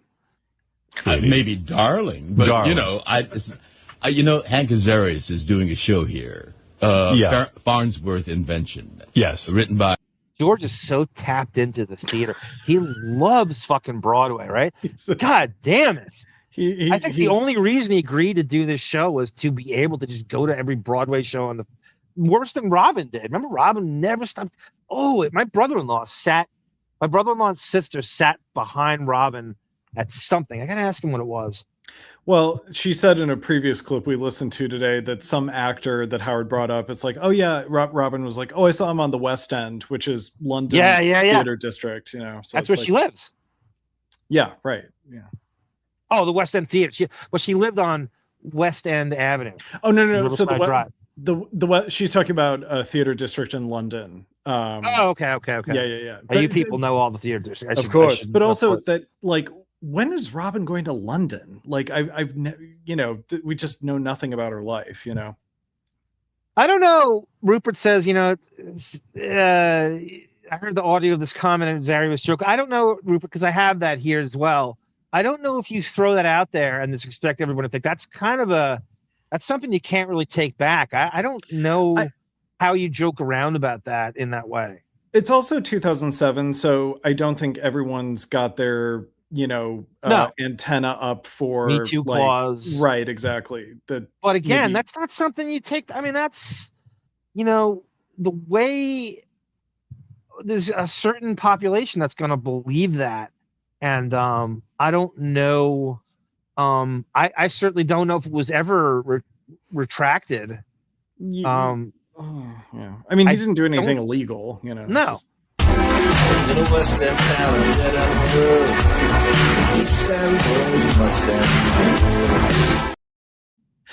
It took me like 5 seconds to why is he playing this? Yeah. Look at House's cue. Oh, it actually took him to remind me of that. Yeah. Yes. Written by Alan Sorkin, who's a wonderful writer. He wrote, created. Will you go? So far, he's mispronounced Hank Azaria's name. He called him Hank Azarias. And then Alan he called Sorkin. Alan Sorkin. So he's butchered two names in a row. The show in light of his disparaging of you? I'm planning to, because I'm a Alan Sorkin fan. But not only is he mispronouncing it once, he's mispronouncing it twice, and he's a super Alan Sorkin fan. He's a super fan, yeah, right. Yep. I think when you're doing a play, you say things to get a little... Do you think that's what's going on here? Hank Azaria needs attention, so he is saying that you creeped everyone out? That's how because I hardly ever chatted with Hank Azaria. I don't know where that came from. I believe you. You butchered his name again. I believe you never met him. Yeah, but I don't believe that you're a huge fan of Alan Sorkin. No. I like that you mispronounce his name too. That's good. Keep doing that. Maybe that's what you do it intentionally. He's doing it for real. That'll learn it. You do it because you think everyone's beneath you. He's doing it for real. Yeah. But George has got it right. Whenever I'm pissed at someone, I don't even take the time to know how to say their name. Let me ask you something though. He actually admitted it. There you go. He actually admitted it. And we knew that. But at least he admitted. At least we get him to admit it here. Aaron Sorkin is like a known quantity by this point. It's not like he's just done like A Few Good Men or something. It's like he's you ever see the compilation somebody put together of all Aaron Sorkin stuff where he repeats the same tropes in every series he does? Yeah. Oh, he has.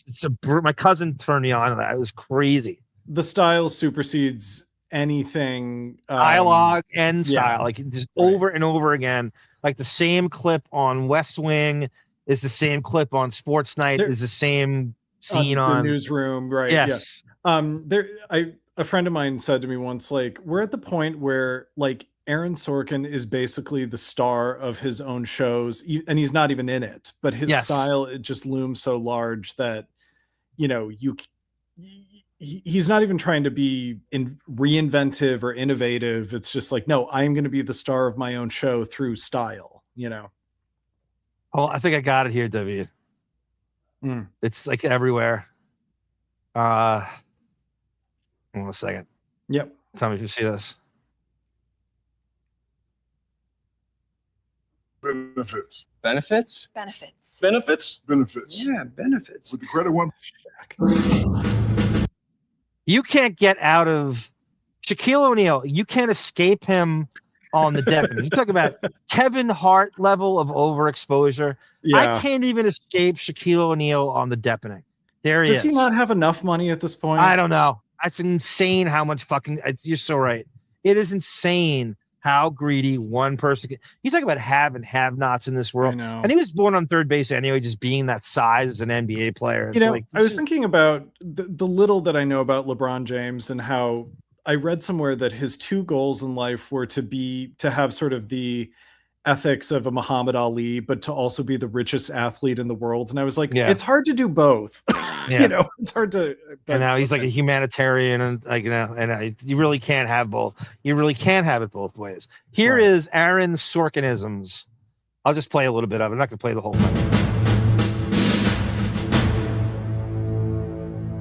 But the only thing you have to do to make me and your mom happy is come home at the end of the day.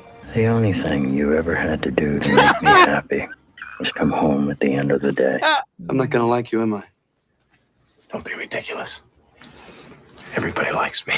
I'm not gonna like you very much, am I? Oh, don't be ridiculous, Dana. Everybody likes me. But at the moment, I could buy Mount Auburn Street, take the Phoenix Club, and turn it into my ping pong room. I could buy his house 4 times and turn it into my ping pong room. Oh my God! There's Studio 60 Deviant on the Saturday Night Live. That's how I think Howard's show should be parodied, just like this. Definitely. The Stern show, starting from just like Private Parts picked up on the MTV Awards.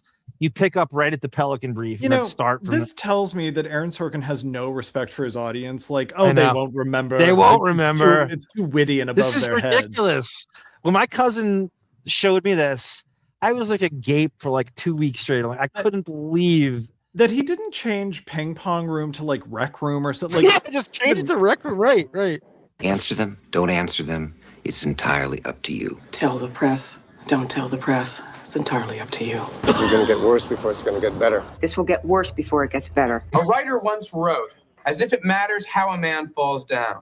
As if it matters how a man falls down. When the fall is all that's left, it matters very much. When the fall is all that's left, it matters a great deal. If you haven't seen CJ do the Jackal, then you haven't seen Shakespeare the way it's meant to be done. If you haven't seen Davis Love play Pebble Beach, then you haven't seen Shakespeare the way it was meant to be played. You are a good man, Josh. Yes, I really am quite something. I'm really quite something. I'm really something. I'm quite something. It's really quite something. It was really quite something. A famous monk once said, Robert, you always know the right thing to do, Lord. But I think the fact that I want to please you pleases you. Hi, Sam. Hi. Eyes front, mister. Eyes front, mister. Well, that was predictable. That was predictable. Follow me. BuzzFeed. Let's end it on 30-something. Honestly, you get the idea. I highly recommend buying the Sorkinism videos. Insane. Isn't that crazy? And by the way, that's only 2 minutes. That goes on. That's an 8-minute video. I only played you a minute and a half of. It's 8 minutes, and there's more of them. I'm equally agape. I did not know that it was that bad. And look at the range of stuff too, like to do it from, and it's just him. It's like him taking out old scripts and going, all right, I'm going to reuse that. I'm going to put that back in, and it would take him like 5 minutes to write like a sports night screenplay. Yeah, I'm gonna make Alec Baldwin and Allison Janney say the same thing, over the course of 10 years. Are you bounced from The Simpsons? I don't recognize this lady here. Oh, so he changes the subject. So Robin asks, "Are you fired from The Simpsons?" Take the time to know how to say their name. Let me ask you something, though. Before you do, are you bounced from The Simpsons? I don't recognize this lady. So they change the subject. It stops right there. They come back to it like 2 hours later, and this is what they say. Takei versus Azaria. Here. Hey, how y'all doing this morning? Okay. Good. Hey, I just want to say hi to everybody, and George Takei back in the studio. Just Good phenomenal. morning. Just phenomenal. Thank you, George. The star of Heroes, and recently dissed by Hank Azaria for being too creepy to work on The Simpsons. I can't tell. Does George not work on The Simpsons any longer? I haven't done it in ages. Hank Azaria claims he creeped everyone out. George. So there you go, Rupert. They ain't inviting him back. Hank Azaria is joking around that he replaced George, so he does like another George Takei impression. Mine's better. And so they don't have to hire George. They start doing impressions of him and replace his character with Hank Azaria, as he calls him creepy. Now, that ain't kidding. Like he's out, and they're clearly finding him creepy. And that doesn't sound fake. It doesn't sound like a joke. And it doesn't sound like they're walking it back. Now I know why I'm not doing Simpsons. And Hank Azaria, he's like real not creepy. Anyway, he should talk. I'll tell you what, given a choice between announcers, Hank Azaria or George Takei, I'm going with George every time. Well, Who's the creepy one there? Hey, Howard, this show is phenomenal. When George comes on, he brings a class and he brings so much to it. It's shocking. That guy sounds really familiar. I don't know, but the next day, Artie returns, and we'll get to that another show. Artie returns, and they revisit the Hank Azaria stuff. They finally get the clip of Hank Azaria at this. I'm not sure if it's a Comic-Con or it's like a town hall is the thing I couldn't think of before, David. We talked about Natalie Portman before. It was town hall. That's the term for it. That's right. That's right. And here's Hank Azaria talking about what happened with George on The Simpsons. That could have been it, too. By the way, speaking of George, though. That's all right, Rupert Pumpkin. You know, unlike current Major League Baseball, your batting average is .975. So it's right to be kind of wrong once in a while. You're always right so often. I will. Well, play the clip. I have breaking news at the end. Yeah. You should know this. We addressed yesterday that George had a job on The Simpsons. And when he was on The Simpsons, Hank Azaria gave an interview in the paper 2 days ago that said the reason George isn't on The Simpsons anymore is because he creeped the entire staff out. Really? Yeah, and George was shocked by this. He was like, no idea how. So anyway, I got the clip from Hank Azaria's press conference talking about George. And we can finally directly hear what it is that he said. He's such a nice guy. I wouldn't. Creep is the last word I'd use to describe George. I hardly got to know the guy when I did the show. Exactly. So here we go. This is Hank Azaria from a press conference speaking about our announcer who doesn't creep us out, George Takei. What's your favorite guest star has been on the show? I know George Takei from Star Trek. Yes, wonderful. Now, George Takei, he came and did the first show, and then he didn't want to do anymore. So afterwards, I did George Takei. So whenever you hear Akira the waiter, that is me.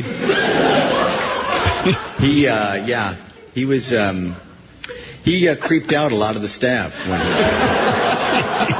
He did. There was a young... Does that sound like he's kidding? He reiterates it and doubles down on it. Goes, no, he did. Keep playing it, yeah. Intern named CJ, a young man who would hand out the new rewrites, and he handed George his rewrites, and George said to him, "Oh, thank you. I'm going to call you Angel." So we called CJ Angel after that. That is really creepy. Wasn't it? That's great. Yeah. Have you run into him at all since... Not since, no. Oh, that's a cheap shot. Yeah, that really is. He's trying to be funny. He's being funny, but that's a rotten story. Like that. You should demand a... you should sue him. Yeah. Oh, no. Well, demand an apology, at least. I think so. I didn't get this, but Sam Simon actually defends George and says, I never found him creepy in what I saw, but that's Sam Simon kissing ass on Howard. Yeah, and I can see Hank Azaria being sort of a bitter kind of like bon vivant actor, kind of, you know. I tend to agree. By the way, he did Hank Azaria did Beth's charity. He emceed Beth's fucking charity in the Hamptons. I remember that just a little while ago. Yeah, I was thinking about that too. Ronnie and Smiles is way worse than that. Tatatoothy, Ronnie and the interns. That's just George being like weirdly. Oh, I don't find it creepy at all. No, I agree with you. Yeah. No, I mean it's weird, but it's not. I wouldn't be offended by it. A young kid might get creeped out by it, but I don't find it creepy at all. Looking at the staff now, there's no one on the show for even George to be a sex pest for. I agree with that. That's so true. Who would Can I do some fact checking around this story? Yeah. Okay, so George made 3 appearances before this clip we're hearing now. One appearance in 1991, one in 1999, and one in 2001. Then this clip, then he's on 2 more episodes. He appeared on one in 2013 and 2016. So is it possible showrunners changed? Yeah, I mean, because what power does Azaria have? No, you're right. And I think that was probably the height of George's like relevance, in terms of being a celebrity that came out. I do want to say there's a very famous. I think what Hank Azaria is referring to in terms of George not doing an episode is there's a very famous episode from season 4 about a monorail that is built in Springfield. And Leonard Nimoy is a guest actor on that episode. Yeah. They originally offered it to George Takei, but he declined. I'm reading this. He declined because he was serving on the board of directors for the Southern California Rapid Transit District. Yeah, he's on all these different boards, right? Like that and the Asian Defamation League. And... Right. So the episode was kind of making fun of public transportation. He didn't feel comfortable being in that episode. So, and he owns a bank. I mean, the Asian Defamation League, there's no one more defaming Asians than the Howard Stern show. I used to go after him all the time on Twitter. I would send him clips and shit. That Buckwald client is just towing the company line. The first time George was a phoner on the show, and he talked about how he was in an internment camp as a boy, Howard said, like, well, yeah, you should have been there. I mean, we couldn't trust your people. You could pull that first interview, and he said that, And Conan wrote that episode, says Tata Tuthi. Yes, he did. It's a great episode. 6 Degrees. Thank you, Brendan. Jesus, thank you, Brendan. Oh. And are you thinking for that? What do we give Brendan here? What is a Brendan style? He would like. What would he like? This would be one. Blacks, Jews, Hispanics, whatever. I was about to suggest that. Yeah. He might like this.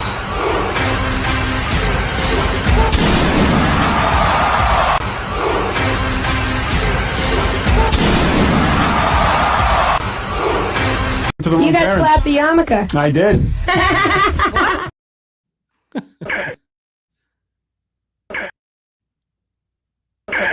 Anyway. Chris Farley. Oh, he would like this too. I'm a college man now. Isn't college great? It's going to be a great year. Can I request a guess who or a howdy from Alec Baldwin? Yeah, sure. Guess who?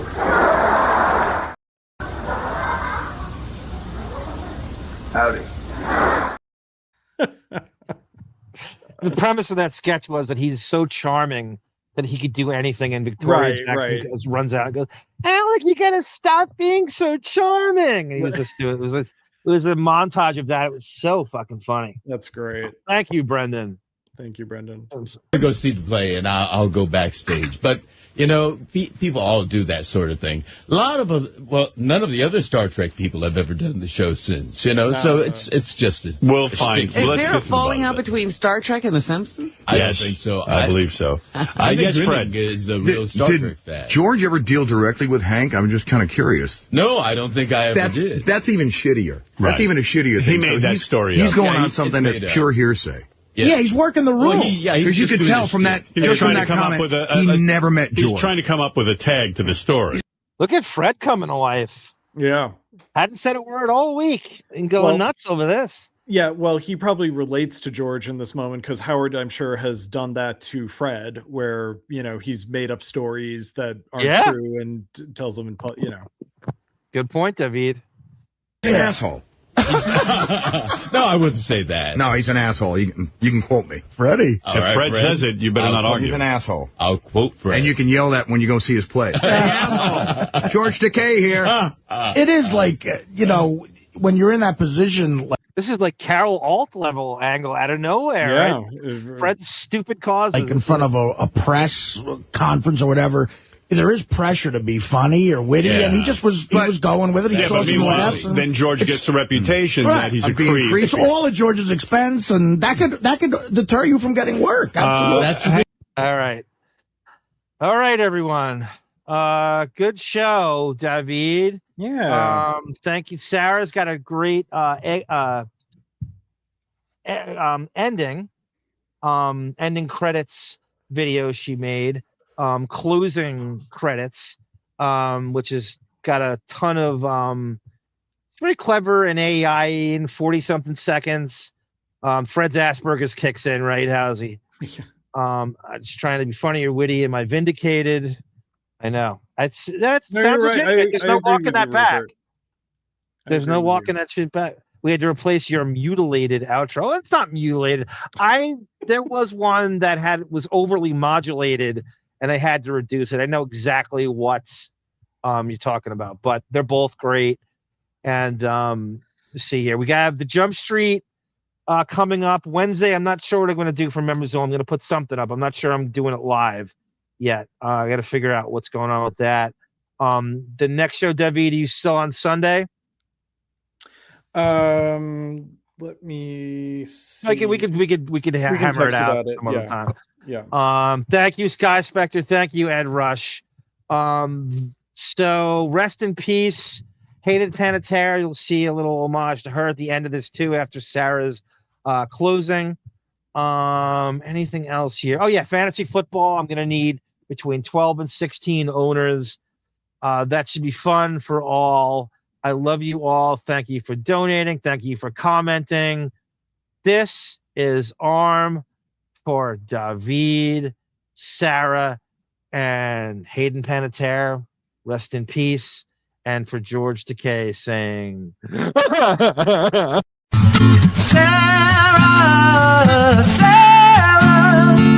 no time is a good time for goodbye.